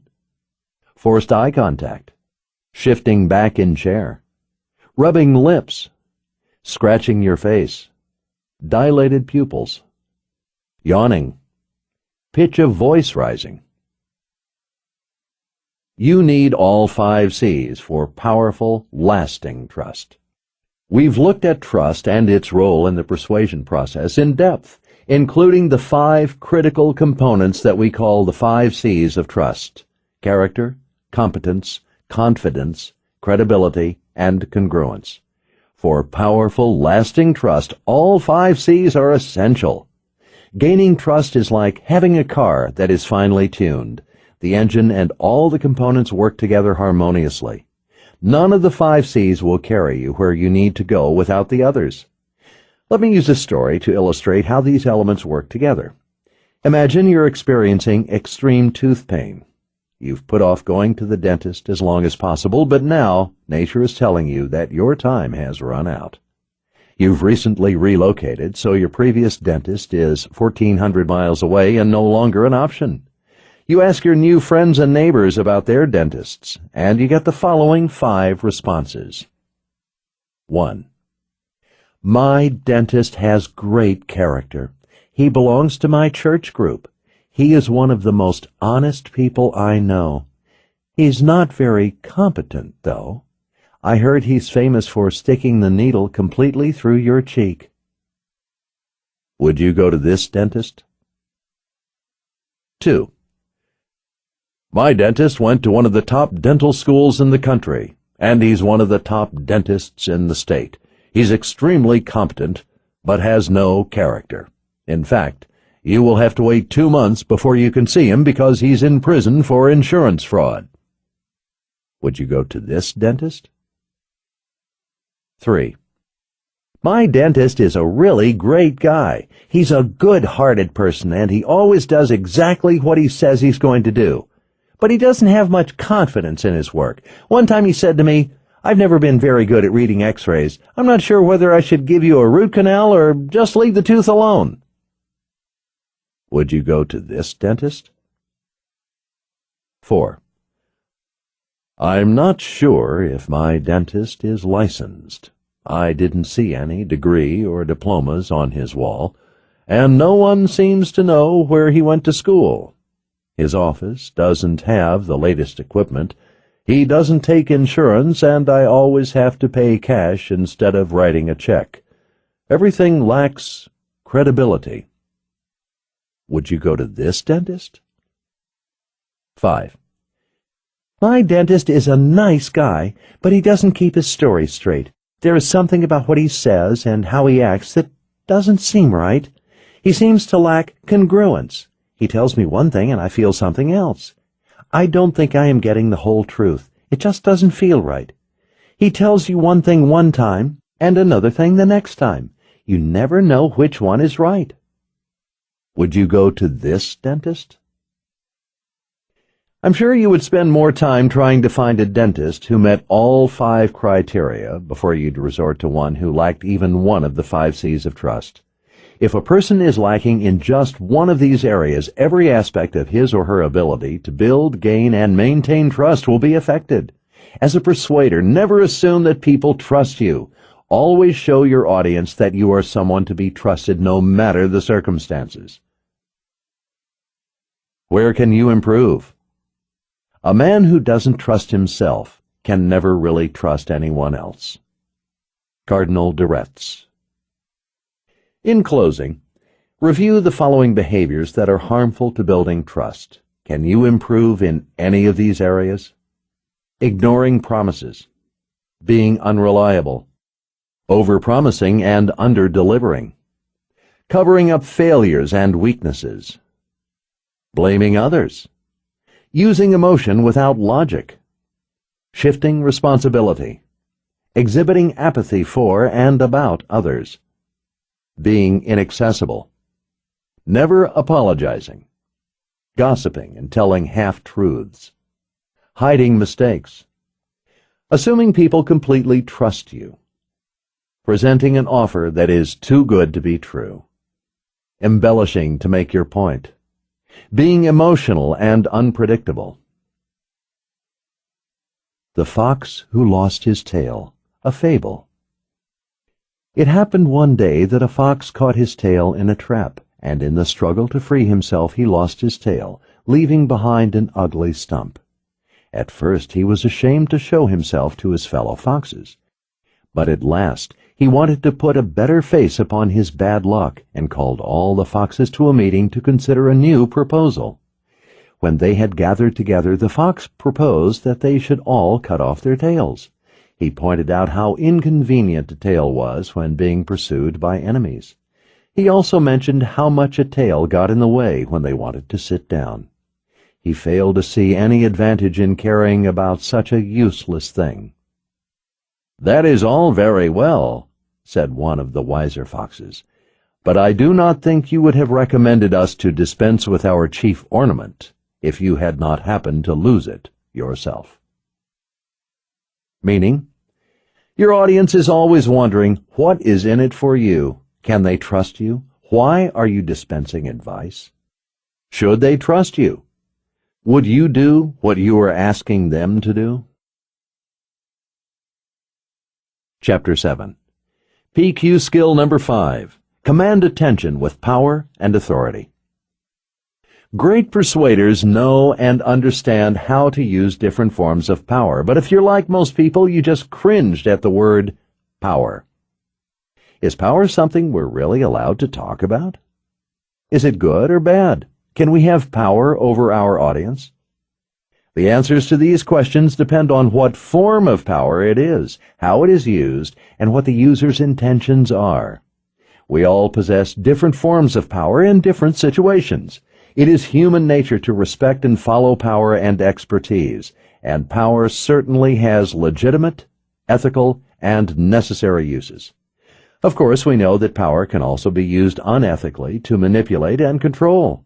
When your audience trusts your power, you will be very persuasive in moving them to action. What causes them to trust your power or authority? What causes them to trust your expertise? They trust your expertise and authority when you can help them access something they need or desire. This could be a product or service, rewards, freedom, or information. Power is different from force. It is all about your intent. Power creates trust, it strengthens, and it empowers. Force must always be maintained, enforced, and warranted. Force sucks the energy and life out of people. True power encourages, revitalizes, and creates unity and synergy. Power causes us to listen and obey. Force causes us to be skeptical and run. David R. Hawkins said it best, "Power gives life and energy. Force takes these away." We notice that power is associated with compassion and makes us feel positively about ourselves. Force is associated with judgment and makes us feel poorly about ourselves.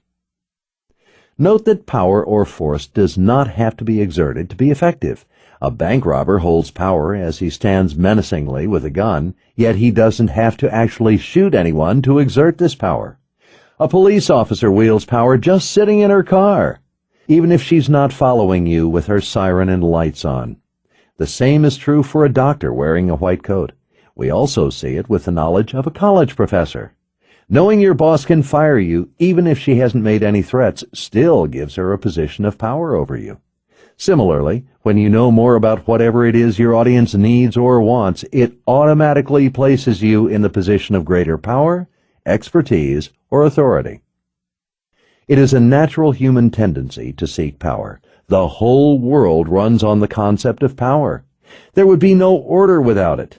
The legal system has the right and the power to interpret laws. The military and police have the power to enforce laws. A manager has the power to fire a dishonest employee. Parents have the power to discipline children. Power is ingrained in our psyches, our culture, and our society. Dr. Floyd Allport, a social psychologist, talks about this instinctive characteristic in his book, Social Psychology. He believes that deep inside each person there is a desire to incite reactions in others. He further asserts that as we age, these desires grow more strongly into a yearning for control. Why is power so seductive? When we possess power and control over our environment, we feel strong, invincible, and often exhilarated. As Abraham Lincoln said, nearly all men can stand adversity, but if you want to test a man's character, give him power. The question remains then, what makes the exercise of power good or bad? Power tends to make us nervous, and with good reason. We have all seen great abuses of power, tragic, deadly abuses. We also feel that power inhibits our personal freedoms and our ability to control our own lives. We have all been forced to do things against our will, and we have all experienced someone who threw his power around in the wrong way. These past experiences are why the pursuit of power makes us feel uncertain. Many people think that power is all about using dominance, coercion, force, strength, or even control. Sure, these actions can be used as power, but not for genuine long-term persuasion. Great persuaders don't get stuck on power trips or feel the need to exert themselves on others. They understand that the proper and ethical use of power opens their audience to persuasion. Most average persuaders use power in the wrong way. Too much, too soon, and too obvious. Do not remove a fly from your friend's forehead with a hatchet. Chinese proverb.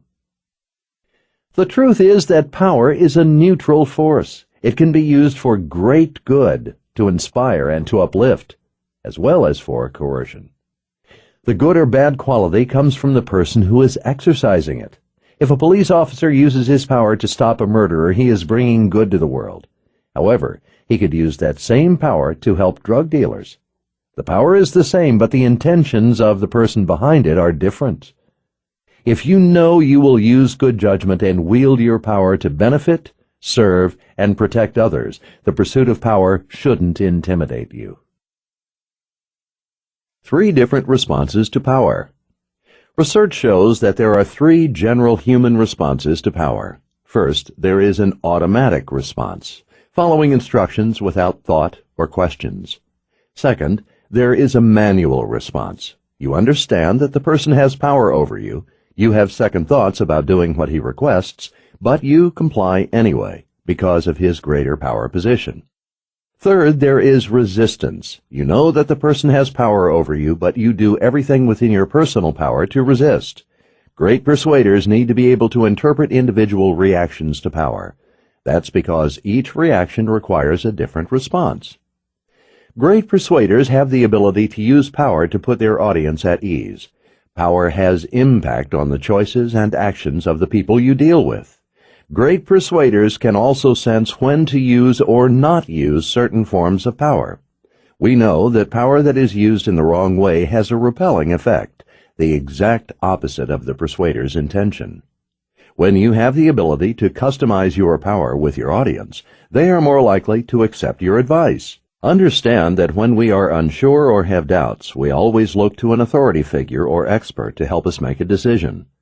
Power, if used improperly, can make people feel controlled or manipulated. By wielding the wrong power, you may get the immediate results you're looking for, but they're not going to last.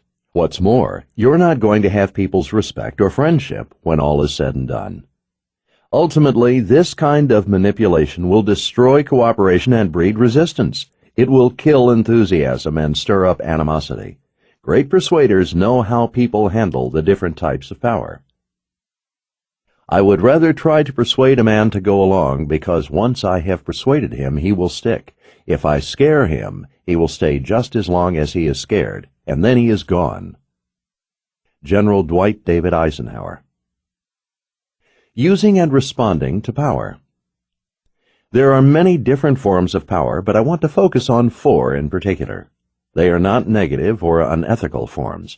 Rather, they are positive and ethical forms that boost and enhance your ability to persuade. They are authority, respect, knowledge, and reward power. Great persuaders know and use all these different forms of power. Authority power. The main source of a persuader's power is her authority. You know what you are talking about, what you are doing, and how you can solve your audience's challenges. Authority power is based on how other people perceive your expertise. You have authority over others when they believe you have greater clout or strength than they do. Authority allows those in a power position to persuade others to comply with them because of their status, position, background, or rank. CEOs of large corporations carry this form of power. Police officers are another excellent example of this type of power holder. You feel compelled to comply with police based on their position of authority. We can't be blamed for our natural urge to follow authority. We have been taught since childhood to believe and follow proper authority. It started when our parents taught us that disobedience to authority is wrong and has consequences. We are taught to listen to our teachers, our parents, or political figures. Often, we submit to authority figures in an effort to avoid pain and punishment. Disobedience can lead to stiff penalties. Exercising authority power does not mean being arrogant or condescending.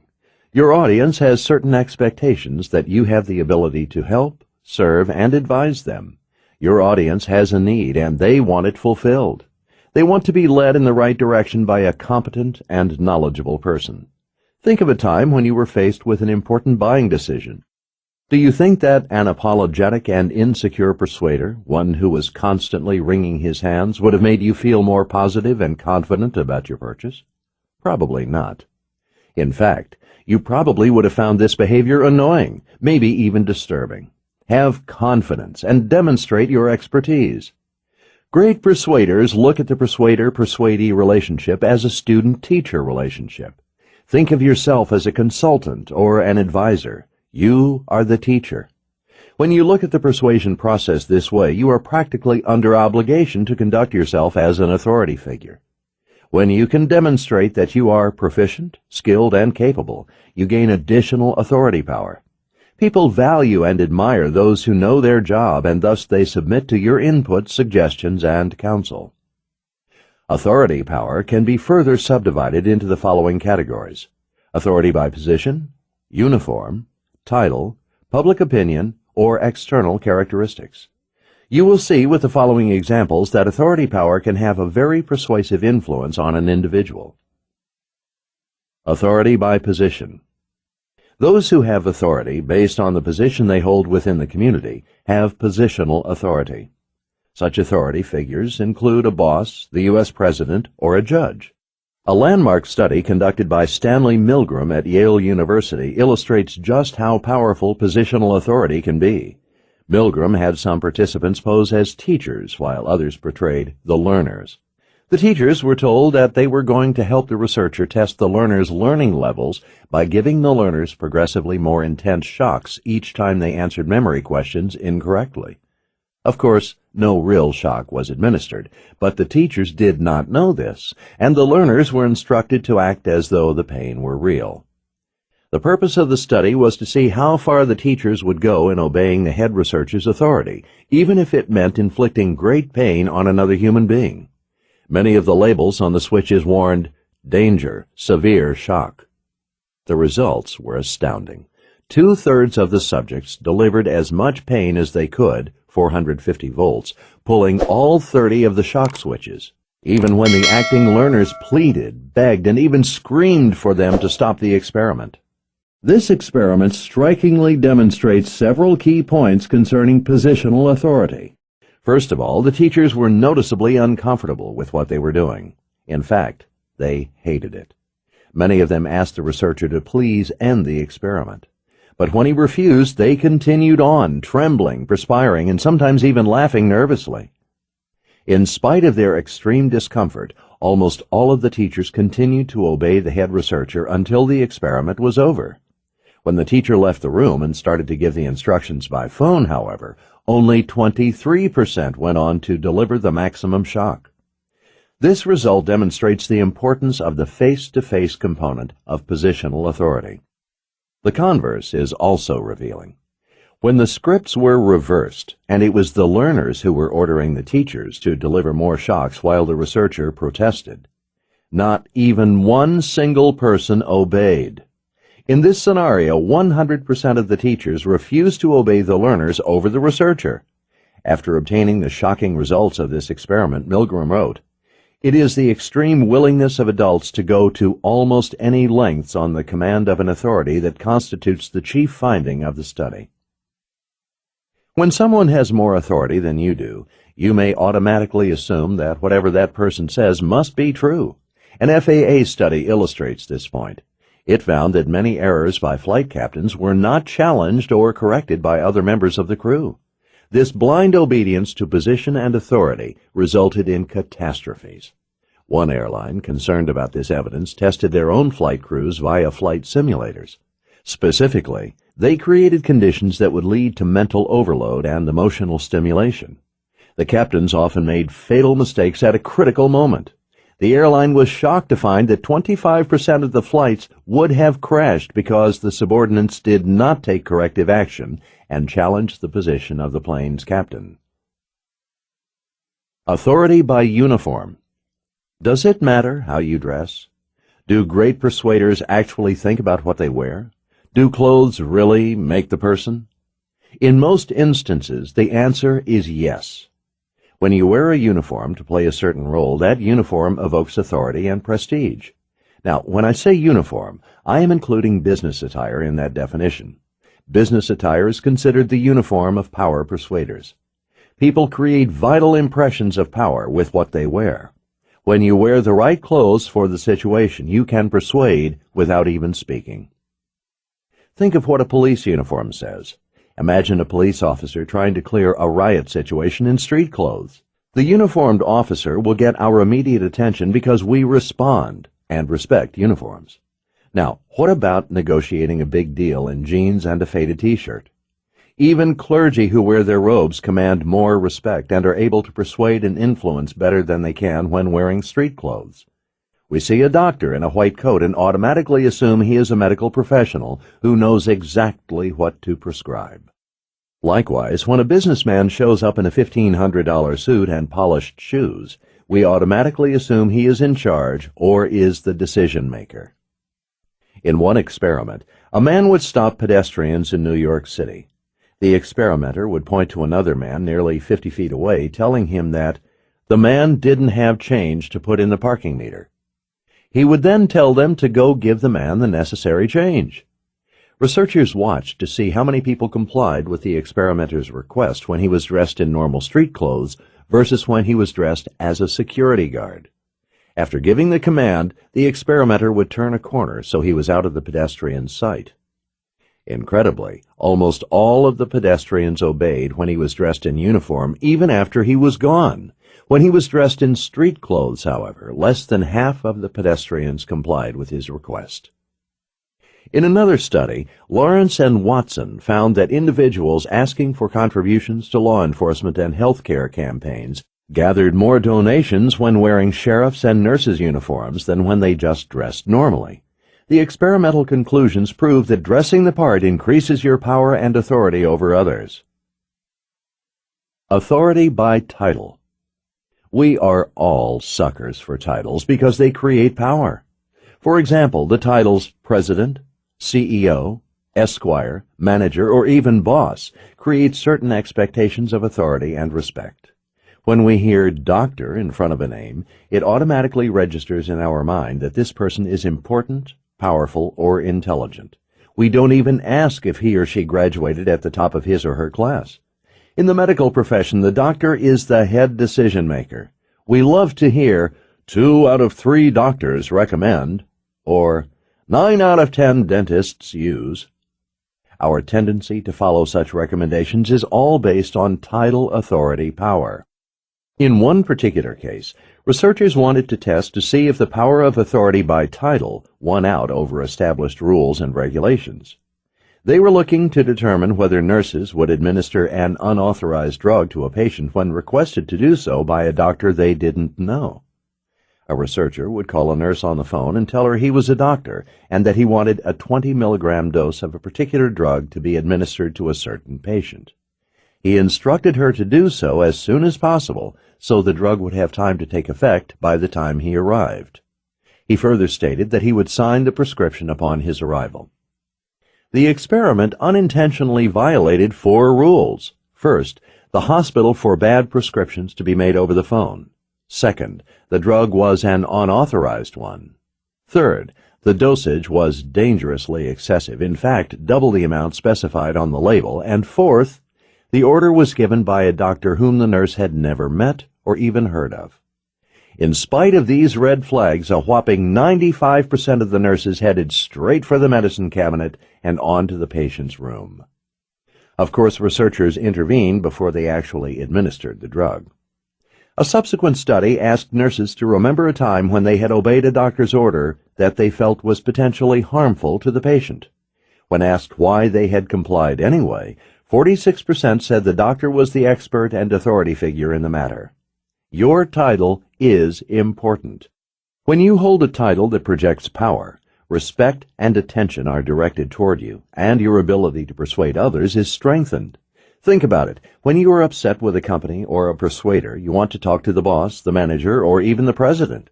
I was amazed when I was hired to do sales for a local company and my business card read, Regional Sales Manager. Although I was just a rookie, I did notice that the title on the card garnered respect. Find a title that is appropriate for you and your work. For example, Vice President, Senior Partner, Managing Director, or Account Executive might work for you. Authority by public opinion. Authority by public opinion occurs when a person has power or authority not directly because of experience or expertise, but simply because of his or her reputation. An example of this type of power can be seen in scholarly journals, which are more likely to publish articles written by people who are established and renowned within their respective fields versus people who are virtually unknown. What has your audience heard about you, your product, and your company? What is the public perception about you? Very often, public opinion carries more weight than facts. Here is another great example of public opinion authority. An error in Intel's Pentium chip was detected in 1994. News spread quickly about the flaw, and public outcry exploded as Intel tried to downplay the issue. Reality was the average user would never be affected by this flaw. There was only a 1 in 9 billion chance of getting an inaccurate result. It wasn't long before Intel was flooded with emails and phone calls requesting a no-questions-asked return policy on the microprocessor. In the heat of the whole mess, complaints peaked at 25,000 in one day. In spite of the huge public outcry, Intel refused to offer the requested return policy. Not surprisingly, the press got hold of the story and Intel stock dropped dramatically. Finally, Intel was forced to adopt a new return policy. What was the result of resisting public opinion for as long as they had? A mere $475 million write-off. In just a matter of weeks, public opinion had influenced the value of the entire company, and ignoring public opinion proved a very costly mistake indeed. Authority by external characteristics. Great persuaders command authority. Like it or not, some people view others as powerful simply because of their physical characteristics. For example, being tall can emit authority over another even before you've spoken to that person. If you look back through history, presidential elections in the United States have been won by the taller candidate 20 out of 23 elections since 1900. Height also scores points in the battle for affection. Research suggests that women are significantly more responsive to a man's published personal ad when he describes himself as tall. Another example of how physical characteristics portray authority is exhibited in our response to someone who has a deeper speaking voice. We subconsciously respond to deeper voices as more commanding and authoritative. Recognize that many of the physical characteristics we possess, or strive to possess, serve as status symbols. The more positive physical attributes we have, the more we tend to be perceived as rich and powerful. One study conducted in the San Francisco Bay Area showed that people driving expensive cars received better treatment from other drivers than those driving more modestly priced cars. For example, motorists waited significantly longer before honking at a new luxury car that was lingering at a green traffic light than at an older economy model doing the same thing. What's more, nearly all the motorists honk their horns impatiently more than one time at the cheaper car. In the case of the luxury car, 50% waited respectfully, never honking at all. Another determinant of external authority is our surroundings. In one study, the appearance of a professor's office changed the way a student perceived that professor. The students were shown pictures of different professors' offices. Some were clean and some were cluttered and disorganized. Researchers found that the photographs of the office had a dramatic influence on the students' overall perceptions of the professor. In particular, the students who saw the cluttered and disorganized office rated the professor as less conscientious, less agreeable, less competent, and not as friendly. Appearance affects your authority. External objects and environment also affect perceptions of power. It is therefore wise for all of us to check our appearance and surroundings to make sure we're sending the right message. Respect power. Respect commands itself, and it can neither be given nor withheld when it is due. Eldridge Cleaver. Respect power is the hardest of all power types to gain. This power comes naturally to great persuaders. It must be earned one drop at a time, but it is also the longest lasting. It has a sustained influence on the audience long beyond the persuader's actual physical presence has departed. Respect is based on the sum total of how you have conducted yourself in your professional and personal affairs. If you have shown respect, integrity, and character in all your dealings, people will know it. People will sense it. Respect power is the type of power an individual has when he is placed in special regard because of his honorable character. As a result of being honorable, other people trust and respect these individuals and willingly follow them. Parents and religious leaders often possess this type of power. Because of respect for these individuals' overall conduct, people are influenced on the spot without needing to analyze the persuader or the persuasive situation. Respect. Respect is enhanced when there is integrity, character, dependability, mutual respect, unspotted history, long-term stability, proven track record, unquestionable reputation. Knowledge power. Francis Bacon once said, "Knowledge itself is power." Knowledge power is based on proficiency in a certain subject, procedure, or situation. Remember that you are the expert. People can be persuaded if they think you have more knowledge or expertise than they do. For example, lawyers, mechanics, and doctors possess knowledge power. People rely on these professionals' opinions, believe what they say, and trust implicitly what they do because of the extent of schooling or experience they have.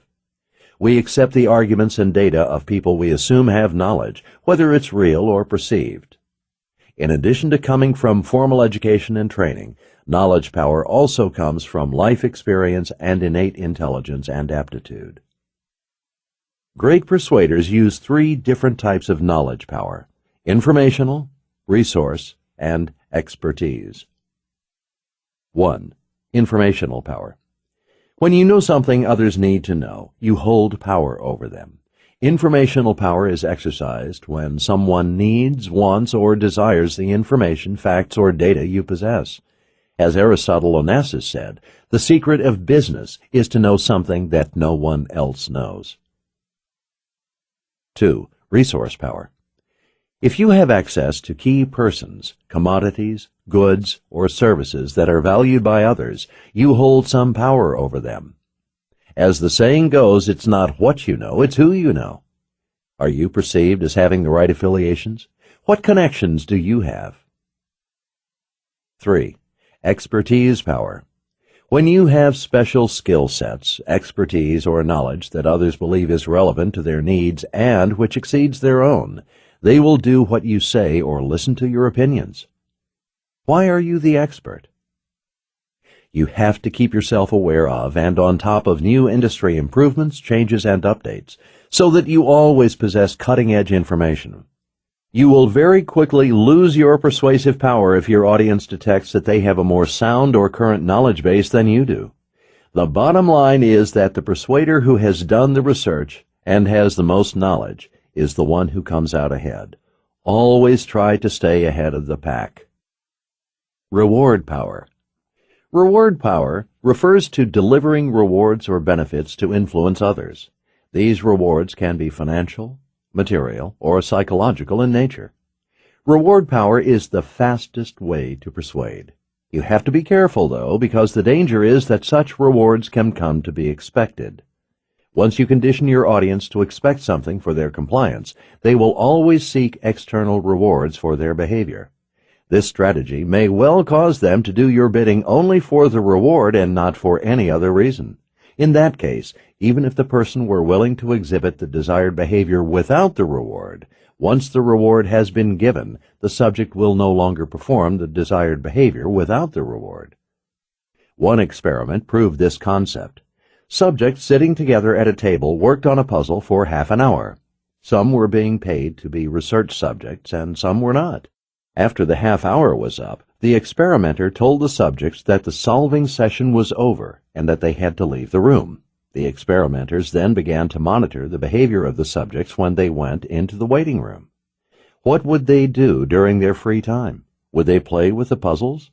Would they choose other activities? The study found that those subjects who were paid to do the puzzles were far less likely to play with them for fun during their free time in the waiting room. On the contrary, those who did not receive an external reward for their efforts were far more likely to play with the puzzles during their free time in the waiting room. Persuaders know that a behavior that is chosen out of free will lasts longer than a behavior that is selected in expectation of external reward. Reward power is based on utility, on an understanding that in every transaction the potential for exchange exists. Basically, reward power recognizes that there is always something I want and something you want. We can meet each other's needs by swapping what we have for what the other wants.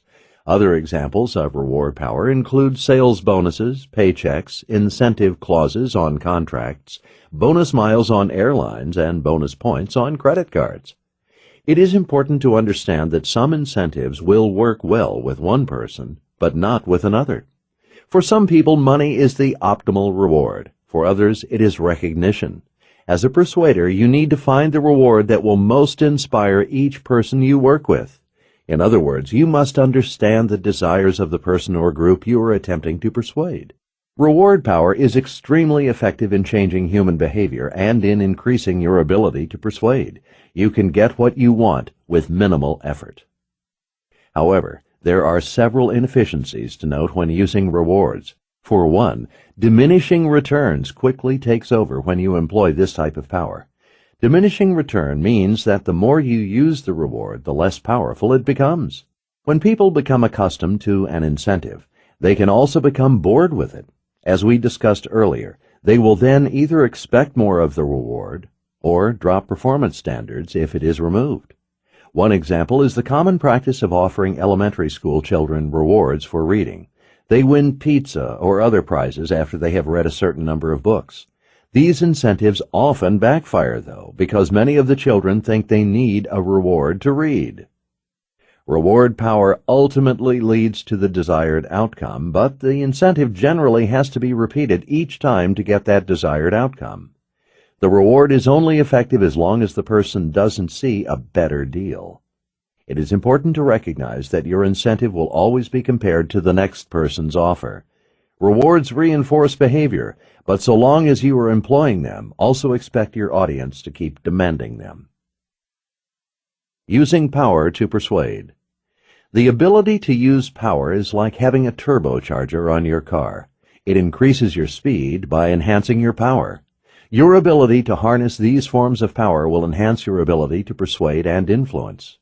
Great persuaders understand and appropriately use different forms of power to gain huge persuasion advantages. Remember that power is neutral. It can be used for good or for bad, so use it wisely. If you want genuine long-term persuasion, you will always use power to benefit and motivate others for good. The Shepherd's Boy, a Fable. There was once a young shepherd boy who tended his sheep at the foot of a large mountain near a forest. It was very lonely for him all day long, so he devised a way in which he could get a little company and some excitement. He ran down toward the village, calling out, "Wolf! Wolf!" and the villagers came out to help him. One of them even talked with him for a significant amount of time. This attention pleased the boy so much that a few days later he tried the same trick, and again the villagers came to his aid. But the next week, a wolf actually did come out from the forest and began to attack the sheep. The boy, of course, cried out, "Wolf! Wolf!" louder than before, but this time nobody came. That's because the villagers had been fooled twice before and thought the boy was deceiving them yet again. As a result, the wolf made a good meal off the boy's flock. Meaning, when power, position of authority as the flock's guardian, is abused, it will lose credibility. Chapter 8. PQ Skill Number 6. The Ability to Influence Other People. Influence is the highest form of persuasion. Why? With influence, people take action because they are inspired by your overall makeup rather than by your external actions. Persuasion is what you do or say. For example, techniques, people skills, laws of persuasion. But influence is who you are. How do you gain influence? How do you develop yourself to the point that people will act simply because an idea came from you? How do you ensure that your influence continues to compel people even when you're not around? In my studies, I have found that great persuaders possess most, if not all, of 7 essential characteristics of the ability to influence others. Charisma, passion, optimism, attitude, empathy, vision, self-esteem. Charisma. Great persuaders have charisma. We can all think of charismatic people. They have a certain presence and charm about them. They are captivating. They command our attention. We hang onto every word out of their mouths. Their energy prods us, motivates us, and inspires us. We feel better for having met them, seen them, been persuaded by them, and interacted with them. So what exactly is charisma? It can be a mysterious attribute. It's not leadership, assertiveness, or enthusiasm, nor is it personality or being a people person, although all of these things seem to be a part of the package in one way or another. Attorney Jerry Spence has perhaps summed up the concept of charisma best. Charisma is energy from the heart zone. If the speaker has no feeling, there is nothing to transfer. Charisma occurs when the speaker's feelings are transferred in the purest form to another. Charisma is not a diluted feeling. It is not disguised.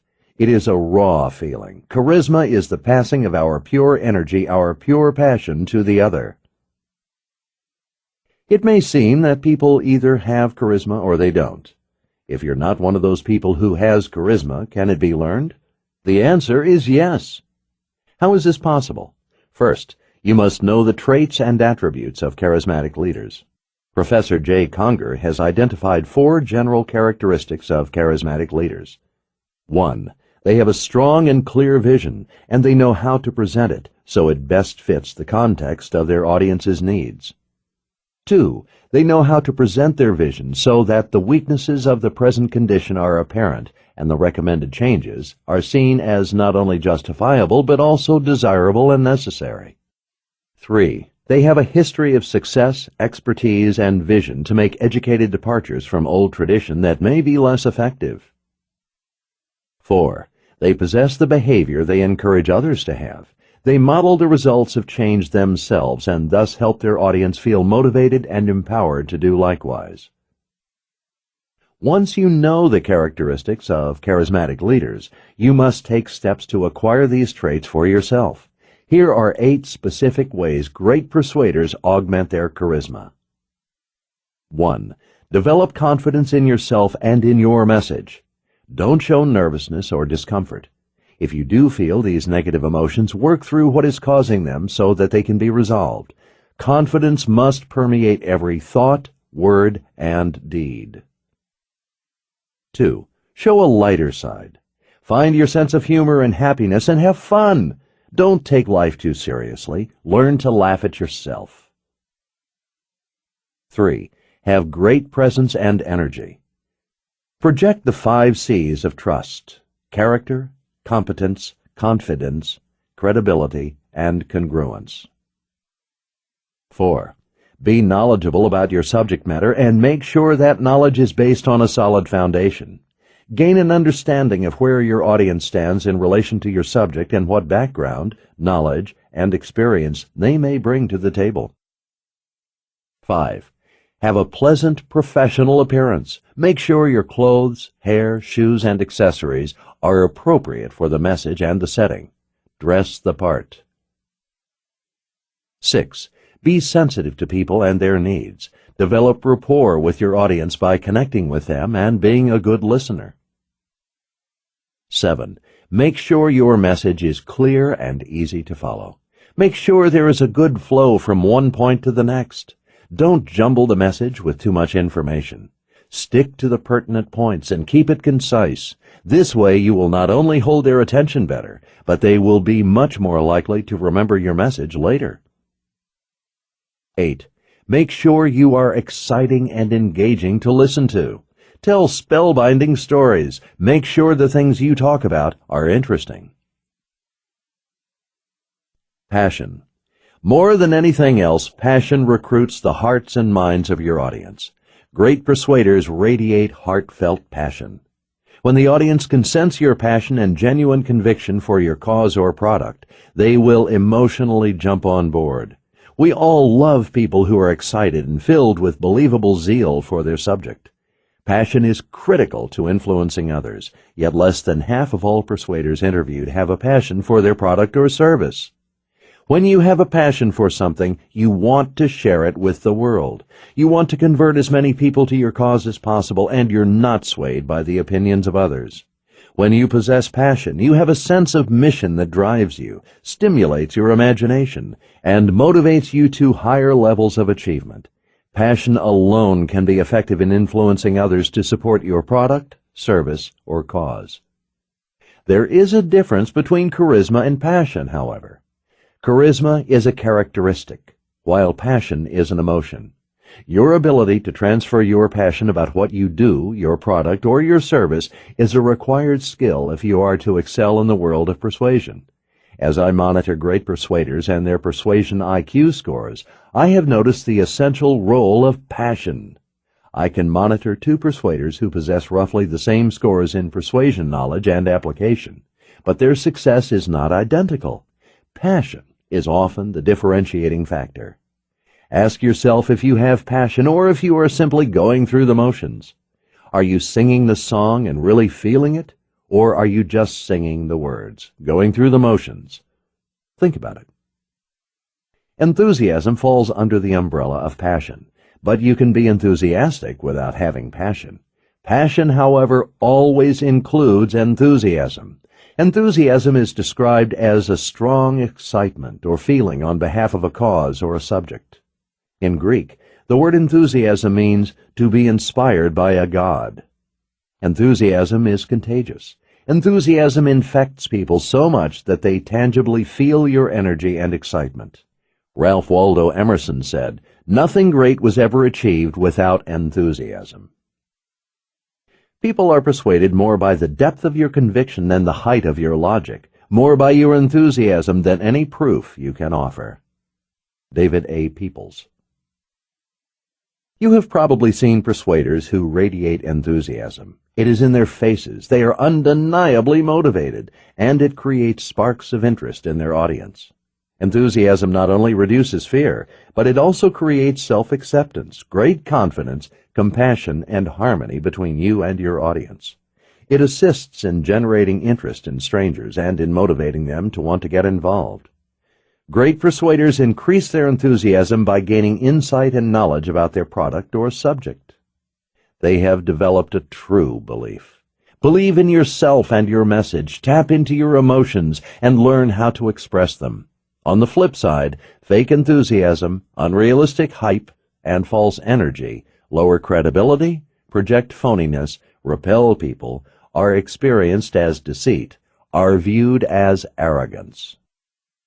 In the past, at my persuasion workshops, I have my students give a 2-minute speech about their personal passion. Many times their passion is contagious, and they've influenced even me. Over the years, I've had students get me excited about ice cream, get me more committed to recycling, and make me want to start rock climbing. Passion springs from a combination of belief, enthusiasm, and emotion. What is your passion? What are you wildly enthusiastic about? Tap into the things in your life about which you are passionate, and you'll find a new driving force in your life that will keep you going until the goal is reached. Norman Vincent Peale said, "When one gets enthusiastic, the entire personality lights up. The mind becomes sharper, more intuitive. The entire life force and creative ability are enhanced. Such a person is motivated and will certainly make an impact." Enthusiasm can be learned. Great persuaders enhance their enthusiasm by increasing their knowledge, having a sincere interest, and tapping into their purpose. Optimism. Optimistic persuaders outpersuade pessimistic persuaders every time. Not only is optimism essential to influencing others, but is also critical for success in life. Optimism is more than a positive mental attitude. It is not constantly saying positive things to yourself and then hoping they will come true. Rather, true optimism is a state of mind that dictates how you look at the world. An optimistic view of life and the world around you can inspire hope and courage in others. We all want to feel inspired and encouraged. When a persuader can deliver this type of message, we want to follow that person. This tendency is how optimism helps you in influencing others. Pessimism, on the other hand, is always taking the negative view. Others will consider a pessimist as irritable and always looking for the negative in every situation. Pessimists are the ones who will be the first to complain and tell everyone else that nothing goes right. As a result, they never get the success or recognition they deserve. Countless studies have shown that optimists do better in school, persuade better, have more friends, perform better in their careers, and live longer than pessimists. Pessimists, on the other hand, frequently battle depression, have fewer friends, find it difficult to persuade, and give up faster and more easily. To illustrate this point, in one study, those who sold insurance were monitored on their optimistic or pessimistic outlook in relation to setbacks. The optimistic persuaders sold more policies and were half as likely to quit. No pessimist ever discovered the secrets of the stars or sailed to an uncharted land or opened a new heaven to the human spirit. Helen Keller. Great persuaders have what we call influential optimism. This means that they see the positive in all situations. Rather than focusing on disappointment, cynicism, or negative feelings, they look for ways to move forward. People want to be persuaded by individuals who have a positive view on life. As an optimist, you see the world as a series of exciting challenges. You inspire positive feelings about everything you stand for. People want to be around you because they live in a very pessimistic world. The optimistic mindset is contagious and helps to empower other people to believe in you and in themselves. As an optimist, you help others see failure or setback as temporary. You have no doubt that success will happen. To achieve true optimism, you have to learn to control your pessimistic voice. We all have both an optimistic and a pessimistic voice inside of us. Which one do you listen to? Can you be overly optimistic? It depends on the situation. You can have too much false cheer, taking optimism to nauseism, but I think it is rare to have too much realistic optimism. The only time optimism will backfire is when you are persuading a die-hard pessimist.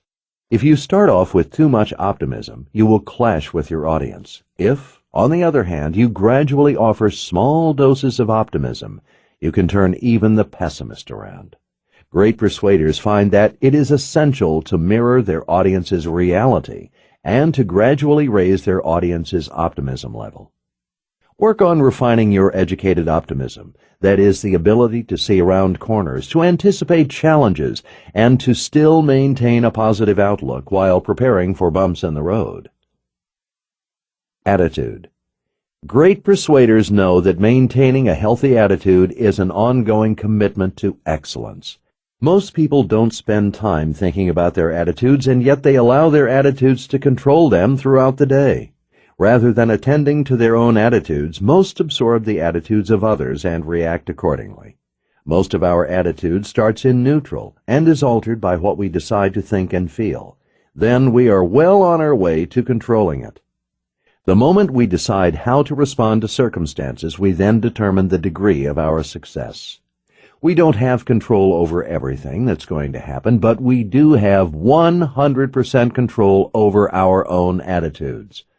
Psychiatrist Viktor Frankl said, "Everything can be taken from a man but the last of the human freedoms, to choose one's attitude in any given set of circumstances, to choose one's own way." Once we realize that attitude is a choice, we must remind ourselves that it is a choice we must make daily, even moment by moment. Attitude is a habit, and it arises from our expectations, what we expect of ourselves and of others. Great persuaders create, enhance, and maintain expectations with themselves and their audience. Frustration is normally just the result of an unmet expectation or a contradiction between reality and attitude. Great attitude, understanding frustration, and expectation management are part of joining top persuaders. At the Persuasion Institute, we found that only 14.2% of people polled felt they had great attitudes on a daily basis. How can you consistently improve your attitude? One of the biggest factors is in how we talk to ourselves. Remember, we all have a positive voice and a negative voice inside of us. Which voice do you give more power? It is essential that you master the skill of quieting the negative voice. I have noticed with great persuaders that any time negative thoughts arise, they have a plan to disarm them and replace them with positive thoughts. Whatever goes on in your mind is exactly what will come out in performance. It is in this way that we actually have much greater control over our lives than most people realize. William James, psychologist and philosopher, said, "The greatest discovery of my generation is that human beings can alter their lives by altering their attitudes of the mind." Why is having a positive attitude so critical in influencing others? Our attitudes will be reflected back by those we seek to influence. If you don't feel positively about whatever position it is you're trying to advance, then how can your audience feel positively about it? Whatever attitude you want your audience to possess, you must possess it first. Only then will you be influential. Attitude. You can often tell where a person's attitude is simply by examining his words. Do you ever catch yourself saying any of the following? "I'll just sit this one out." "It takes too much effort." "That's just human nature." "I'm helpless in this situation." "Price is the only thing that matters." "It's the industry. It's out of my hands." "They already have a supplier they are happy with." "It doesn't matter what I do. It won't change anything." "That's how employees are. What do you expect me to do?" Even when it is true that circumstances are not under your control, you must be very careful that you don't adopt a defeatist attitude. Instead of brushing it off as out of my hands, nothing I can do about it, or other such dismissive and reactive attitude, seize the opportunity to focus on what you do have control over and let your attitude positively center around that. Empathy. The word empathy has both Latin and Greek roots. The two parts of the word mean to see through and the eye of the other. The ability to see through the eye of another creates long-term influence. When people know that you can see what they see, feel what they feel, and hurt the way they hurt, then they will be willing to be influenced by you. Great persuaders have mastered and understand the use of empathy. Empathy is identifying with and understanding someone else's situation, feelings, and concerns in a realistic way. It is having the ability to put yourself in their shoes and then genuinely appreciating where they're at and what they're dealing with. When people sense that you sincerely empathize with them, they will be significantly more open to your influence. In a world that is full of people who are always trying to get us to do things for their reasons, without any regard for how we may feel about it, it is refreshing to have a truly empathetic person come along. Empathy helps you feel better too. Contrary to the messages that we are constantly bombarded with, we actually feel happier when we put others first. As Zig Ziglar wisely said, the best way to get what you want out of life is to help others get what they want. Empathy has also been shown to increase productivity and personal satisfaction, which again is just more proof that in helping others, you are also helping yourself. It is interesting to note that studies show that those who were able to show and demonstrate empathy had an above-average self-esteem and felt more socially responsible. Despite all the evidence of the importance and usefulness of empathy and persuasion, our studies show that while the majority of persuaders feel they are showing empathy toward their audience, the majority of their audience members feel their persuaders are just going through the motions.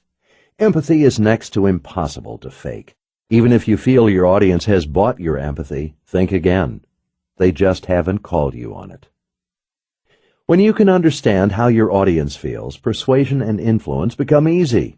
You have walked in your audience's shoes, and they know you feel what they feel. It takes talent to come across as empathetic, even when you have true empathy.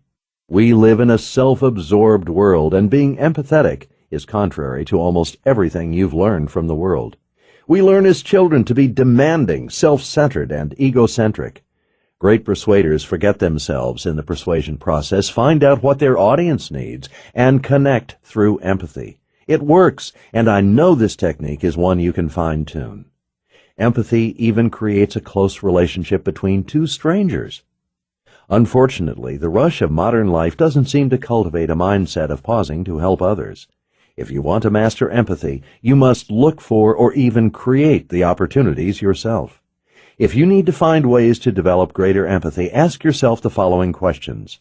How would I feel if I were that person? Why is that person feeling this way? How can I help? How would I feel if that happened to me? Basically, even when assessing situations individually, you will never go wrong by always regarding the universal psychological and emotional needs of the human family: approval, attention, encouragement, and understanding. When you accept the whole person unconditionally, you create empathy.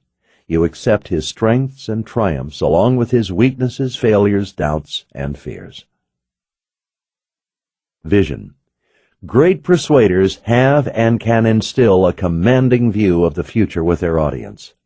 When you want to influence others, it is essential that you have a strong and clear vision. People come on board when they can see that there is a vivid, solid vision in place that they can touch, taste, feel, or see. No one wants to buy stock in a sinking ship. People want to know, what's the plan? Where are we going? What are we aiming for? In other words, what is the vision? Your job is to powerfully present how your vision is the solution to their problems. Your vision must bridge the gap between their present situation and their desired situation, where they are and where they wish they could be. A common vision pulls people together toward the same goals and objectives. Influential people have clearly defined visions that are forward-looking and filled with great excitement and anticipation. Remember, more than anything else in life, vision, whether it's yours or somebody else's, dictates our daily decisions. Vision is a powerful tool in helping others see the big picture. No matter your persuasive role, whether it is as a parent, a spouse, a teacher, a coach, a friend, a sales rep, or an employee, turning your audience onto your vision is a powerful way to increase your influence. Vision is such a powerful force because it keeps us focused on the future. Vision gives a sense of directional purpose to people, most of whom don't have a clearly articulated purpose or direction in their lives. Stephen Covey said, "To begin with the end in mind means to start with a clear understanding of your destination. It means to know where you are going so that you better understand where you are now, and so that the steps you take are always in the right direction." All human beings yearn for direction. That's why someone with a vision is so alluring to us. When you craft your vision, you must think big. Walt Disney advised, "Make no little plans. They have no magic to stir men's blood and probably themselves will not be realized. Make big plans, aim high and hope and work. remembering that a noble, logical diagram once recorded will never die, but long after we are gone will be a living thing, asserting itself with ever-growing insistency. True vision affects your audience, even when you're not around, because a contagious vision influences our thoughts and imagination 24 hours a day. Self-esteem. Influential persuaders have healthy self-esteem. Self-esteem is how much we like ourselves. It is how confident we are, and how satisfied we are with how we are. Great persuaders with great self-esteem are comfortable with themselves. High self-esteem causes people to be more generous, upbeat, open-minded, and more influential. People who possess self-esteem are strong and secure, meaning they can admit when they are wrong. They are not unraveled by criticism. As you can imagine, their self-confidence permeates into all aspects of their lives, jobs, education, and relationships. Great persuaders with their high self-esteem have the ability to raise the self-esteem of their audience, making them more open to your persuasion and influence. All human beings need and want praise, recognition, and acceptance. To know and be assured of our worth is perhaps our deepest craving. We want praise and recognition so that we can feel admired and respected.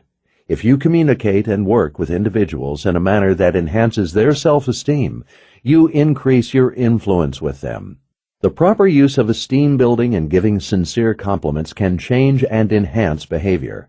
The individual receiving the praise now has a reputation to live up to and an opportunity to prove and fulfill the compliment's validity. Great persuaders do not become a threat to someone's self-esteem. They are sure that their audience feels capable of what they are asking them to do. If you are offering to help someone and they perceive that they should know how to help themselves, it is a blow to their esteem.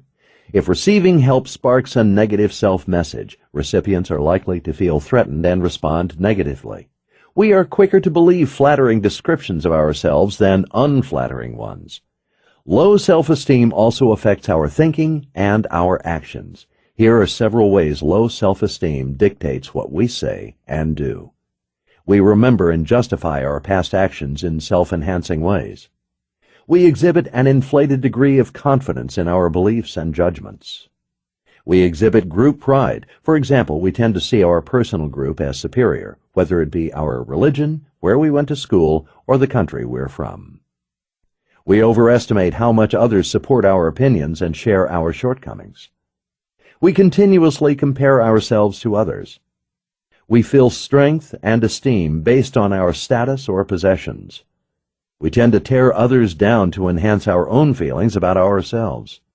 The studies at the Persuasion Institute indicate that most of our communication is construed as negative, regardless of the intention. Even when you say something positive, there are those people who will turn it around and take it as something negative. When you find yourself in a persuasive situation, it is essential that you seek to enhance your audience's ego in a sincere way. Too often we present ourselves in a manner that instills feelings of threat, competition, jealousy, and mistrust in our audience. Be sure your praise is sincere and genuine. You can't ever go wrong offering sincere praise. It's only going to make people feel better, happier, more energetic, and more productive. You've probably experienced this yourself. When you receive sincere praise, you get a smile on your face and your spirits soar. Don't wait for a good reason or for something big to happen. Be generous with your praise. Make it a habit to give sincere praise every day, and you will be well on your way to increasing your potential to positively influence others. People will be much more open to your input and suggestions when you help them feel good about themselves, their work, and their accomplishments. This only works if you have a high self-esteem yourself. Top persuaders know that there is a direct correlation between their self-esteem and their ability to raise their audience's self-esteem. When you make your audience feel that their contributions are essential, it will not be long before they become your willing supporters. Influential presence. A bit of fragrance clings to the hand that gives flowers. Chinese proverb. Influence is the cruise control on your car of success. Once established or set, you don't need facts and figures to persuade someone. You can influence them because of who you are. It will take seconds instead of hours to influence. Great persuaders know how to develop both short-term and long-term influence. Development of your influential presence will enable you to build, motivate, and empower others to take action. When you master and utilize all of the essential elements of influence, charisma, passion, optimism, attitude, empathy, vision, and self-esteem, you will be giving yourself the energy and presence you need to get results. The Blue Jay and the Peacock, a fable. A blue jay ventured into a meadow where peacocks lived. There he found a number of feathers that had fallen from the peacocks when they were molting. He tied the feathers to his tail and strutted down toward the peacocks. As he neared, they discovered his deceit and began to peck at his head and pluck away at his borrowed feathers. So the blue jay had to go back to the other blue jays, who had watched his behavior from a distance. They, however, were equally upset and annoyed with him. Meaning, not only will deception and deceit fail to influence your enemies, but it will also destroy your friendships. Chapter 9. PQ Skill Number 7. How to Motivate Yourself and Others Every Time. Winning isn't everything, but wanting to win is. Vince Lombardi. Motivation is everything to a great persuader. Motivation is critical not only for achieving the big, milestone steps toward your objectives, but also for making all the little steps in between. If you're not driven or motivated, then not only will nothing be accomplished, but you probably won't even get started. Motivation takes on a dual role in the world of persuasion mastery. Motivation is first and foremost about keeping yourself motivated. Then, once you are a consistently self-motivated person, your focus turns to inspiring and motivating others to take action. Since great persuaders have mastered each of these skills, this chapter is about mastering both of them. Notice that I said, once you are a consistently self-motivated person. Consistency is the key. You can probably think of countless examples of times when you've gotten really excited about something and felt gung-ho about it, ready to take on the world. And then what happened? After a little while, your enthusiasm, excitement, and commitment wore off. Great persuaders stay consistently and predictably motivated. We have to understand human nature and the psychology of why we do what we do. Sometimes we're super motivated, and sometimes we can't get out of bed in the morning. Why is this? So often we don't have a system or understanding in place to keep the motivation going after the initial spark. Motivation doesn't serve us when it comes exclusively in sporadic bursts. The initial spark is important, but then we need to make sure there's a way to keep the flame going. Motivation is another one of those key success skills that are not taught in school. Part of keeping motivation constant is being honest with ourselves and realizing that our emotions, our circumstances, and our discipline will all fluctuate every hour and every day. It is inevitable that we're all going to have some bad days. You have to be prepared with a motivation safety net. You've got to have a system. When your energy, excitement, and motivation are high, think through the ways you're going to keep the motivation alive on a consistent daily basis. Envision it as a steady stream rather than a big wave that hits all at once. This concept may sound simple, and it is, but it is its very simplicity that makes it one of the most commonly overlooked persuasion tools. Studies through the Persuasion Institute found that when persuaders were asked about their ability to motivate and energize themselves on a daily basis, over 50% felt it was a problem.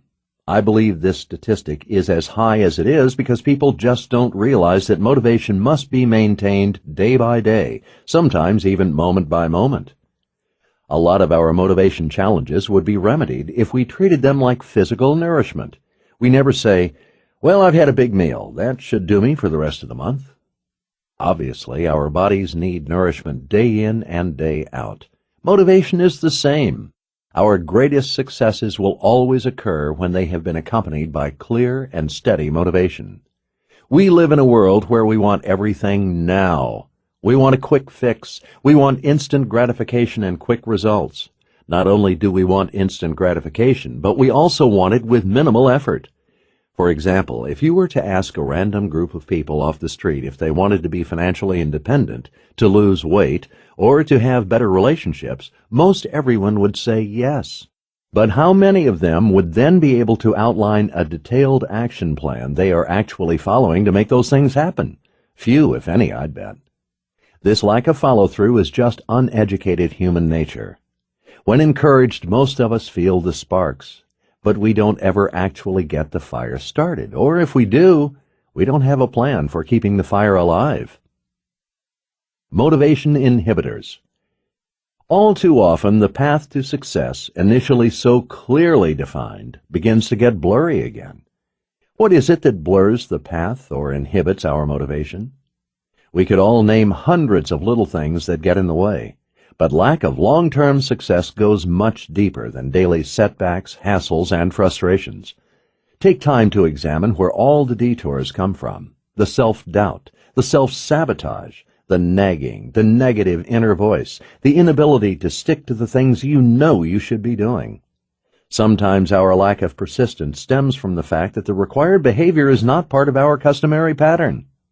Other times it's because we're not doing it for the right reasons or in the right way. Sometimes it's because we're trying to treat the surface problem or behavior rather than an underlying issue. That is, we're treating the symptoms instead of the disease. Great persuaders, along with maintaining a positive outlook themselves, surround themselves with people who are just as successful or even more so than they are. One of the big reasons we don't stay motivated is because we unintentionally sabotage our own efforts, or we let others sabotage us. Sometimes we don't even realize this is happening. It's like we stand around dumping buckets of water on our fire, or letting others dump buckets of water on our fire, and then we scratch our heads wondering why the fire won't burn. Two of the big motivation inhibitors are mindset and the people we associate with. Take a look around you. Are the people in your life pulling you up or pulling you down? Are they encouraging you or discouraging you? How do they view your goals, dreams, and aspirations? Many times we give up simply because we don't have support or encouragement from those we respect and love. This lack of support may be because they are being protective, or they don't fully understand the situation. Or they may understand the situation and all its implications, but they just don't buy into it. Or it may simply be jealousy and resentment. They didn't pursue their dreams, so why should you get to pursue yours? However, for all those who discourage you, don't understand or believe in your plans, or who see their lives going down the tubes and want to take you with them, there are also those who are successfully pursuing their dreams. These people will encourage you to do likewise. Surround yourself by inspired and motivated people. Another strain on your ability to motivate yourself is your mindset. In many cases, our dreams have become lifeless, or we've given up dreaming altogether. But when our capacity to dream is lost, part of us dies. If you ever find yourself in this situation, you must revise and rekindle the dream. Be honest with yourself. Do you ever make up excuses for why you can't do it, shouldn't do it, or don't have time to do it? This is called self-handicapping. We sabotage our own efforts and desires by finding excuses and anticipating future failures. Deep down, we may feel this mentality is the safer route. The idea of success can be scary. It may mean sacrificing the old and familiar and embracing the new and unfamiliar. It will mean new commitments, change, and a few adjustments. You have probably heard the example of keeping a baby elephant chained up to a stake. The baby elephant tries to get away, but the stake is too deep. When the elephant reaches adulthood, it could easily pull out the stake, but it has long since given up. It no longer even tries. Dr. Martin Seligman, founder of positive psychology, calls this concept learned helplessness. When we don't take accountability for our learned helplessness, Dr. Seligman says it could trigger the following negative results. Disrupts the ability to learn from the situation. Inhibits the ability to be creative. Lowers the expectation for future successes. Produces emotional disturbances, for example, anxiety, hostility, fear, and depression. Reduces the body's immune system. Limits earning capacity and decreases job security. When we are honest with ourselves, we may find that there are areas where learned helplessness prevails. To overcome this tendency, you need to dream, and dream big. You've got to feel inspired to break those shackles. Remember, your inhibitions have only as much power as you give them. Like the baby elephant that has grown to maturity, the chain and stake are not a real obstacle. What's holding you back? What are the chains and stakes in your life? What would it take to make you want to leap out of bed each morning? If you have dull dreams, it is difficult to stay motivated. Great persuaders take full ownership of their success, their failures, and their life. If you tried hard enough, I am sure you could come up with 20 reasons why you might fail. But these don't matter, because all you need is one good reason to be successful. We could spend all day and night finding excuses. In fact, here are some of the excuses I hear all the time in the persuasion world. I can't cold call. They just got lucky. I have a bad territory. The economy is down. They set me up to fail. The employees hate me. I tried, and it didn't work. The marketing is outdated. I'm not good on the phone. The competition is everywhere. The product needs improvements. I'd be successful if I had that account. How do they expect me to compete with? The company doesn't generate enough leads. Whatever form the discouragement comes in, you must fortify yourself and forge ahead. Think what would have happened if Abraham Lincoln had listened to his critics, or if Thomas Edison had paid attention to everyone who said his inventions were impossible. What if Bill Gates had listened to his counselors while he studied at Harvard and stayed in school? What if Mark Victor Hansen and Jack Canfield had listened to the over 100 publishers that turned them down for Chicken Soup for the Soul, which ended up selling millions of copies? There are volumes of similar stories. What is your story? Are you going to write it? Or is somebody else going to write it?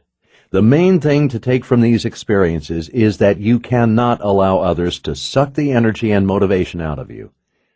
Let's get past our learned helplessness, our pre-excuse for failure, and decide on victory. Commitment. The men who have succeeded are men who have chosen one line and stuck to it. Andrew Carnegie. Commitment has a lot to do with perspective. When you consider your personal perspective, do you see the big picture, or are you swept up by the whims of the moment? You have to make sure your perspective is rock solid. Otherwise, your commitments will be flimsy. We all know that when someone says, "I'll try," it will never happen. "I'll try" versus "I will" are two different attitudes. With one, you are committing. With the other, you're leaving yourself room for a way out. Make sure the commitments you make in a moment of excitement have the sustaining motivation to take you to the next level. Great persuaders make their commitments stronger than their moods. One of the key ways to make sure our commitment remains strong is to develop willpower and the ability to delay gratification. Walter Mischel, a psychologist at Stanford University, performed a study that has come to be called the marshmallow test. He invited groups of 4-year-olds into a room and gave each of them a marshmallow. He told them they could eat their marshmallow now, or they could wait 15 to 20 minutes and be rewarded with a second marshmallow when he came back. Many of the children were able to hold out, but there were some who couldn't wait. After the study was over, Mischel followed all the children to see how they performed in life. The results were startling. He found that the kids who were able to delay gratification were twice as likely to be successful academically, socially, and emotionally than those who could not wait. While in high school, the kids who had exhibited willpower had better grades and scored 210 points higher on their SATs than those who had not. Even for the strongest individuals, their commitment level or willpower is not always constant. Willpower is like a battery. As you exercise your willpower throughout the day, the battery power starts to decline. What drains your battery? Fatigue, negative emotions, low blood sugar, suppression of emotions, and even peer pressure will drain your willpower battery faster than anything else. An interesting study gives more credibility to this idea that willpower may actually be stronger if given periods of recess. Read that if it is recharged. Researchers had college students arrive to participate in an experiment regarding taste perception, or so the students thought. The students were instructed to come to the study hungry by abstaining from foods for 3 hours prior to their arrival. When they entered the room, they were greeted by the scent of freshly baked chocolate cookies, which were piled high on a side table next to a bowl of freshly washed and trimmed radishes. As they entered the room, they were divided into 2 groups. One group was told they could only eat the chocolate chip cookies, and the other only eat the radishes. They were then left alone to walk around the room as they waited for the researchers. Obviously, the radish group of students had to exercise their willpower to refrain from eating the chocolate chip cookies and only eat the plain radishes. After 5 minutes, the students were told that they needed to wait for their sensory perception of the food to fade before performing a new task. This next unrelated assignment, or so they thought, was to solve a puzzle. Unbeknownst to the students, the puzzles were unsolvable. The researchers just wanted to see how fast the subject would give up on the puzzles. Remember that the researchers were suggesting that willpower and self-discipline would weaken after doing sequential tasks, much like an overused muscle that has been strained to fatigue or a battery that has lost its charge. In looking at the 2 groups, one that ate cookies, requiring no willpower, and one that ate radishes, exercising their willpower against the tantalizing cookie smell, the results proved interesting. The cookie-eating group worked on the puzzles for 18.54 minutes before they gave up, while the radish-eating group worked on the puzzles for only 8.21 minutes before giving up. In other words, the radish group, the one that had exercised willpower, gave up 2.25 times faster than the group that did not exercise any willpower at all. The bottom line is the more we sequentially exercise our willpower, the more we have drained our battery. You need to be able to know when your willpower battery is low. Here are some things you can do to recharge. Take a nap. Have a snack. Talk to a positive person. Review your goals. Do some exercise. Replay your vision. Employ humor. Meditate. Engage in service. The desperation cycle. Why does motivation fail? Better to light a candle than to curse the darkness. Chinese proverb. One of the biggest criticisms of motivation as a persuasion tool is that the results often appear to be temporary. There is some truth to that notion, but only when motivation has not been properly utilized. Motivating or being motivated with the wrong things for the wrong reasons will never work. I call motivating for short-term results the desperation cycle. The desperation cycle describes our tendency to take the easiest path instead of the best one. We dwell in our comfort zones, places where we don't have to expend much energy in analyzing our surroundings, and in these zones we live by habit and routine. As a result, we become resistant to change. We are unlikely to stretch ourselves or strive for excellence. Fear of the unknown and fear of making mistakes are also reasons why we stay in our comfort zones. As Mark Twain said, "A cat that steps on a hot stove once will never step on a hot stove again, but neither will it step on a cold one." The comfort zone is safe and familiar, but it keeps us paralyzed by fear and unmotivated to venture out. Fear, however, will creep into our complacency. At some point we realize that we haven't accomplished any of the things we needed to do. Suddenly we fear what we are becoming and where we are going as a result of neglect. As we contemplate our destination, we may panic, working frantically to make up for lost time. This frantic rehabilitation lasts just long enough for us to see exactly how steep the hill really is, how long the marathon will really take, and then our excitement begins to fade. We find ourselves lulled back into our comfort zone, numb to the stark realizations that had us panicked only a little while before. We're then perfectly positioned for it to start all over again. Hence, we find ourselves in the desperation cycle. Here's a common scenario. Let's say you have a high school reunion coming up, but for the past decade you've been enjoying some of life's finer foods, maybe chocolate chip cookies. As a result, your clothes are feeling pretty snug. You don't want to go to your reunion in this ample state. You begin to fear what it's going to be like to show up at your reunion looking this way. Panic hits, and you vow that you will lose weight before the looming event arrives. To that end, you starve yourself. You may even start to exercise. The pounds come off, and you go to your reunion a slimmer and more confident individual. Then you get home and think that it'd be nice to continue shedding the pounds, but you realize it's harder than you thought. You begin to overindulge again, just a little bit at first, and then more and more as time goes by. You let your exercise regimen go. The weight returns, and the vicious cycle starts all over again. Motivating the unmotivated. Maslow's hierarchy of needs. Great persuaders are able to find and fulfill unmet needs and wants. Two of the major keys to knowing how to motivate others are 1.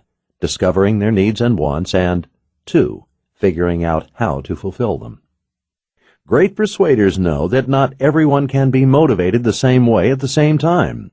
Many of us are familiar with Abraham Maslow's hierarchy of needs. A renowned researcher and psychologist, Maslow proposed a hierarchy of needs that demonstrates the human needs we are most motivated to satisfy. The base of the motivational order begins with the fundamentals of life, such as food, sleep, shelter, protection from harm.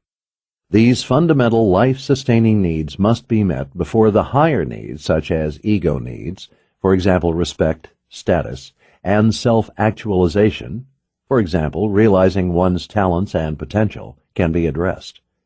When lower needs are not met, the higher needs become less urgent.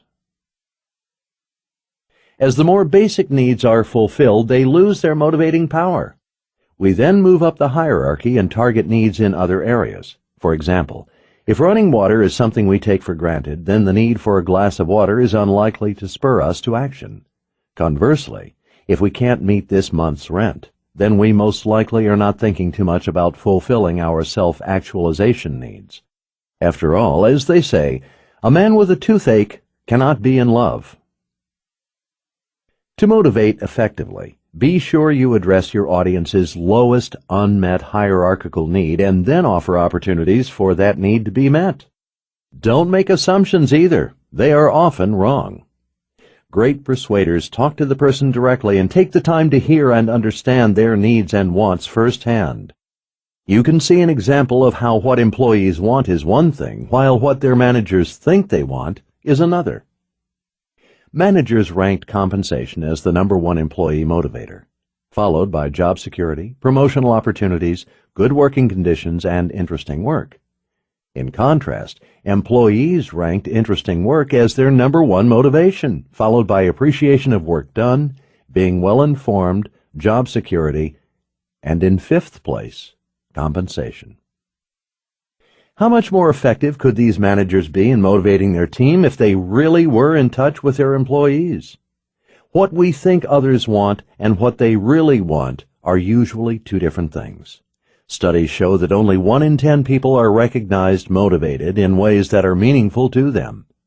Great persuaders can consistently find those wants and needs.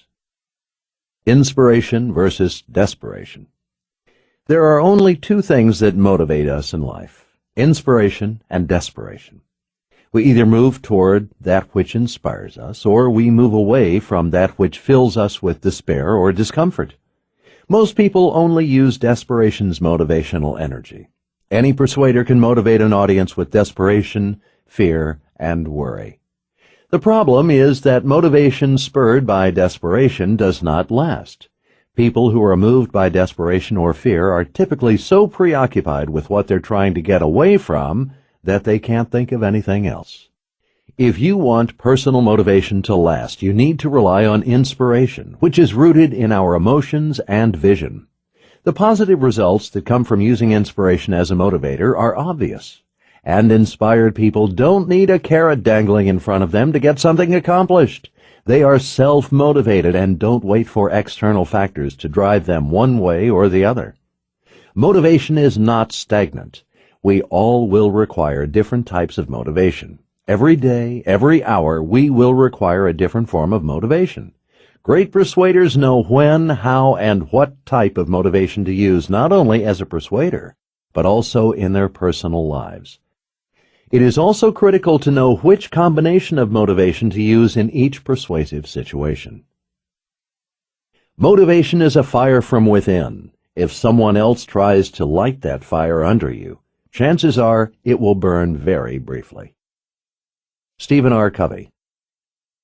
Persuasion Institute's Motivation System. Great persuaders have mastered their ability to motivate different people with different methods. I am going to go deep here to help you understand what exactly motivates people, including yourself. What do great persuaders do to motivate their audience to action and motivate themselves even when they don't feel like doing what needs to be done? Let's talk about the science of motivation. The motivational system is set up in 4 quadrants. Internal drive is at the top. This is followed by obligation, duty, in the upper left quadrant, and passion, purpose in the upper right quadrant. At the center is complacency, with desperation to the left and inspiration to the right.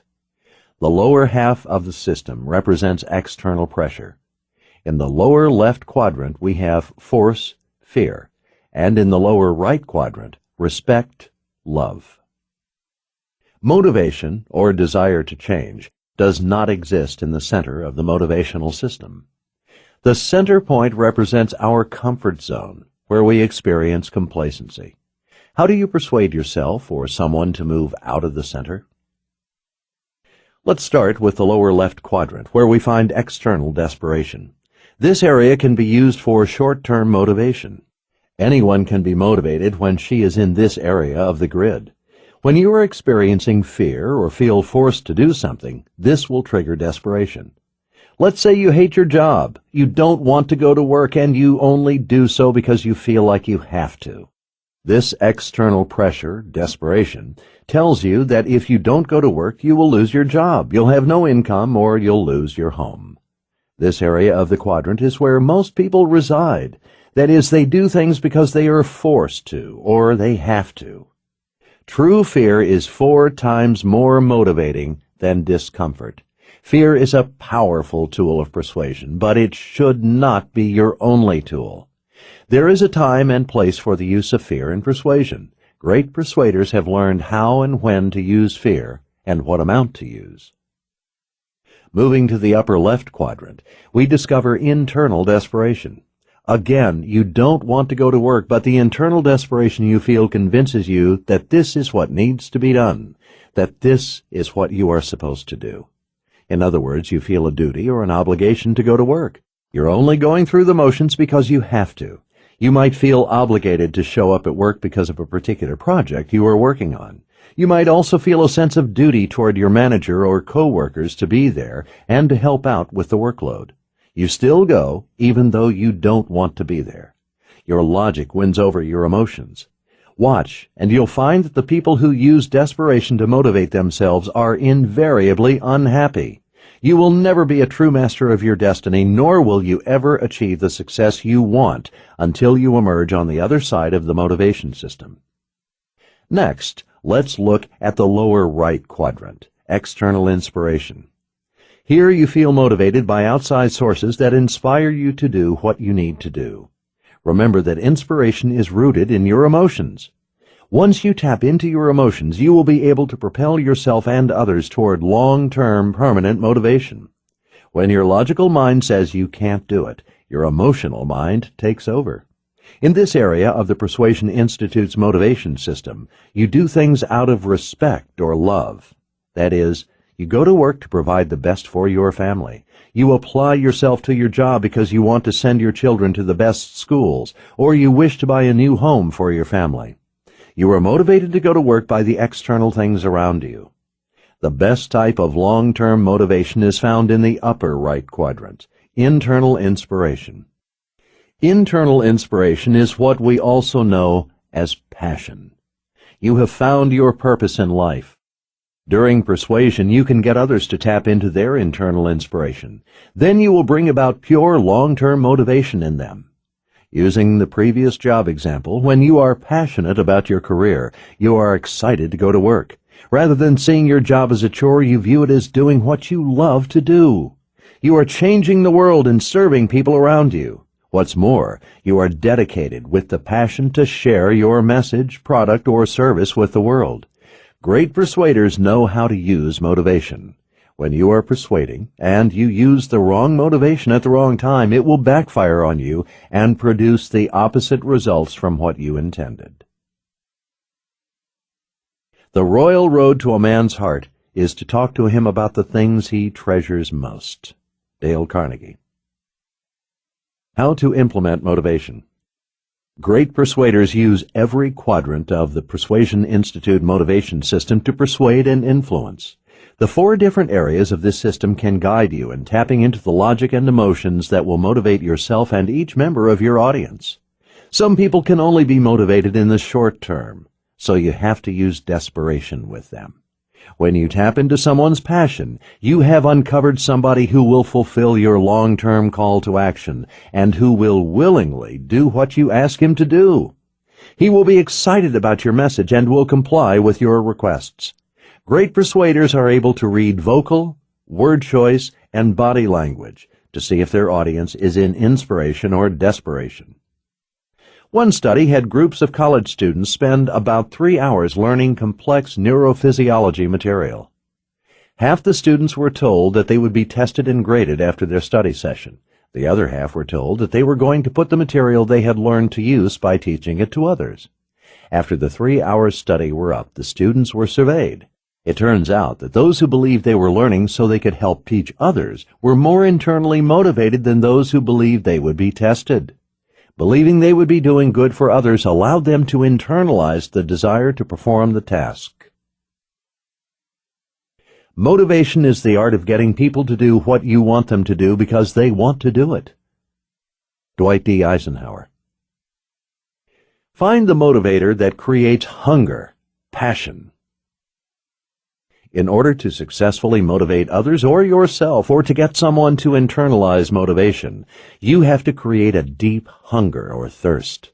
On your persuasive journey, you will find that people tend to get motivated for the short term, that they lose steam, and that they then fall back into the rut they were trying to pull themselves out of in the first place. As a persuader and motivator, you have to understand what pulls people away from action and into inaction. What causes them to lose excitement, vision, and energy? Our research at the Persuasion Institute has found that these are the most common reasons. No passion. They are going through life using desperation as a motivator, or they haven't yet found anything that really inspires them. Poor attitude.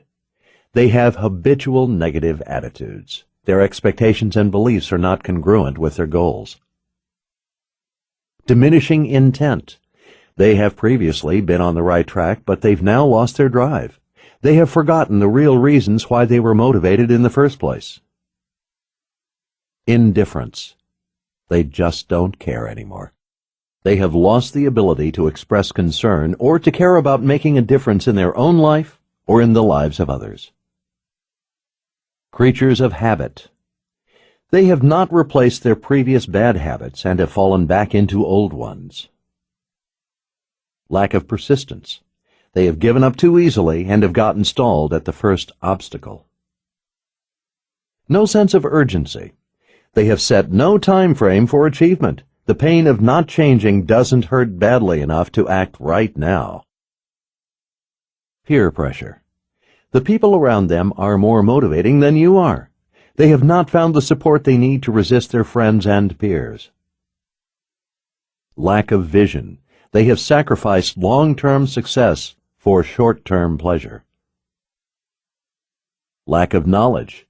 They don't know how to make the necessary changes in their lives, or they are not making them correctly. Lack of confidence. They don't have the confidence that comes only after action, knowledge, and success have been achieved. No game plan. They are overwhelmed or waiting for everything to fall into order. They have no action plan. don't really want it. They don't want to pay the price. Their goal is only a dream and nothing more. They are using external desperation as their motivator, or they are living their lives the way others want them to. Life alignment. Another way to enhance your ability to motivate yourself and others is to make sure all things are balanced in your life. Great persuaders lead a balanced life and keep everything in perspective. I call this delicate balance life alignment. Make sure there is balance in every aspect of your life. Imbalance can undermine motivation and cause inaction and unhappiness. Many times we quit early because of imbalance, even when we don't realize an imbalance exists. It may be only one area of our life that is out of whack, but it can still have a direct effect on other areas of our life. Just as in a mutual fund, where one bad stock can pull down the fund's overall value, one bad area in your life can also have a disproportionate negative effect. Ask yourself these questions. Would I invest in my own mutual fund of myself? Would I suggest that my family or friends invest in me? These are hard questions to ask, but the answers to them are necessary as you get your life on track. Take a look at the stocks in which you have invested in your own life. What stock is pulling the rest of your portfolio down? Are you a growing mutual fund, or is your mutual fund losing money? Is your fund stagnant? If you won't invest in your personal mutual fund yourself, who will? When we look at life, we have to realize that it is not lived in segments, but rather it is part of a greater whole. Every aspect of your life will either help or hurt the rest of your life. Our aim is to get all aspects working together to create a high-performing fund. Realize, however, that you can invest too much in one aspect of your life. When you do, you can get unbalanced just like a tire on a car. Even too much of a good thing can lead to disaster.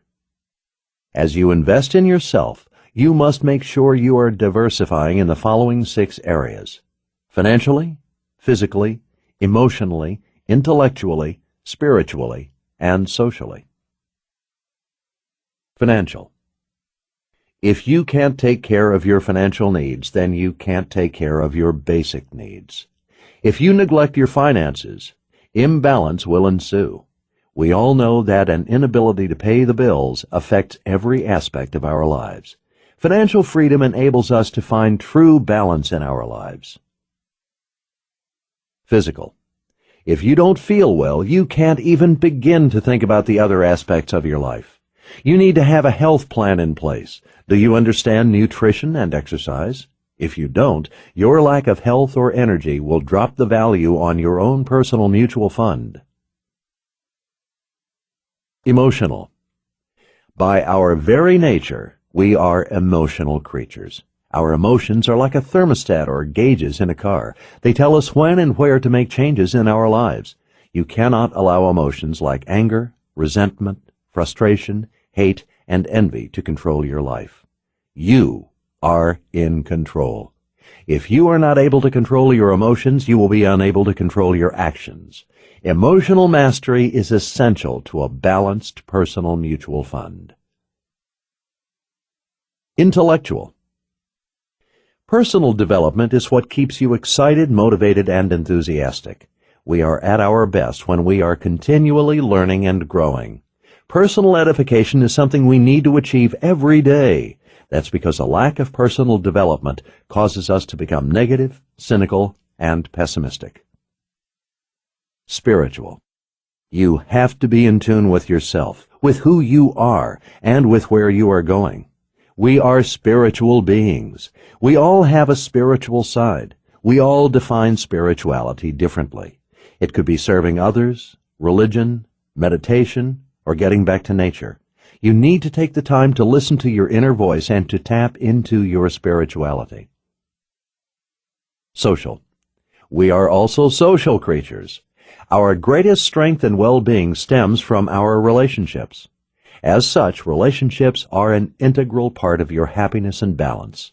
You have to have a sense of meaning and purpose to lead a fulfilled life. No man is an island in and of himself. We often spend too much of our time spinning our wheels and investing in stock that has no value or that is diminishing the value of our mutual fund. We get so busy buying the stock society recommends that we forget to examine whether this stock is helping or hurting us. There may also be times when you need to sell a stock, change a habit or belief, because it is not performing. We always need to make sure that we are a growth fund and that we are continually investing the right things in ourselves. If we neglect any one of the life alignment areas, our overall happiness and success will diminish. The underlying key, long-term motivation. Motivation begins with a clear, passionate vision. Great persuaders are able to help others believe that they will succeed in what they are being motivated to do. No one likes to lose. The best way to overcome the hurdles of doubt and disbelief is to instill a vision of winning in your audience. Thinking we can win and seeing that victory in our mind's eye stirs our internal motivation. Olympic coach Charles Garfield has said that the highest performers are driven by a sense of mission. Great persuaders present a winning package to their audience. When people sense victory or accomplishment, they will make sacrifices and become energized to reach their goals. Somehow or other, they will find a way to succeed and win. If they sense defeat, however, they'll exert little personal effort. Instead, they'll come up with lots of excuses and they'll exhibit a lack of energy for the cause. You can make the excuses sound so compelling, but they are still excuses. They're not results. If you put a silk dress on a goat, he is still a goat. Irish proverb. Motivation is a true art. When you understand human nature and the role influence plays in it, you will not only be able to motivate, but you will also have earned the right to motivate and inspire others. The Dancing Monkeys, a fable. A king had some monkeys that were trained to dance and perform. Monkeys are naturally great at impersonating men's actions. The monkeys showed themselves as great students. When dressed in their fine clothes and masks, they danced as well as anyone.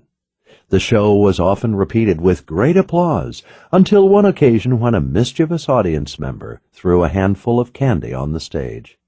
At the sight of the candy, the monkeys forgot their training and stopped dancing. They then became, as indeed they were, monkeys instead of actors. Pulling off their masks and tearing off their clothes, they fought with one another for the candy. The dancing show came to an end amidst the audience's laughter and ridicule. Meaning: tap into your own internal motivation. Don't pursue the dreams of society. Start learning to own your own dreams. Find out who you really are. Don't let the little candies of life throw you off course. Chapter 10. PQ Skill Number 8. Advanced Presentation and Communication Skills. If all my talents and powers were to be taken from me by some inscrutable providence, and I had my choice of keeping but one, I would unhesitatingly ask to be allowed to keep the power of speaking, for through it I would quickly recover all the rest. Daniel Webster. Have you happened to notice the dramatic changes that have evolved in presentations, communication, and training over the last 20 years? The basic focus used to be on education. Now, the latest research is all about how to grab your audience's attention and then maintain their interest. We can no longer focus simply on educating. We must now entertain. We must keep our audiences mentally engaged. Great persuaders can maintain the attention of their audience. Research shows that people's attention spans are getting shorter and shorter. You don't have to be a stand-up comedian, but you do have to make sure your audience sticks with you. Your words resonate with them. They pay attention, and they understand you. The moment you lose their attention, you can no longer persuade them. You could have a great website, be a sharp dresser, publish a great brochure, or have any manner of impressive credentials. The reality is, however, that the number one persuasion tool is you. And a big part of how you present yourself is through your communication. Long gone are the days of counting on the subject matter to speak compellingly for itself. compensating for your inadequacies as a presenter. Nowadays, you've got to get inside your audience's minds, and you've got to get there fast. It can take only seconds before people's minds start to wander. To combat this tendency, you have to educate, inspire, and entertain with passion, compassion, and purpose. Great persuaders are great communicators. Well-known motivational speaker and best-selling author Jim Rohn said it best. When I learned how to effectively persuade and communicate, my income went from 6 digits to 7 digits. Your communication skills are critical for your success, yet this is another set of overlooked skills that are not effectively taught in school. Communication includes phone skills, face-to-face interactions, group presentations, and even email. Most persuaders feel incorrectly that they have above-average communication skills. Are yours above average too? Our research shows that 34% of persuaders feel they have mastered the ability to persuade and to communicate. However, by talking to your audience, we know that your presentation and communication mastery was rated at only 11%. Great persuaders work on their presentation skills on a continual basis. There is always something to fine-tune and improve. The studies show that, on average, a persuader communicates 6 to 8 features of his product or service to his audience, but the average person will only remember 1, 2, or 3 of them. In over 40% of cases, the person will remember one of the features incorrectly. In 30% of the cases, the person remembers a feature that was never even mentioned by the persuader. Ouch! We also found that 93% of persuadees misunderstood some part of a persuader's message. The worst part is that most of them did not ask a question or even try to seek clarification. Remember, a confused mind says no. A confused mind has to think about it. A confused mind will get back to you. A confused mind is hard to persuade and influence. Capturing attention immediately. What can you do in the first 30 seconds of your encounter to capture your audience's attention? Can you prove to them that you are worth listening to? Think about this. Every time you communicate with someone, they are paying with either time or money. Your audience is rooting for you. They want you to succeed. They don't want their time or money wasted any more than you want to waste it. Then why is it getting wasted? Sometimes when you're approaching something new, figuring out what you should not do is just as important as figuring out what to do. Let's first take a look at some communication complaints. Speaking in a monotone, avoiding eye contact, fidgeting and other annoying mannerisms, using vocal fillers, lacking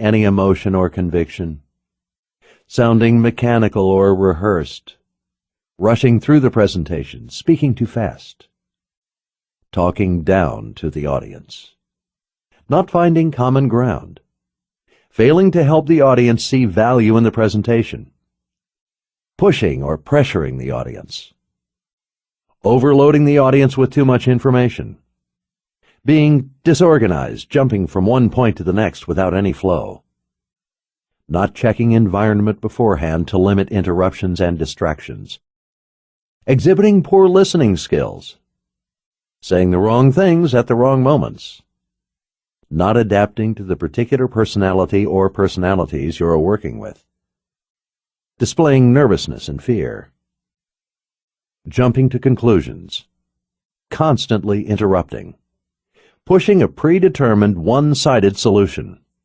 listening selectively, not being in tune with audience emotions, allowing personal emotions to get involved, being knowledgeable in an arrogant way. The good news is most of these things are easily remedied once they are pointed out. We just don't realize how often we commit them. Great persuaders have found their presentation weaknesses. They record themselves as they present and talk on the phone. Recording yourself will let you step into your audience's shoes and give you a true-to-life representation that's easy to evaluate.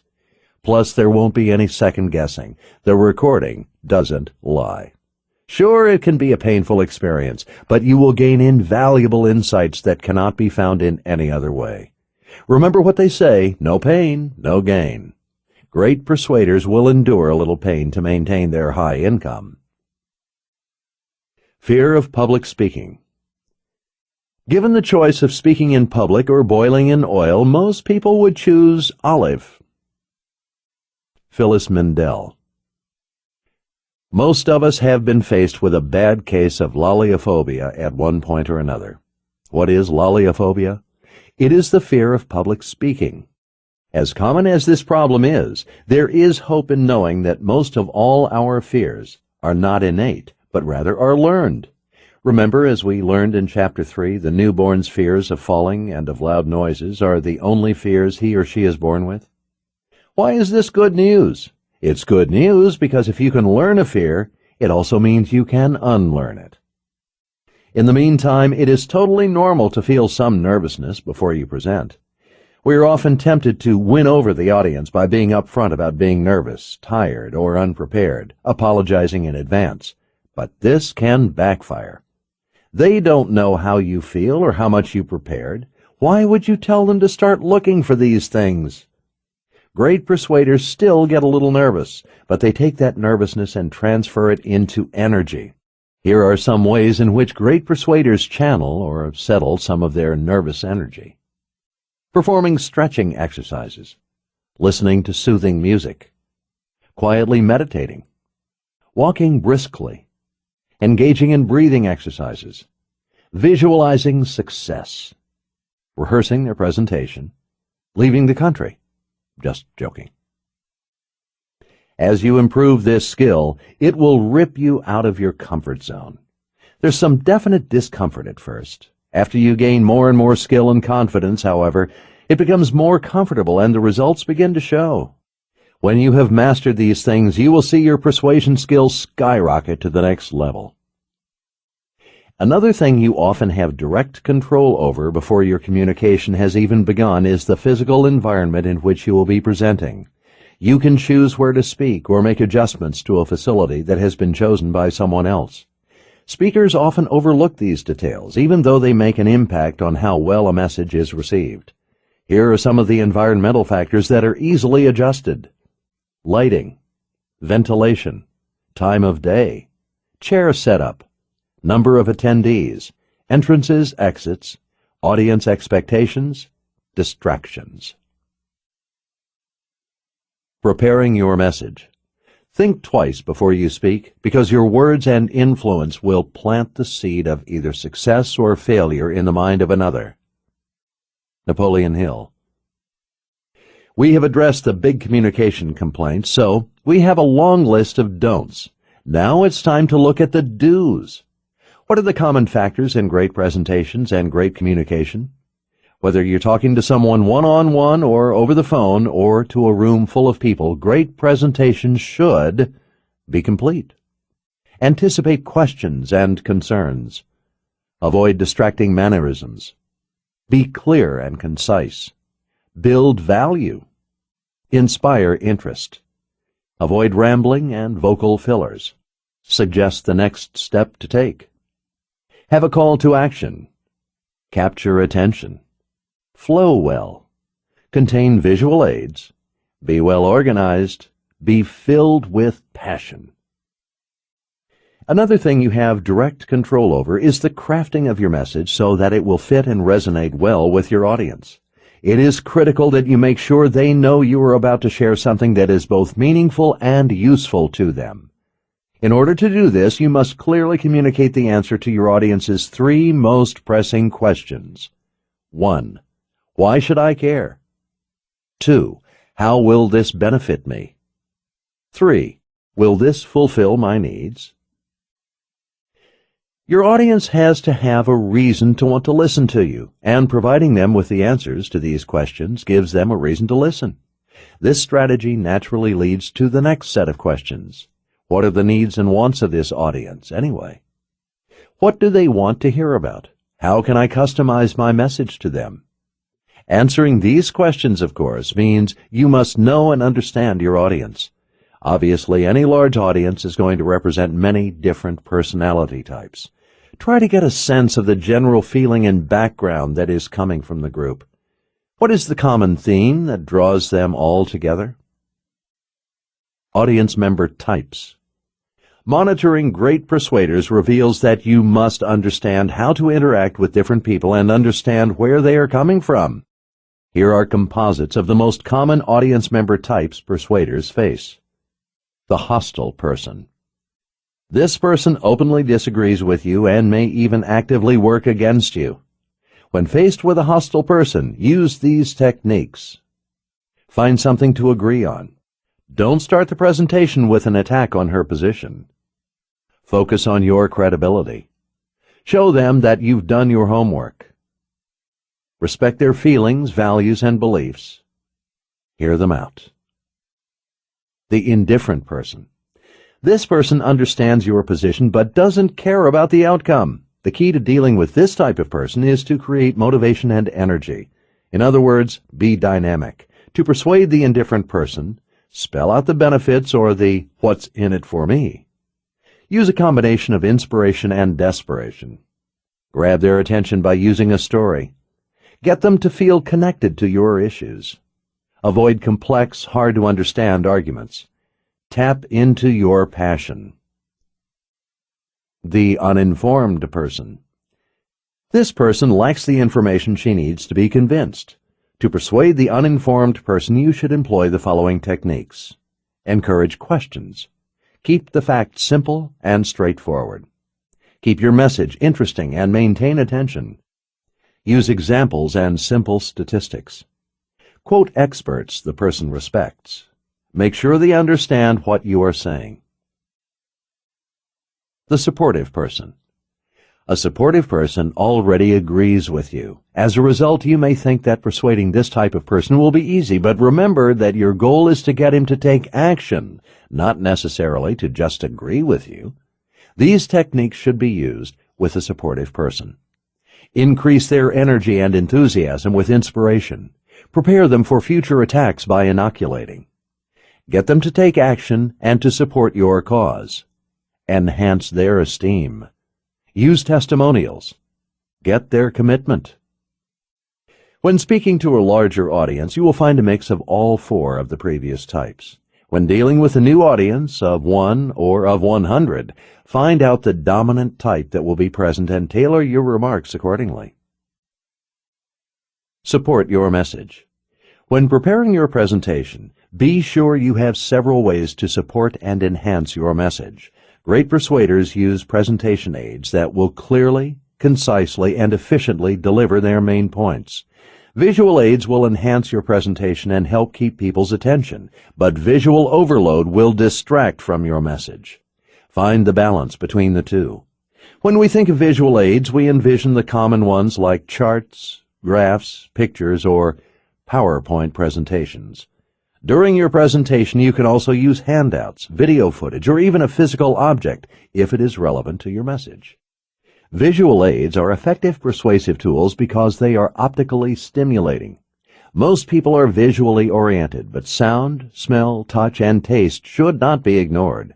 Learn to combine all the senses to increase mental involvement. The more senses you can involve, the better. Combining auditory, visual, and kinesthetic modalities will dramatically increase comprehension and retention. As a general rule, the shorter your presentation is, the simpler and fewer your visuals should be. We are finding that many audience members are developing a strong dislike for the use of PowerPoint. They see such visual presentations as a way in which you, the presenter, can read everything off the screen. They may also conclude that you are using PowerPoint to impress them with your ability to make the text fly around while simultaneously making irritating noises. The flood of information is often too much for your audience to handle. The reality is that average presenters use PowerPoint to make up for a lack of preparation or a lack of confidence. Sure, PowerPoint is a great tool, but understand that you, not the computer program, are the presenter. As I interview audiences, I discovered that PowerPoint usually sucks the energy out of them while simultaneously destroying the presenter's spontaneity, passion, and conviction. To succeed as a persuader, you must trust in yourself and not hide behind PowerPoint. This great software and technology takes over as the major source of communication and leaves you behind to fight as the second source. You have given the control of your presentation to a machine. Presenters can become robotic, and their true personality is then buried. My rules of thumb for PowerPoint are: 1. If your presentation is under 1 hour, don't use PowerPoint at all. And 2. When you do use PowerPoint, don't average more than 1 slide every 2 minutes. It's not just what you say, but how you say it. Words are just words, and without heart they have no meaning. Chinese proverb. The words we use and the way we use them can have a huge impact on how we are perceived by our audience. Different words mean different things to different people. In fact, it is hard to find a neutral word. The right words are captivating. The wrong words are devastating. Effective words make things come to life, create energy, and are more persuasive. Contrarily, ineffective words dull, alienate, and repel. Numerous studies have shown that speakers who possess greater verbal skills are seen as more credible and competent. Speakers who hesitate, use the wrong words, or lack fluency, on the other hand, have less credibility and come across as being weak and ineffective. Another way in which successful persuaders increase the impact of their message is to use vividly descriptive language. Pretend you're standing in a beautiful sunny kitchen. You reach across the counter and grab a bright, juicy lemon. You can feel it is heavy with sour juice. You can smell the powerful lemon scent as you rub the oil of the skin on your hand. Reaching for a knife, you slice the lemon in half. One of the halves drips bright, sticky lemon juice over your finger. You raise half of the lemon to your lips and take a bite. As your teeth sink into the fruit, you feel the juice burst out around your teeth and tongue. The liquid is incredibly sour. You start to cringe, and then you swallow. Did your mouth water? Almost everyone's does. The extraordinary thing is that if I had simply instructed you to produce saliva, it would not have been nearly as effective. One of the reasons vivid descriptions and vivid images are so powerful is because the subconscious mind cannot distinguish between that which is real and that which is vividly imagined. You can use this knowledge to your advantage by helping your audience see, hear, feel, and experience exactly what you are talking about. It's not the same to talk of bulls as to be in the bull ring. Spanish proverb. A utilities company trying to sell customers on the advantages of home insulation learned to use vivid verbal packaging to enhance its message. It sent auditors to point out to homeowners where energy was being wasted and to provide them with money-saving, energy-efficient suggestions.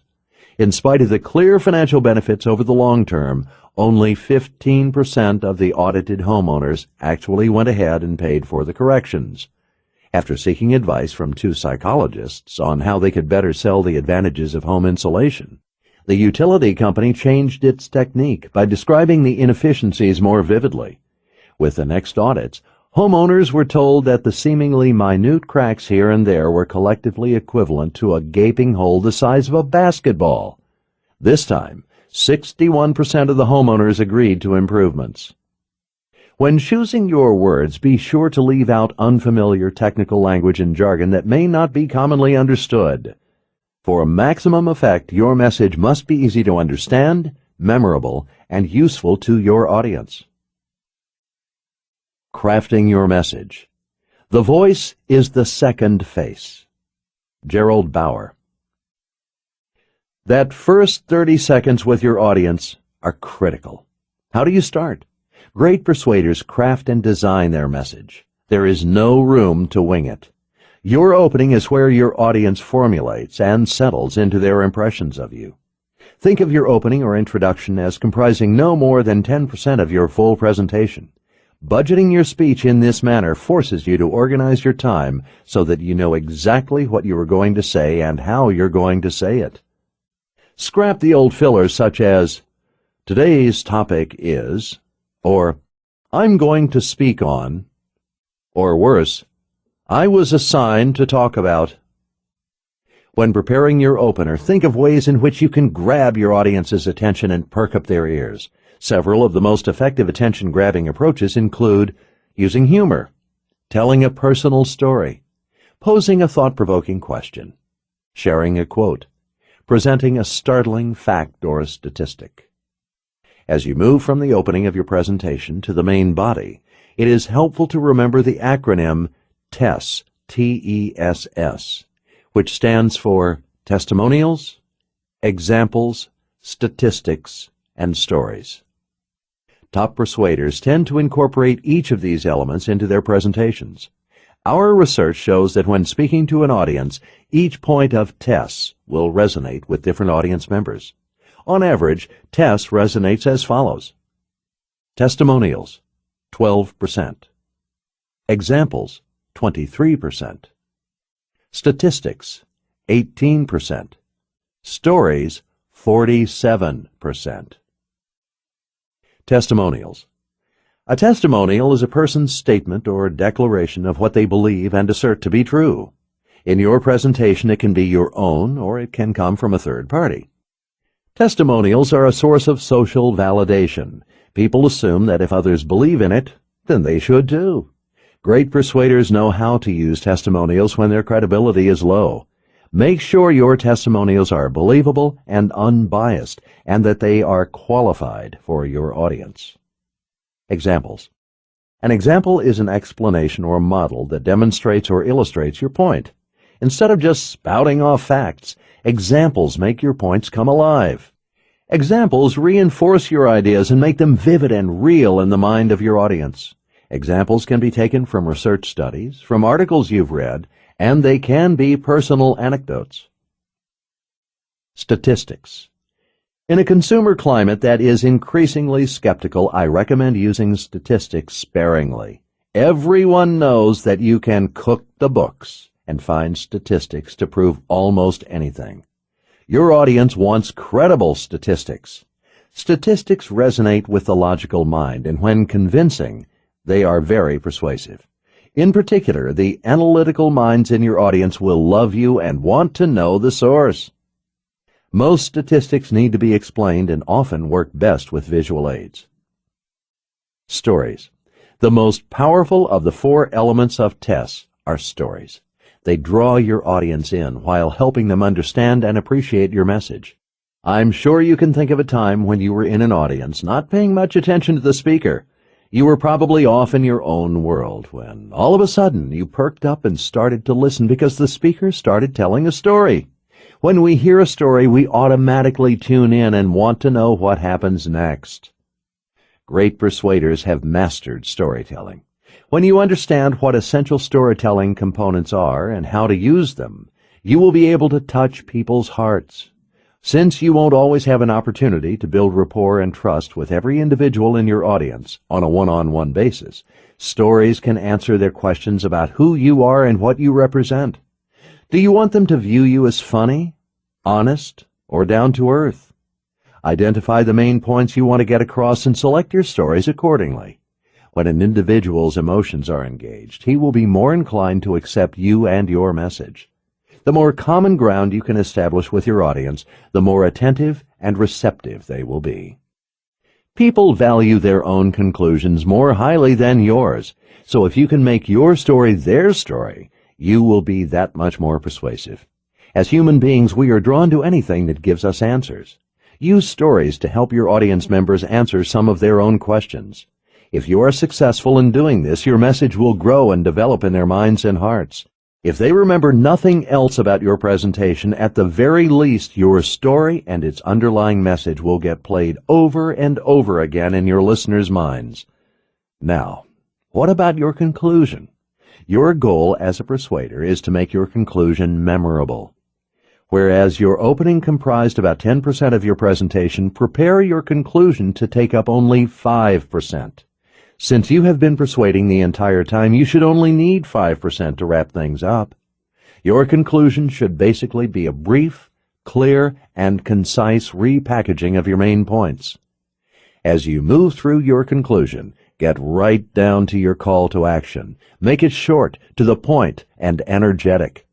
Think of your conclusion and call to action as the final punch, the thing you want your audience to remember most.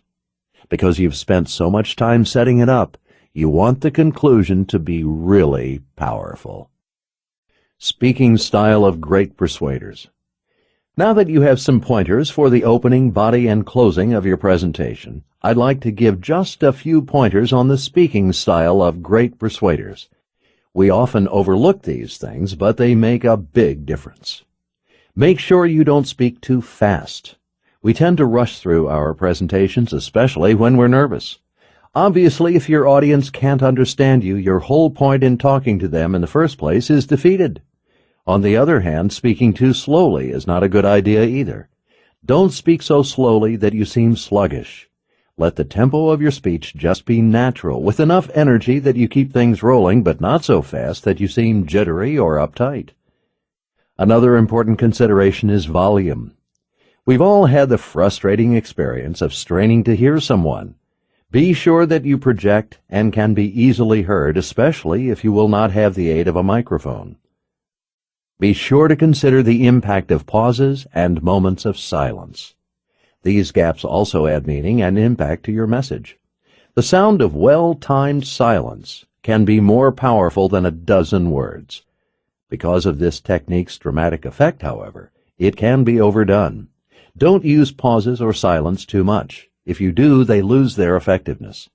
Besides highlighting important points, pausing also increases comprehension. When you pause in your story, it allows your audience a moment of introspection, which helps them absorb your message both mentally and emotionally. Whether it is a moment to reflect or to enjoy a good laugh, a lull allows your audience members to process your story on a deeper level. During a presentation, use gestures very carefully. Certainly there is room for spontaneity, but as a general rule, rookies should plan their gestures out ahead of time. They have to fit the story you are telling and not seem awkward or thrown together. Don't overdo gestures, but do use them to keep your audience's attention, to add drama to your story, and to underscore your key points. Think of your body as a prop that serves as a visual extension of the story you are telling with your voice. Above all else, your gestures must come across very naturally. Don't be robotic in your presentations. Managing expectations. Great persuaders know how to manage expectations. Individuals tend to behave in a manner that is consistent with how others expect them to perform, whether those expectations are positive or negative. When we know someone expects something from us, we try to usually satisfy them in order to gain respect and likability. Expectations are communicated in a variety of ways. It may be through language, voice inflections, or body language. Think of a time when you've been introduced to someone. Usually, if that person introduces herself by her first name, then you do the same. Likewise, if she gives you her first and last name, you do as well. Whether you realize it or not, you accept cues from others regarding their expectations and you act accordingly. Have you ever noticed how your expectations become reality in your personal life? Expectation is literally a self-fulfilling prophecy. We become slaves to our expectations on both a conscious and subconscious level. We see this used in the business world all the time. For example, when a salesman says, "You're really going to love how this TV makes your sports come alive," he is shifting the focus away from the sale and creating an exciting image in your head. He is also speaking as though you had already agreed to the sale because you wouldn't be watching the TV unless you were going to buy it. He's acting like it's a done deal. And the truth is, the more he acts this way, the more it is. I love seeing door-to-door salespeople use expectations to their advantage. They approach a door, ring the bell, and with a big smile tell their audience that they have a great presentation that needs to be seen. Of course, they employ this strategy while they are wiping their feet on the prospect's doormat in expectation of being let in the house. You would be surprised by how often this technique actually works. You see the persuader handing over his pen in expectation of the contract being signed. Have you ever felt bad leaving a store or situation where you did not buy something? Why do you think you felt this way? It's because the store created and imposed upon you, often through very subtle means, the expectation that you would make a purchase. The elements of mystery and suspense. Using the elements of mystery and suspense is another way to enhance communication. Great persuaders are able to get their audience members sitting on the edge of their seats, wanting more. When we feel as if we've been left hanging, it drives us crazy. We want to know the end of the story. This is also known as the Zygarnik effect, named after Bluma Zygarnik, a Russian psychologist. This effect is the tendency we have to remember uncompleted thoughts, ideas, or tasks more than completed ones. We see the Zygarnik effect in action on the television news and other programs all the time. Right before a commercial break, the newscasters announce some interesting tidbit that will come later in the hour. This information piques your interest, and rather than flipping the channel, you stay tuned. Movies and dramas on television also leave you hanging in suspense. By leaving something unresolved right before the commercial break, these programs draw our attention, keep us involved, and motivate us to continue watching. We don't feel satisfaction until we receive finality, closure, or resolution. Great persuasion and phone skills. Communication over the phone poses unique challenges. A first impression over the phone is just as important as it is in face-to-face contact, but the first challenge is that your audience can't see your face, your body language, or your presence. Everything about you is being judged entirely through the phone. Face-to-face presentations are usually scheduled and planned, while phone conversations are often viewed as interruptions. It is amazing how many companies are still using automated systems when one of people's top complaints is that they are not getting a live body. The second most common complaint is that they are getting the runaround by being transferred from person to person. You can always find out if it is a good time to talk simply by asking your audience up front if it is. You are not in a race to finish your agenda. You need to be considerate of your audience's time. Otherwise, you become the uninvited guest who becomes a pest. What are the biggest complaints your audience has about persuaders contacting them by phone? The caller races to finish the script without interruptions. The caller rambles. They feel insulted by casual greetings. They do not like the caller's tone of voice. The caller is hard to understand. They feel rushed. They feel that the caller is only pretending to listen to them. The caller lacks empathy. They believe they are being treated as though they are stupid. The best persuaders do the following over the phone. They prepare before the call is made. They know the exact purpose and desired end result of the call. They smile during the conversation. Yes, you can hear the smile. They are polite. They focus on their audience's needs and wants. They use appropriate humor. They use the phrases please, thank you, and you're welcome. They return calls within 24 hours. They end on a positive note. They are brief and to the point.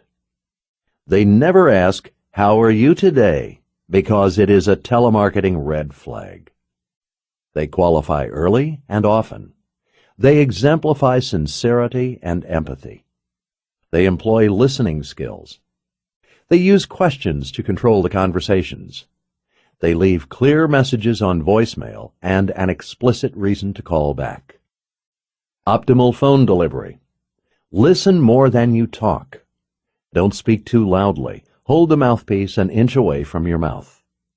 Vary your rate of speech. Don't speak too quickly or too slowly. Let your audience know that you're listening. For example, uh-huh, yes, oh. Don't force your audience to strain to hear. Vary your inflection. Don't speak in a monotone. Mastering presentation skills. Not having the skills discussed in this chapter is like taking a road trip with your family without a CD, DVD, or radio in the car. It's like having no air conditioner or heater for the trip. I'm sure you could last for 8 hours without these conveniences, but you would have some pretty unhappy campers by the end of the first hour. These skills are of maximum importance. Persuasion mastery involves perfecting your communication skills.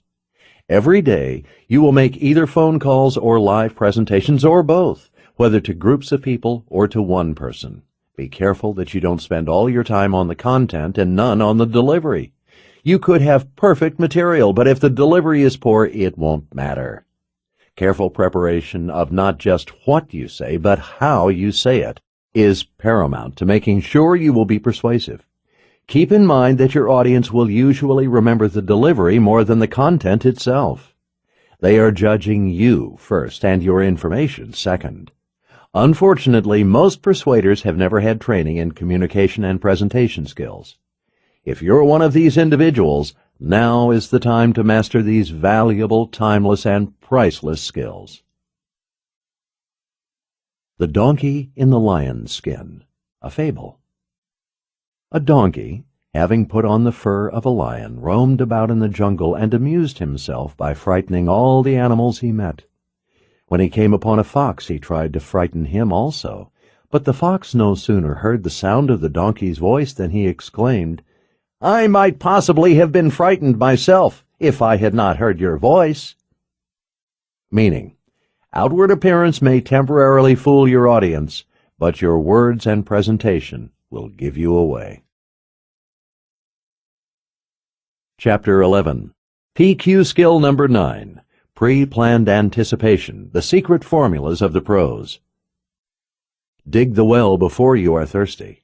Chinese proverb. One of the key distinctions of ultra-successful persuaders is that they have taken the time to prepare ahead of time, every time. Too often we take for granted that we'll be able to just go with the flow or wing it. Or we decide we'll just wait and see what happens. Why not? We've done it before. After all, we want our communication to come across as natural and spontaneous rather than mechanically rehearsed. However, the persuader who has anticipated questions and concerns and done the homework ahead of time has a considerable edge. Such a persuader gives a more compelling presentation simply because his preparation enables him to feel more confident. When we're unprepared or simply going through the motions, we feel less sure of ourselves. Our audience will then pick up on this lack of self-confidence right away. If you're not confident, they won't be confident either. Perhaps the most fundamental of all preparatory steps is knowing your audience and knowing your message. Even if they have delivered the same message hundreds of times, great persuaders still review and prepare before each encounter and every presentation. They anticipate every possibility, every potential bump in the road. Knowing your message. What is your message? What do you have to share that will make a difference in people's lives? What is your main objective, the key thing you hope to accomplish? You've got to understand the big picture. Then, with the big picture in mind, you have to get more specific. Do you have a clear vision of how your product, service, or idea will help your audience? You've got to know your product inside and out, its pros and cons, and how it stacks up against the competition. Use the following list, distilled from the work of great persuaders, to give some direction to your process of preparing and refining your message. What do I want to accomplish? How can I ensure that my message is crystal clear? If I had to boil my message down to 3 main points, what would they be? How can I demonstrate my expertise? How can I increase my trustworthiness with this audience? Why should others care about what I have to say? What are the emotional reasons that will prompt my audience to respond? What are the logical reasons that will prompt my audience to respond? What is my call to action? What are some alternatives to my initial proposal? Does my plan have any potential pitfalls? What are the top 5 doubts or objections I will encounter? How will I respond? What information should I gather about my audience, my competition? Do I have product samples, brochures, order forms, and catalogs? Do I have additional bonuses or incentives to offer in the final moments? Are there other ways I can build the value of my product, service, or idea? How can I get my prospects involved in my presentation? How is what I have to offer different from the competition? Knowing your audience. It is critical that you understand where your audience is coming from and what their needs and wants are. What do they really want to know? What are they searching for? What information can you present to bridge the gap between what they feel and what they want? It's important to understand your audience as a general group and also to get inside their minds as individuals. Here are some of the questions they will be asking themselves as you present, and that you should be thinking about as you prepare. Why do I need this? What will happen if I follow through with this? What will happen if I don't? What are my options?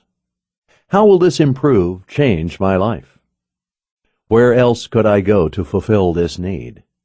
What is this going to cost me? Where can I get the best price? When do I need to make a final decision? What will my spouse, friends say? You never really understand a person until you consider things from his point of view. Harper Lee. Here are some questions you should ask yourself about your audience as you prepare. Who am I trying to persuade? What is the common background or interest that brings them together? Who are these people as individuals, business people, students, mothers, etc.? What can I offer that they will universally care about and understand? What types of things will they be looking to get out of my message? In terms of my key points, are they likely to agree, disagree, or be indifferent? Do I need to be aware of their political, religious, professional, or other associations? What is their average education and/or income level? What is their general age range? Will they tend to be more conservative or more liberal in their life views? Is this likely to be an easygoing or demanding crowd? How long will I be likely to keep them engaged? How much time is available? Is what I have to offer appropriate for this audience? What is my audience's biggest challenge, and how am I going to solve it? Knowing the numbers. We often hear great persuaders say, "It all comes down to numbers." Of course, as a powerful persuader, you never forget what all those numbers represent. Actual, living, breathing human beings with dreams, passions, hopes, fears, and concerns. Why is an awareness of the numbers a critical part of your preparation? There are many reasons. How many people must you market to, then actually end up talking to, who will become customers?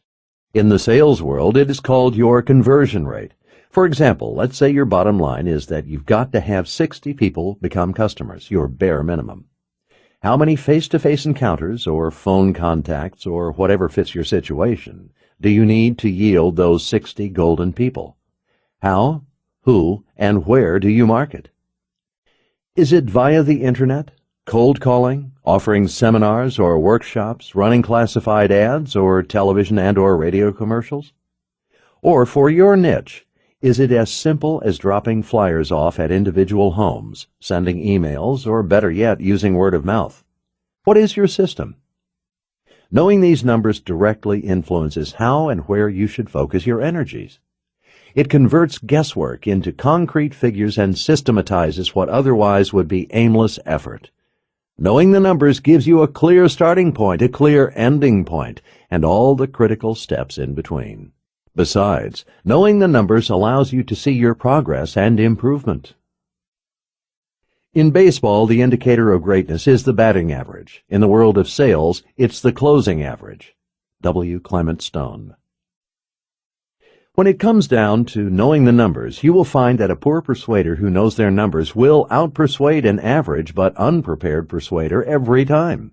This is a classic example of preparation meeting opportunity. The business doesn't always go to the most deserving or the most brilliant. It goes to those who have steadily and consistently plugged along with their well-designed and well-implemented plans in hand. They have not only defined clear and specific objectives, but they have translated them into action. This is the missing piece in many persuaders' preparations. We have all heard this advice, and we know it is perfectly sound and logical, but most of us rarely do anything about it. Another way knowing the numbers is a critical part of your success is that it keeps motivation up during discouragement. Most people just give up too soon. Reality check. If discouraged persuaders simply understood the numbers, they would know that persistence in making those extra contacts would seal the deal. Various studies reveal these numbers. Although they differ in their specific findings, they were asking slightly different questions of different groups of respondents. The trend is incontrovertible. 40% of persuaders admit to making no new weekly contacts. 48% give up after only one contact. Of those who attempt a second contact, 73% will then give up. 85% give up after the third contact. 90% give up after the fourth contact. The 10% of people who persist beyond the fourth contact end up with 80% of the business. Let's repeat that last finding. 10% of the people who persist beyond the fourth contact end up with 80% of the business. Keep at it. Setting your objectives. With a clear understanding of your message, your audience, and your numbers, you're now ready to set some specific objectives or goals. Many people don't like the idea of goal setting. In fact, just the mere mention of the words makes them cringe. However, I guarantee that if you ask any highly successful persuader whether or not she uses goal setting in her game plan, she'll not only answer affirmatively, but she'll also be able to tell you exactly what those goals are, in order of priority, both long and short term. What's more, she'll be able to furnish a list of them in writing. There's no doubt about it. Goal setting works. And for the serious persuader, goal setting is serious business. Great persuaders know that you can't hit a target if you don't even know what that target is. It is critical that you define what you're aiming at today, next week, next month, and next year. It's also critical that you outline how you're going to get there. This process of refining your goals requires some organization. You'll find that you can make your system run in a much more streamlined fashion when organized thinking also extends into organized living. What is your workspace like? Could it use some decluttering? I know that some people have untidy desktops, but they still know exactly where everything is. I'm not saying your workspace must always be clean and pristine for you to be an effective individual, but you've got to figure out what works best for you. The questions to ask yourself are: 1. Can I find it? 2. How long does it take me to find it? 3. Is there a better, more efficient way of organizing it? 4. Might I be losing credibility based on sloppy appearance or surroundings? 5. Is there technology, software I can use to simplify my tasks and increase my productivity? 6. Is there something I can delegate? Managing your time. Of course, if we're talking about being prepared, goal-oriented, and organized, it is inevitable that we discuss the importance of wise time management. I know you think you've heard all there is to be said about it, but before you skip ahead, let me ask you this. Would you like to work less? Most people will answer yes. A very potent little detail that often gets overlooked is that when time is well managed, you actually work less. It's the same for persuasion. Great persuaders work less than the average persuader and accomplish more. It's the old 80-20 rule. The most highly successful people expend 20% of the effort and get 80% of the results, while the less effective folks put out 80% of the effort only to get 20% of the results. Sound unfair? Let me give you a tip for entering the world of 20% work, 80% results. Great persuaders understand that time is more important than money. They are fanatically aware that while we can accumulate money, we cannot accumulate time. This knowledge informs how they spend every moment. They don't waste time quibbling about things that don't matter. Every ounce of energy is allocated where it will have the most impact. It really is that simple. It's not even a matter of intelligence. It is just being aware and being organized. Do you realize that most persuaders are productive less than half of the day?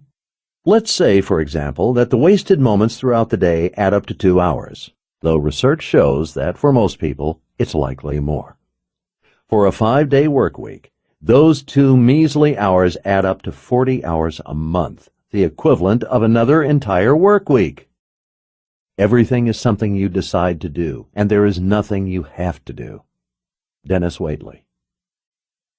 I mentioned earlier that successful persuaders could show you their goals in writing. This absolutely holds true for excellent time managers too, because their daily tasks are their short-term goals. It doesn't take too long before these short-term goals add up and significantly influence whether or not we're hitting our bigger goals. As you work to get a better handle on your time management, commit to scheduling and planning things in writing. This doesn't mean you have to be a rigid, uptight person. It just gives you a guide. So often, we waste time just because we didn't have anything else to fill that time with. If you don't assign the way you're going to spend a block of time, it will get filled, even if the activity has no meaning. Great persuaders never start the day until it is finished on paper. Research at the Persuasion Institute shows that only 2.9% of persuaders have a handle on time management, and fewer than 1/3 plan their day in advance. This means there is definitely room for most of us to gain greater control over our time and how it is spent. The good news is, as you get organized, you will probably start to work less and achieve more. Commit to writing out your plans and goals the night before or first thing in the morning.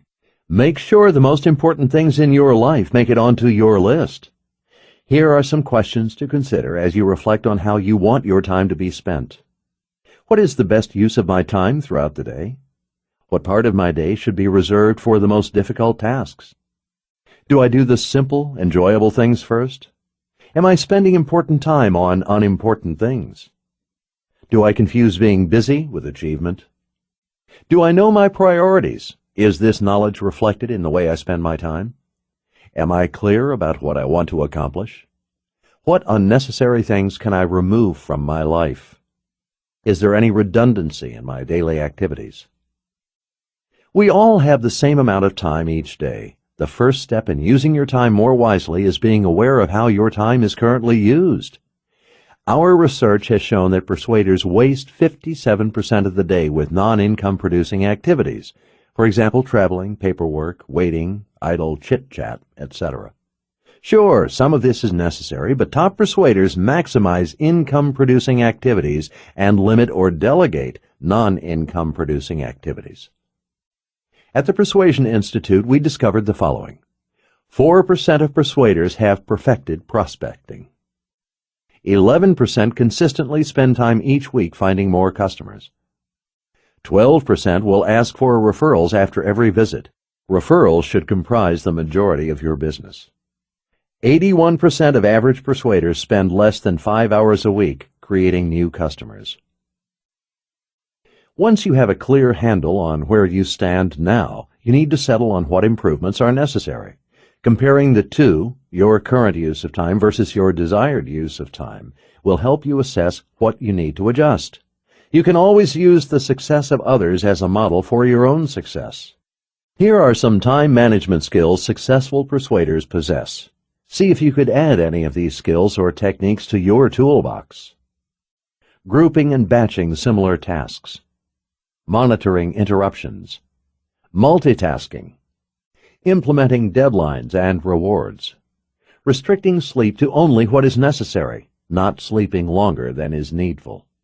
Exercising. Scheduling all activities and events, even catch-up time and rest time.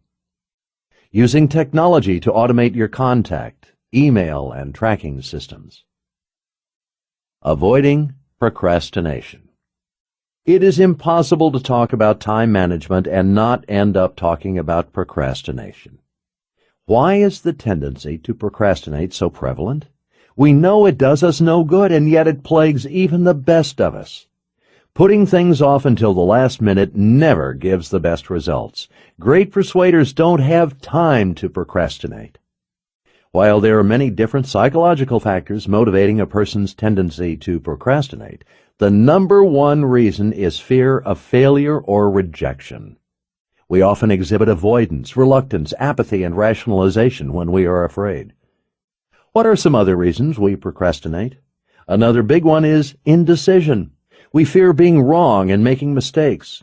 As much as we want to see life as black or white, good or bad, we need to let go of the need for tidy compartmentalizing. Life just isn't that way. Often there are many ways of accomplishing the same thing, and there can be many right answers to any one question. Successful persuaders are good decision makers. They act in the moment, they decide now, not later. Sometimes we procrastinate because we are tired or we don't have the energy.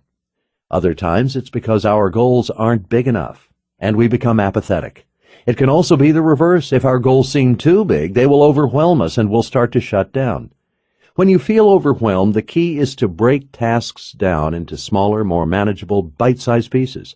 Yet another reason for procrastination is a lack of knowledge or no drive to acquire that knowledge. All these reasons are really more correctly called excuses.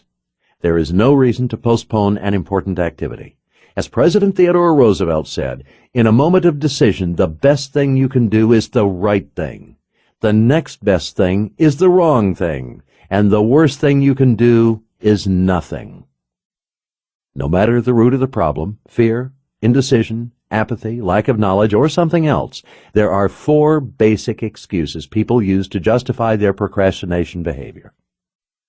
1. Perfectionism. The first excuse is when a person insists that everything be perfect, that all their ducks be in a row before taking the next step. These people are your classic perfectionists. There is always one more thing they need to fix or fine-tune before they can get down to the business of talking to potential customers. 2. Pessimism. The second common excuse behind procrastination is pessimism, always entertaining worst-case scenarios and all the reasons not to proceed. There are always many excuses not to do the work, but never any good reasons. These people spend all their time worrying and negatively forecasting the future. 3. Amiability. The third excuse for procrastination is amiability. These are the folks who are always afraid of being too pushy, intrusive, and annoying. They avoid anything that will put them in a situation where someone might get upset or, even worse, not like them. 4. Credibility. The final excuse maker is the superficial expert.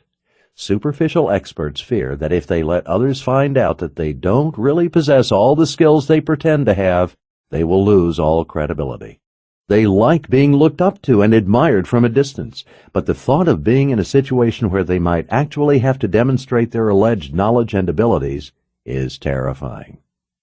It would also force them to have to actually do some work. Instead, it is easier to avoid the call of duty. It is helpful to know the underpinnings, but you can look at procrastination in an even more basic way. There are many fairly surface-level giveaways that tell you if you're dealing with, or happen to be, a procrastinator. According to Dr. Joseph Ferrari, a procrastinator tends to possess these 5 tendencies. 1. They overestimate the time they have left to perform tasks. 2.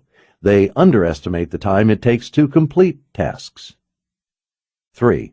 They overestimate how motivated they will feel the next day, the next week, the next month to do whatever they are putting off. 4. They mistakenly think that succeeding at a task requires that they feel like doing it. 5. They mistakenly believe that working when not in the mood is suboptimal. Eliminate common excuses. The Persuasion Institute found that the following were the most common excuses that got in the way of getting the task accomplished. Are there any that sound familiar? I'm too busy to. They'll never talk to me. I don't want to seem pushy. What if they're not interested? They're always in a bad mood. I need to finish the paperwork. I need some coffee before I start. It's lunchtime and no one will be in. I left a message. They'll call me back. Maybe I should do some more research. They won't want this product, service, idea. I need to get lunch before I can think straight. I need to get some office supplies before I can start. Someone may have left a message on my cell phone. I have a meeting in an hour, so I can't start calling now. It's Friday and everybody is getting ready for the weekend. It's Monday and everyone is catching up from the weekend. Someone else already tried to contact them with no success. I need to check my email again in case someone has responded. Discover, design, and deliver techniques of great persuaders.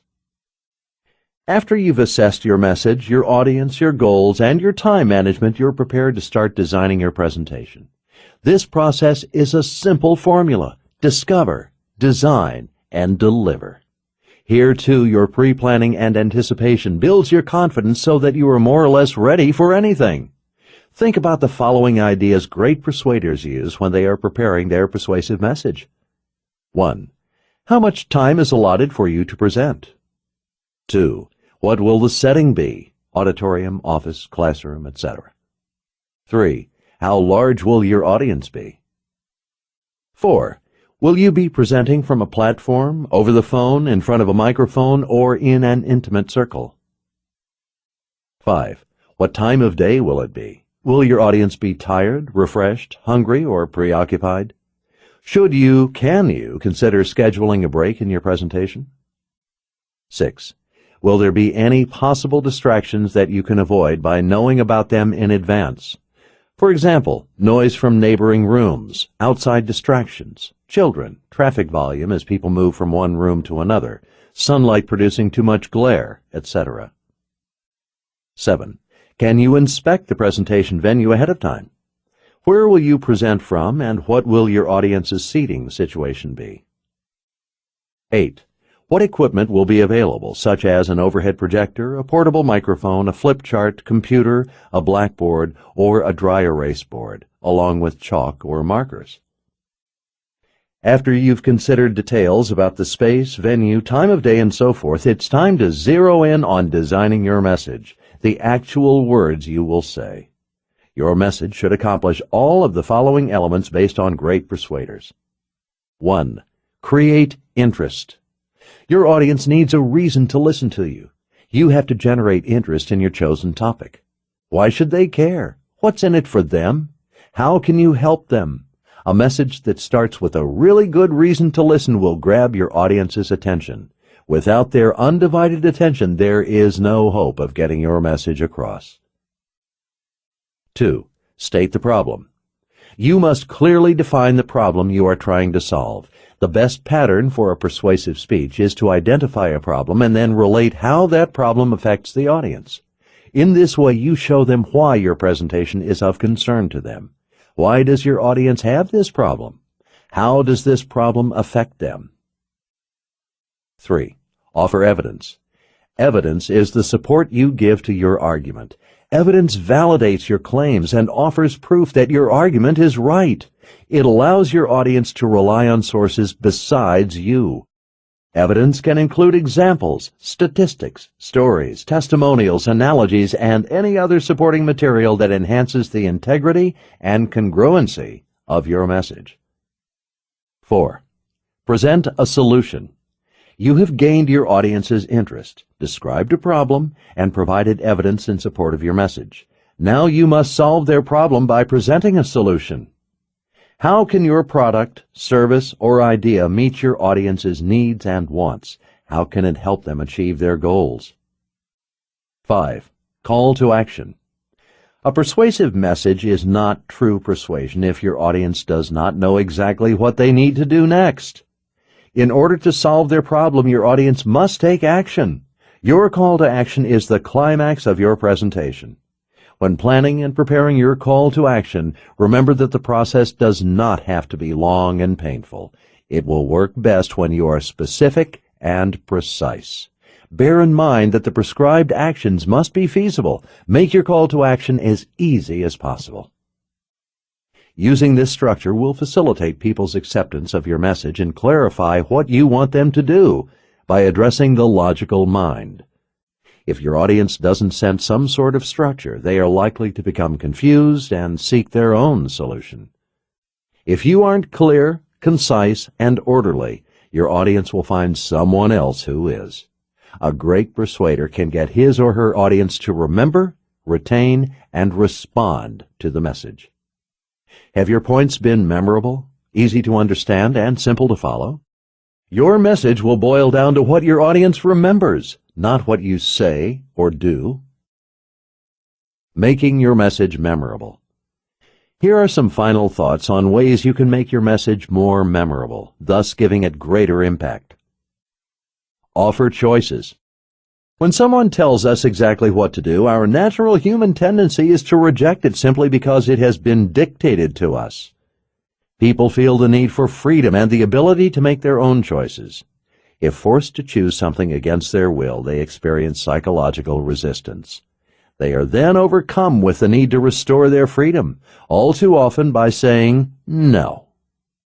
The way to avoid this rejection is to offer people a few options so they can make a choice for themselves. Let them choose the details of the yes. Great persuaders prepare their choices ahead of time. If you absolutely have to limit your audience's choice to one option, you must explain the limitation.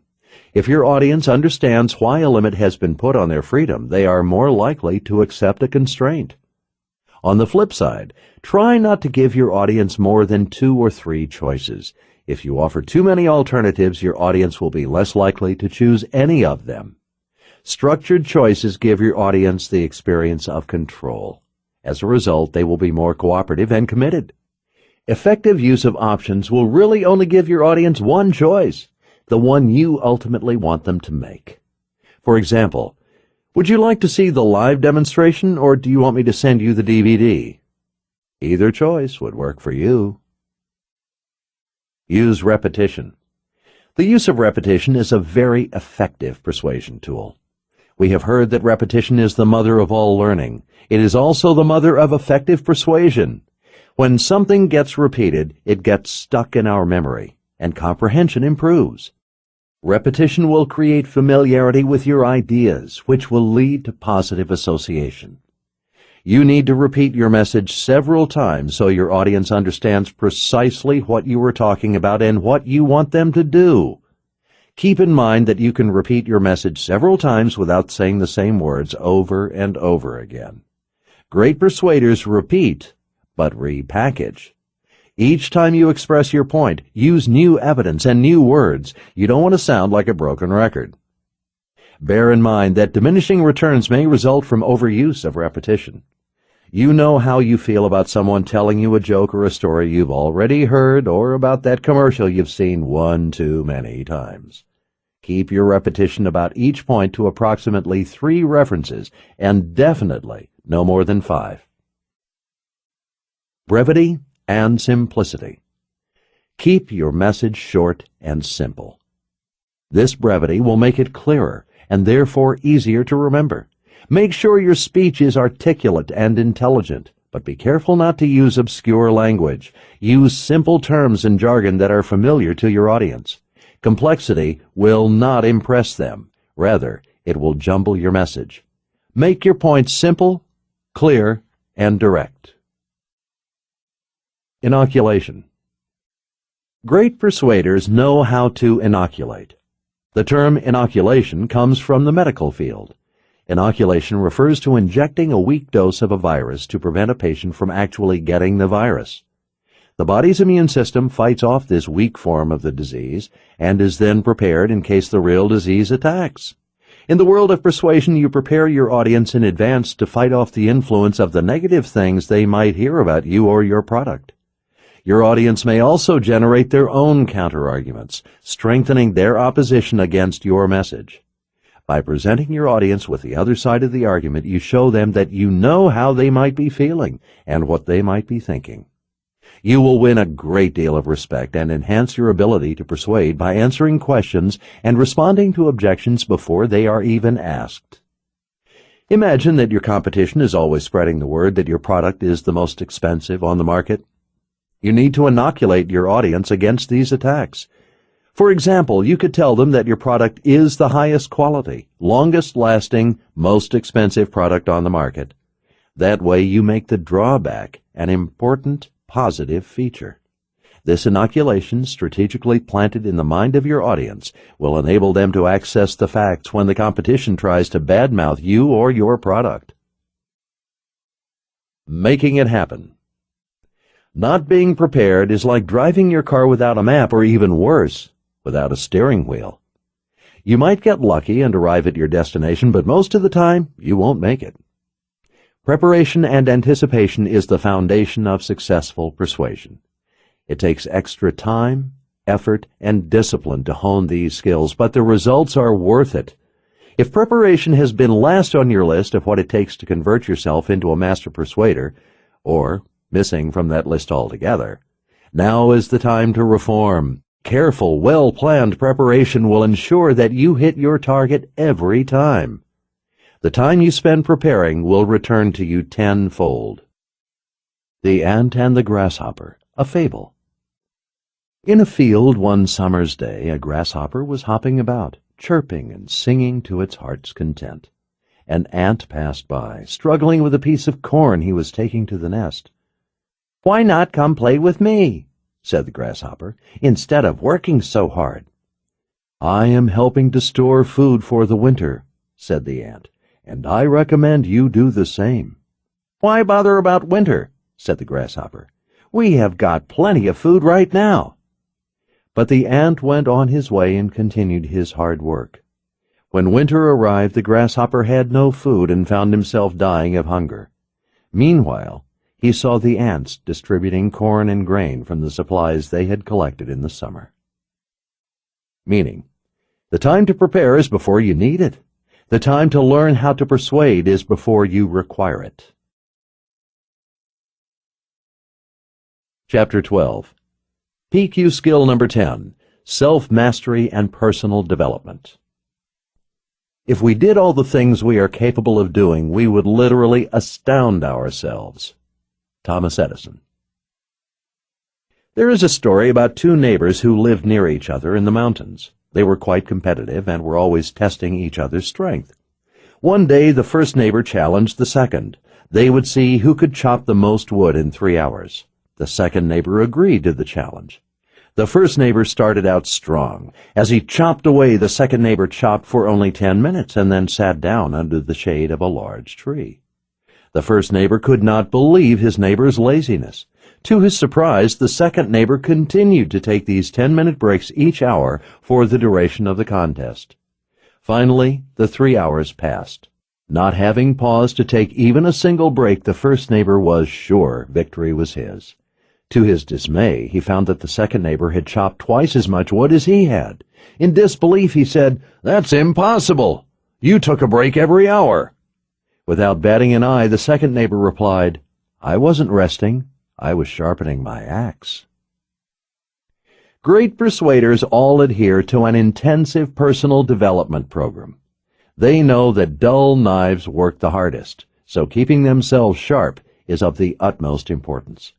Average persuaders don't consider personal training to be worthwhile. They figure working harder is the answer. They also assume that they'll figure it all out on their own sooner or later, maybe from reading a book or two. They also think it's too expensive to learn from the best. Great persuaders know that experience is the best teacher, and that there is a lot to be learned from books, but that having an expert guide them through an experience dramatically shortens the learning curve. Instead of being a painful expense, intensive training is an indispensable investment. This is why successful persuaders can work half as hard and get twice the results. Have you ever been in the situation of breaking your back with effort and then seeing someone else hardly lift a finger, only to run circles around you? This extremely frustrating scenario can often be traced back to the more successful person having a solid training or personal development program in place. You are not truly educated unless you are learning and growing every day. Learning from others, from your experiences, your mentors, your coaches, books, training programs, seminars, and CDs and DVDs. You should spend time every day contemplating what you have learned and applying it to your future. Take time to think about what happened during the day. What did you do well, and what could you have done better? Are you wasting valuable time? Failing to work on personal development and ongoing training is like putting your paycheck in the trash after you have earned it. Just like a computer, if you don't upgrade yourself, you will become obsolete to both yourself and your future. Get the advice of experts. I'll figure it out on my own. This has to be one of the most common but most impeding attitudes of mediocre persuaders. It may eventually prove true, but only after pain, stress, time spent, money blown, and many costly mistakes. This line of reasoning may be common, but it is not how great persuaders think. They know someone else has already figured out what they need to know. They magnify their productivity by maximizing their gifts, talents, and strengths, and by using other people's strengths when dealing with something outside their expertise. Great persuaders don't squander their time and energy in their areas of weakness. They excel because they learn to leverage their areas of natural strength and leave the rest to the experts. Think of some of the most brilliantly successful people you know. Chances are they focus on what they are good at and don't waste their time on the things they are not good at. This is why they excel. For example, trying to build an amazing website when you have no computer savvy will take you forever and divert your attention from areas where you can get impressive results with significantly less effort. And in the end, it's likely that your site will not be what it could have been if you'd left it to an expert web designer. The time spent and the money lost, loss of income because it took you so long and didn't do it right, is not worth it. There is no money saved in the long run. There is only money lost. Early in my career, I used to say, "I will figure it out on my own. How hard can it be?" Over the years, that phrase has cost me millions of dollars. I remember going to a stock market seminar that dealt with learning how to trade. It was going to cost me over $10,000 to attend additional training, so I declined in favor of figuring it out on my own. I got burned when I lost 3 times the amount I would have spent on training. The students who attended the additional classes, on the other hand, invested up front, learned the proper skills, and became great traders. I lost out by not allowing the experts to teach me the right skills. It was a great day indeed when I realized that all the problems and obstacles I was encountering in life and in business had already been solved or figured out by someone else. Someone had already found the answer to all of my problems. I could either pay them to teach me or end up paying far more in the school of hard knocks. I'd pay more, not just financially, but with my time, energy, and commitment. Successful persuaders do not care how much it costs to learn the skills. They are concerned with their return on investment. If you wanted to learn how to fly, would you just try to figure it out on your own? Would you read the best book on learning how to fly and then hop in a plane and learn along the way? No, of course you wouldn't. This is because the stakes would be so high. You'd likely end up losing your life. But if you're always falling short, missing the mark, and experiencing pain and frustration that could have been avoided if you never reach your goals and aspirations, isn't it time to find someone that has mastered these skills? None of the problems we will experience in life are new. All our potential challenges have already been experienced and solved by someone else. So why struggle to solve them yourself when you can find someone else who already has? There is someone out there, a seminar leader, a coach, a mentor, who can make a difference in your life. Find people who are experts in their field, ask questions, attend seminars and workshops, and take college classes. Success is an open book test.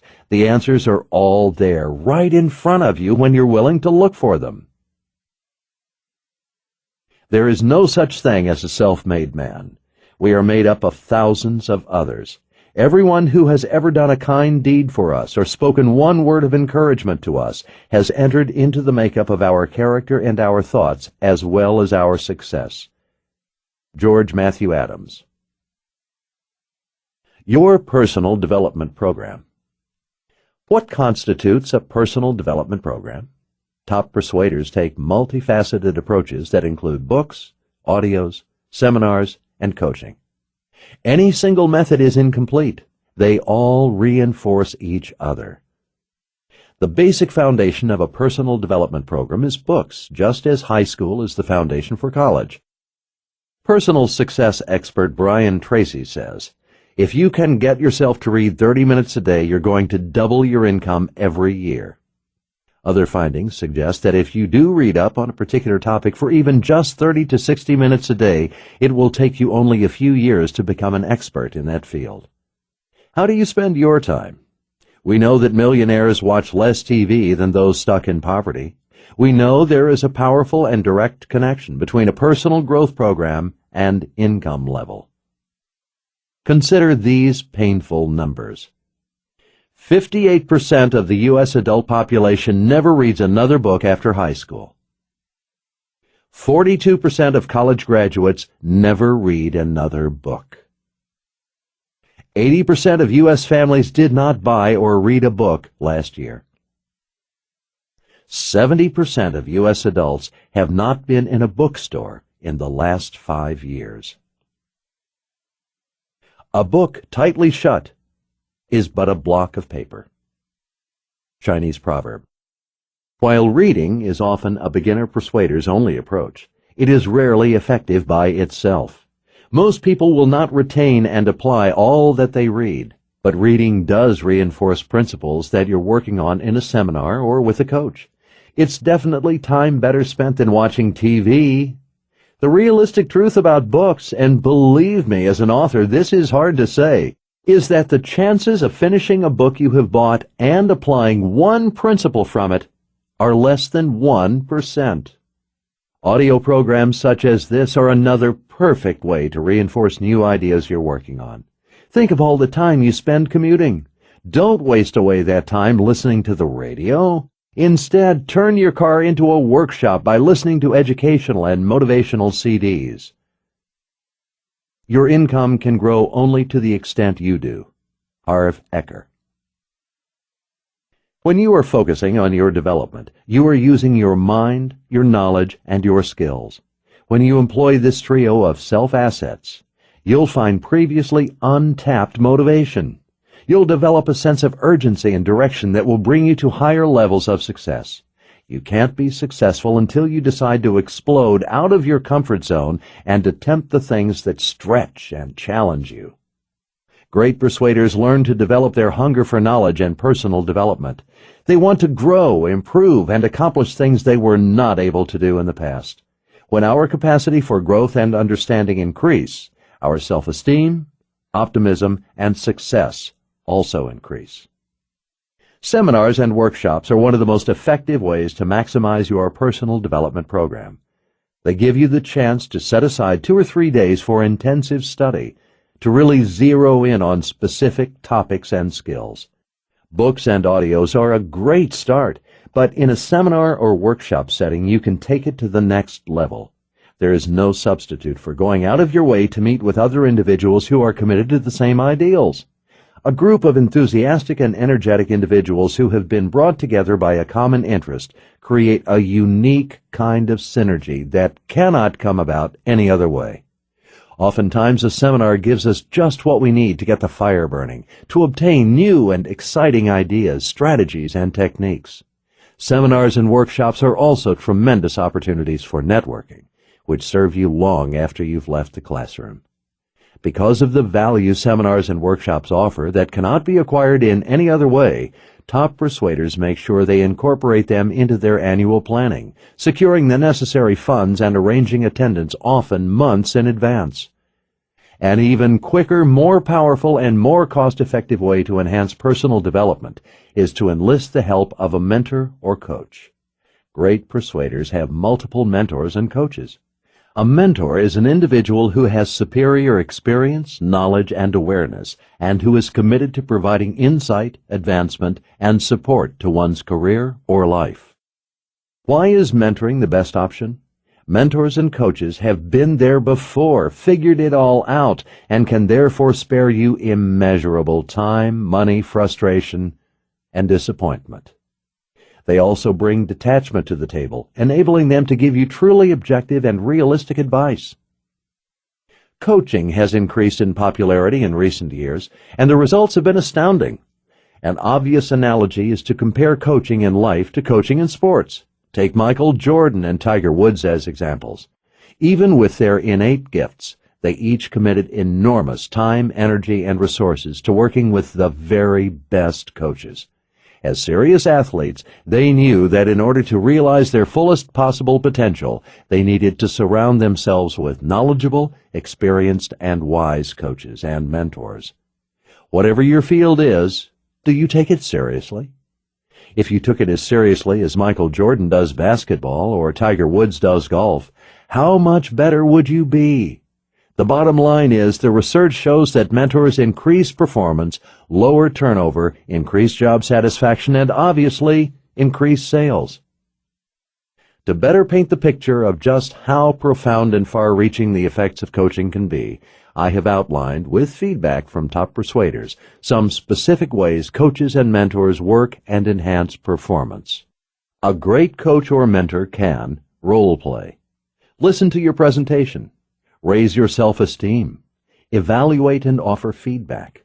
Hold you accountable. Offer support.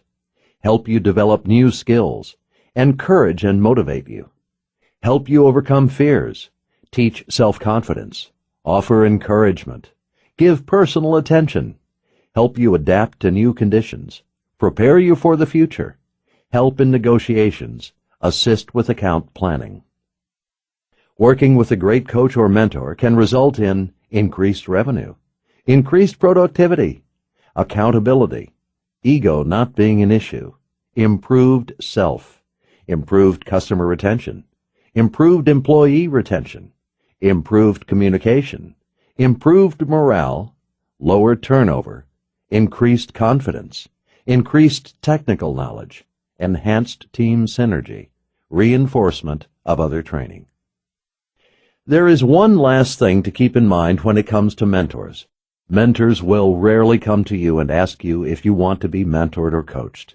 It's like a junior high school dance where everyone sits against the walls hoping to be asked to dance.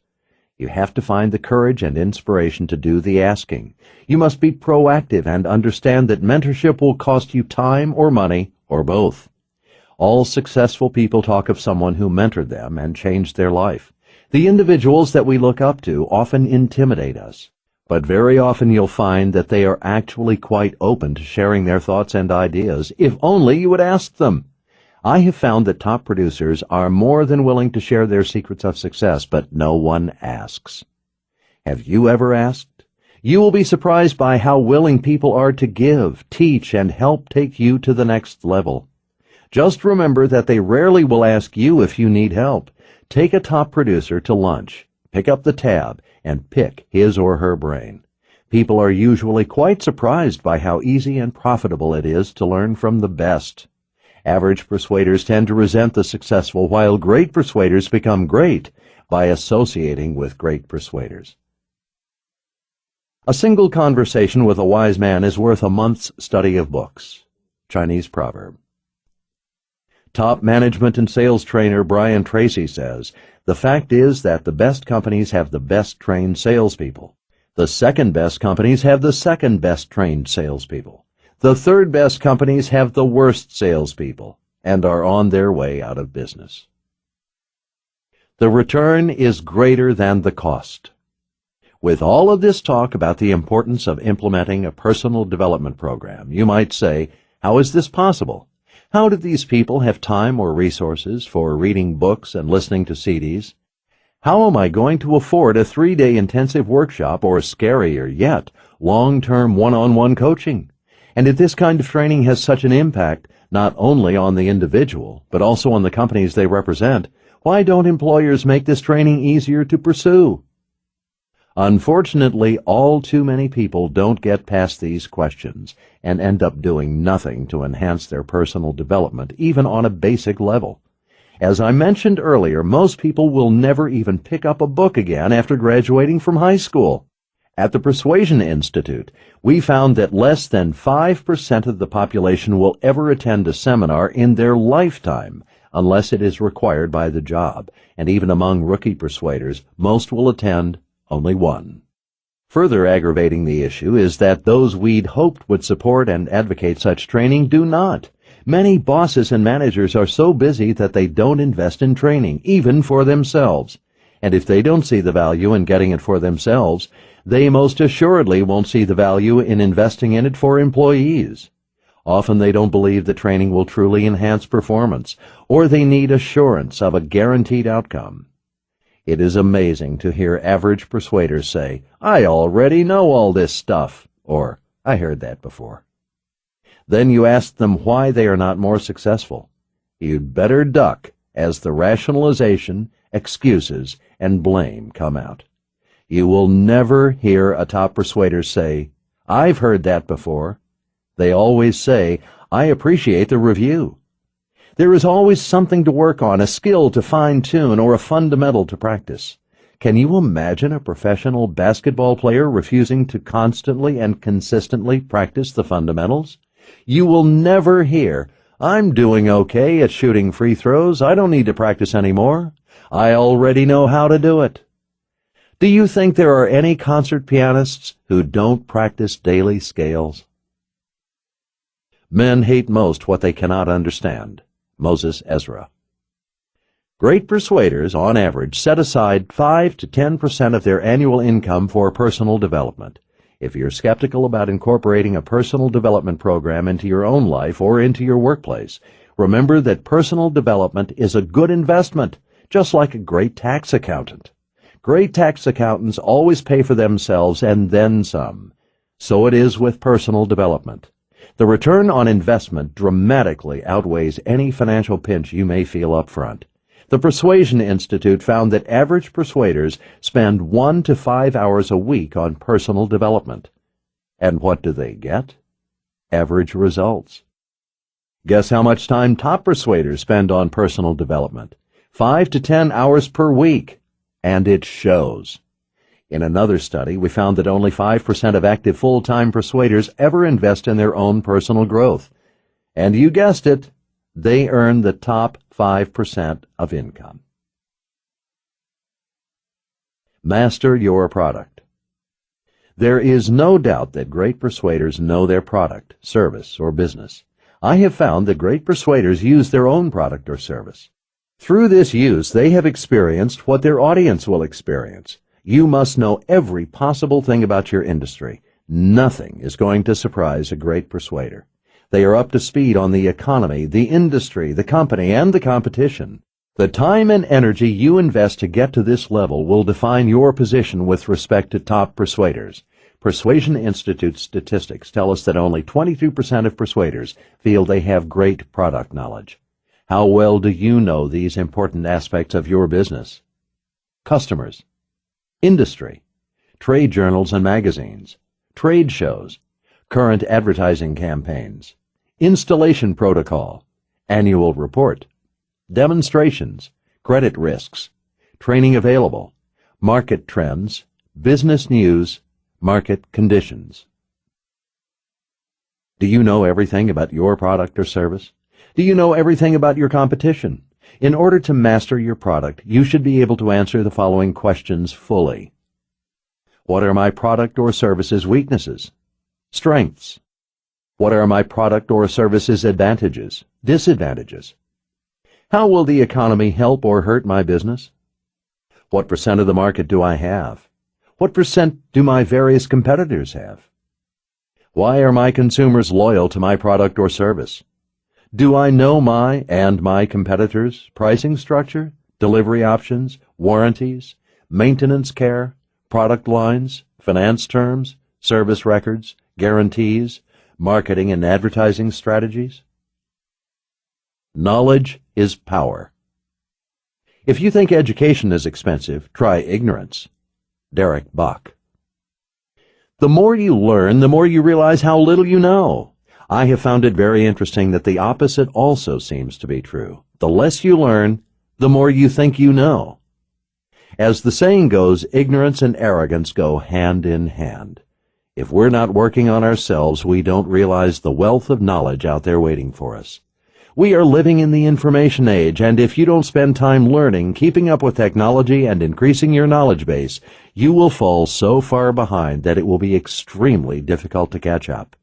Knowledge is the key to success in today's world. Studies consistently demonstrate that those who are learning and growing every day are more successful and optimistic about life. It is interesting to compare the mindsets of average persuaders with those of great persuaders regarding ongoing training and education. Average persuaders say, "It's too expensive," "I've heard it before," or "I don't have the time," and leave it at that.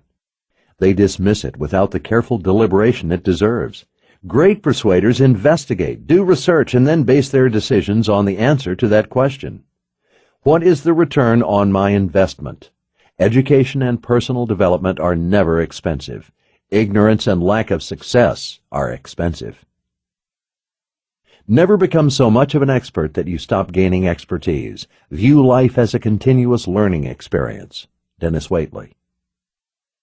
Personal development has a great effect on your performance and output.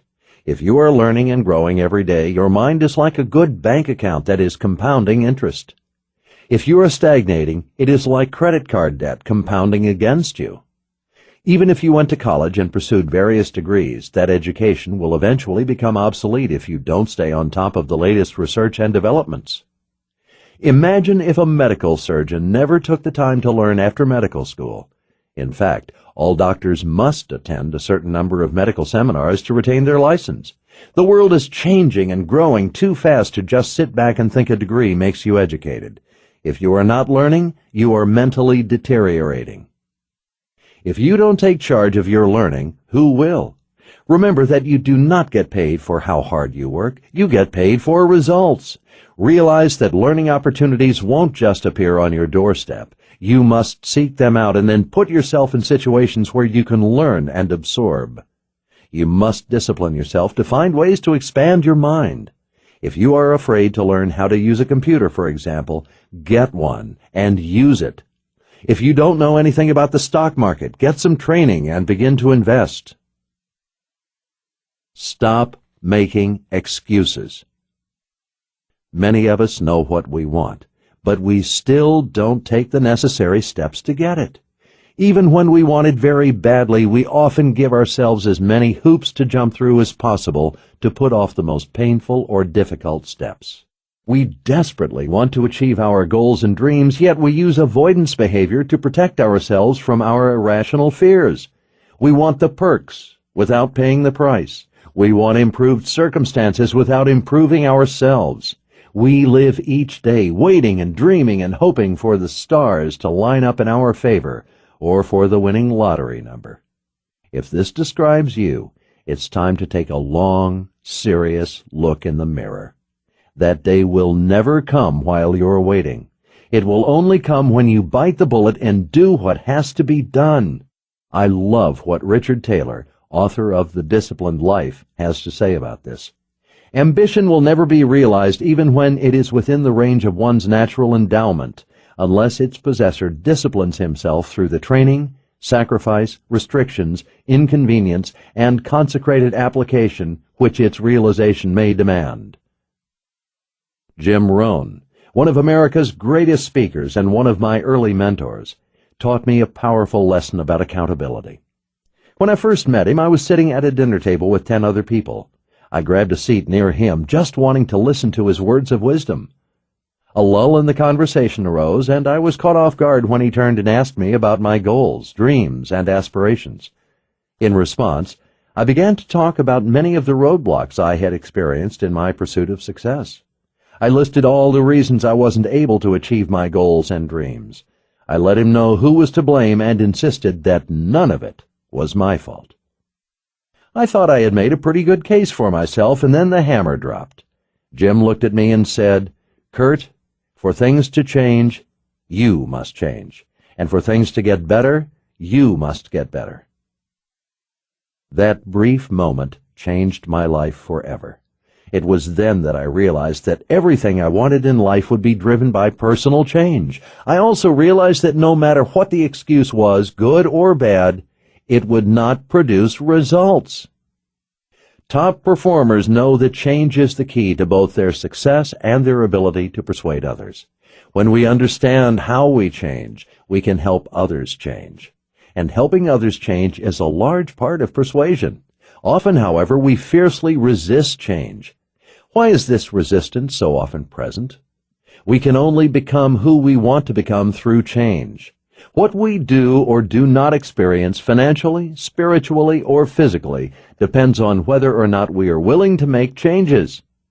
In spite of this knowledge, we still often wallow in our comfort zone.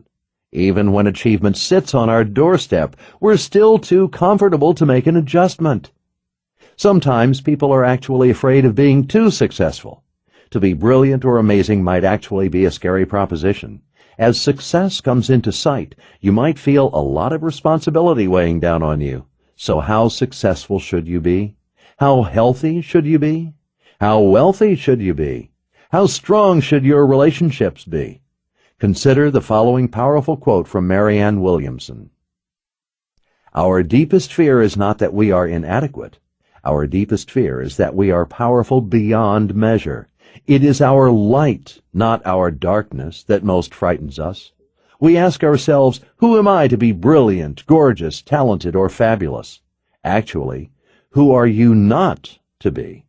You are a child of God. Your playing small does not serve the world. There is nothing enlightening about shrinking so that other people won't feel insecure around you. In spite of the greatness that lies within us, we often program ourselves to do the least amount possible to get by. That is, we often do only what is necessary to survive. I see this tendency with my students at the local university all the time. Their mentality is, what is the least amount of work I can do to pass this class? They are paying top dollar to get their education, yet rarely do you see students take advantage of all the resources at their disposal. We see symptoms of the same mental laziness and resistance to change in the workplace, too. What is the least amount of work I can do to get a paycheck and not get fired? We will never find happiness in this lethargic mindset, and as a result, our soul starts to rust. We are often discouraged by not seeing results fast enough, particularly after we've exerted a lot of effort. We want the quick fix, the easy way out. However, this is not how life works. If it takes someone a year to lose 20 pounds, why does someone else think he can lose the same amount in a couple of weeks? This principle also applies in reverse. We may not realize how far off course we've gotten until years have flown by, due again to the fact that consequences and results are often slow to manifest themselves. An example of this is poor dietary habits. We know that junk food is not good for us, and yet we deceive ourselves with, "Hey, nothing bad happened today after I had that burger and supersized order of fries." The consequences of consistently unhealthy intake will take time, maybe even years, to show up in a really obvious way. In the meantime, however, the instant gratification of a fast and tasty meal now overpowers concerns about the future that, in the moment, seem immaterial. Imagine if every time you ate at a fast food restaurant the consequences were immediate. You took a bite and felt a new bulge near your midsection. If that were the case, it wouldn't take long before you changed your ways. As you can see, there are a myriad of excuses one could come up with to put off a personal development program. Do any of the following ring a bell? I can't afford it. It's too expensive. The company should pay for it. I don't have the time. It's hard enough just to get by. I can find a better way. It's really just luck. I've heard it all before.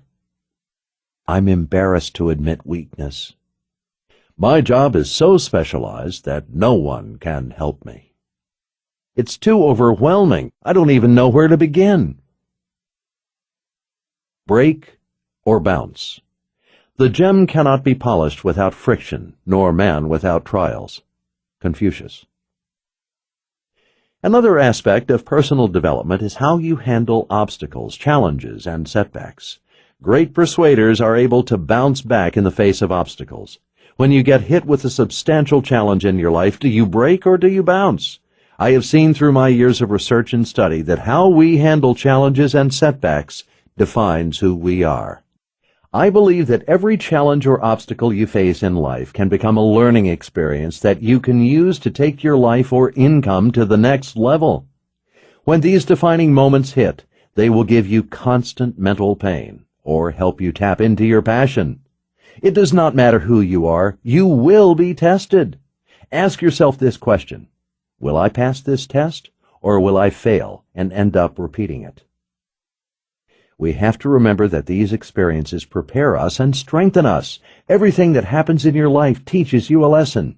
No matter how pointless or painful it might seem, There is always something to be learned from your problems. How you look at challenges will dictate whether you enjoy life or merely endure it. Does your life give you excuses or give you power? Do you fall into self-pity or do you develop self-mastery? Helen Keller said, "Self-pity is our worst enemy, and if we yield to it, we can never do anything wise in the world." Opportunity often comes disguised in the form of misfortune or temporary defeat. Napoleon Hill. Upgrade your future potential. I'd say now is the time to take a careful look at your personal development program. Are there ways it can be enhanced? Every day you are either learning or deteriorating. You are either closer to or farther away from your goals. Learn to model the best in your field. Find those who excel in your industry and benchmark what will work for you.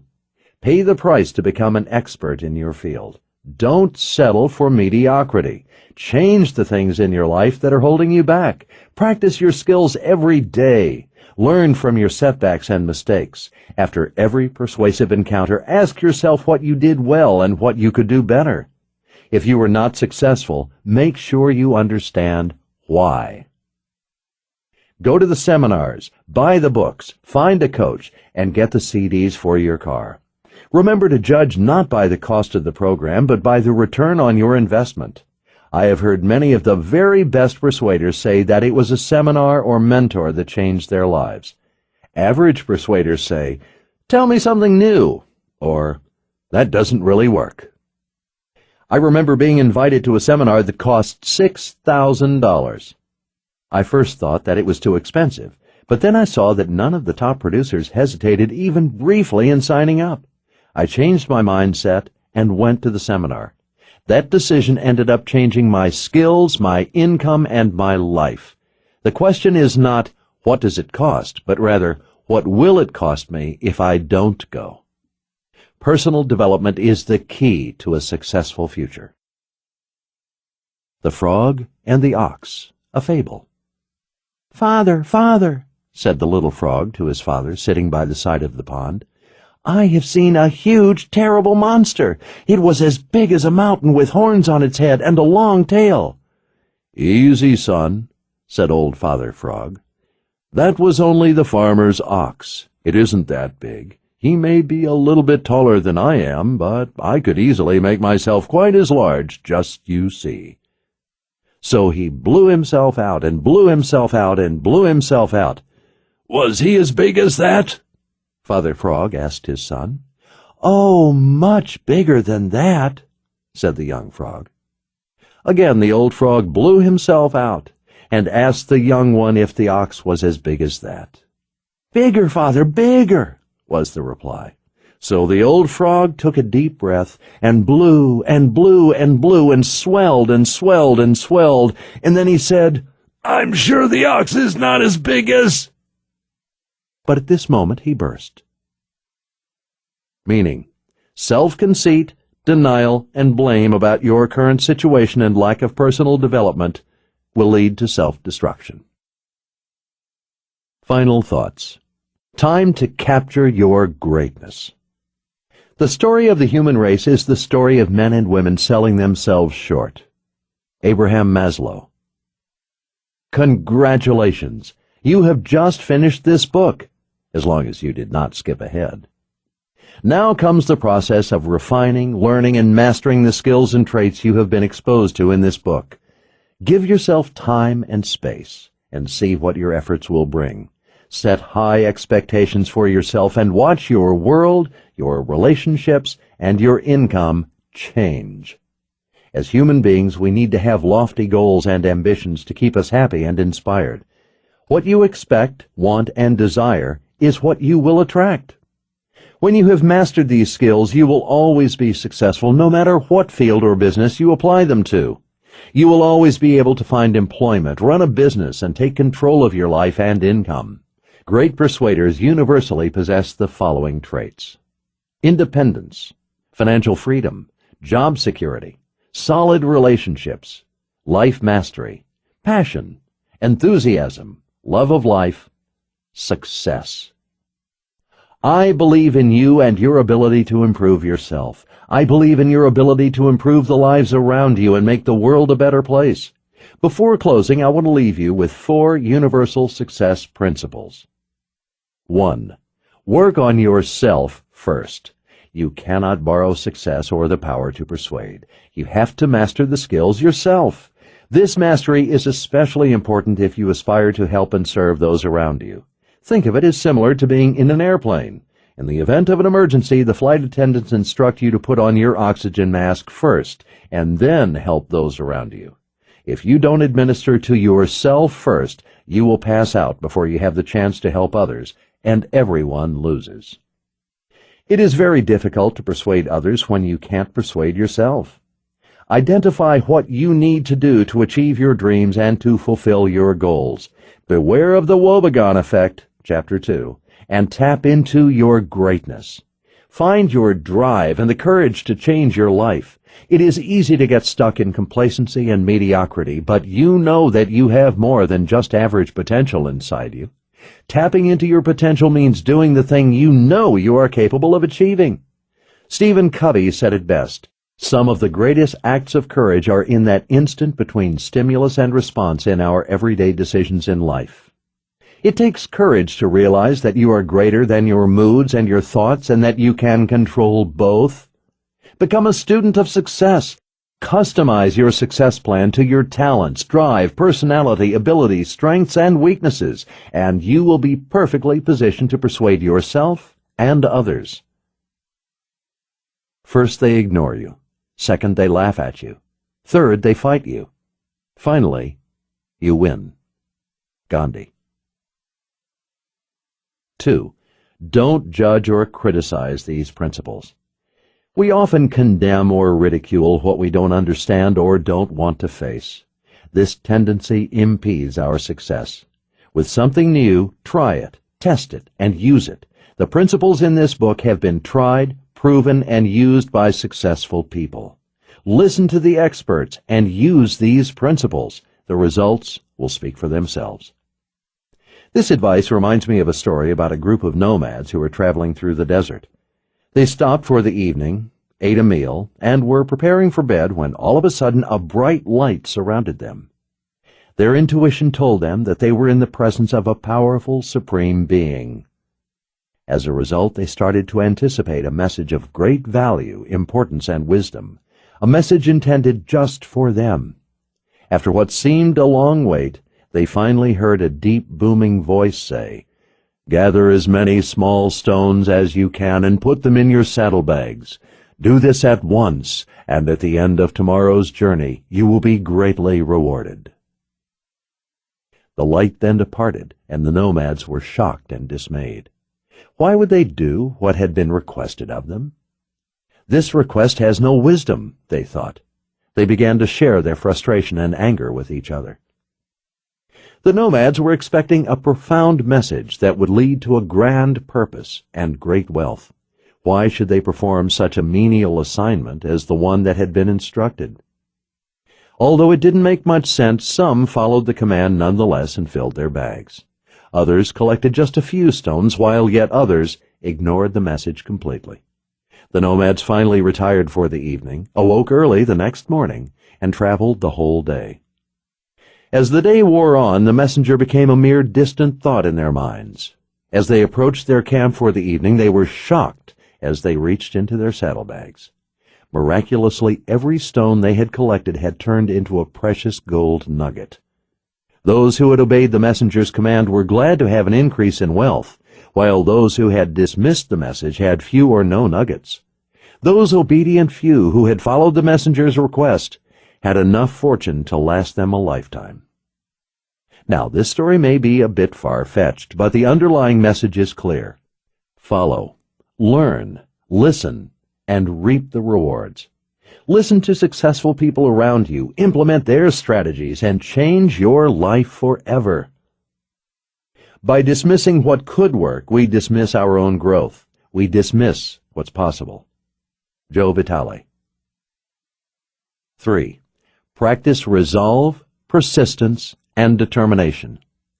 A love-struck young couple decided to have a picnic out in the country. The young man borrowed his dad's convertible, and off they went. They had a great time, and before they knew it, it was time to head home. As they headed back, the young lady had an allergy attack and badly needed a drink of water for her medication. The young man pulled over to get her a drink. Unfortunately, when he looked in the trunk, he saw that all the remaining water had spilled and there was nothing to offer her. By this time, she was in a bad way. Scanning the countryside, the young man noticed an abandoned farm. As they drove closer, he could see that there was an old water pump in front of it. They drove up to the pump, and he jumped out and immediately started pumping. After 5 minutes had passed, beads of perspiration began developing on his forehead.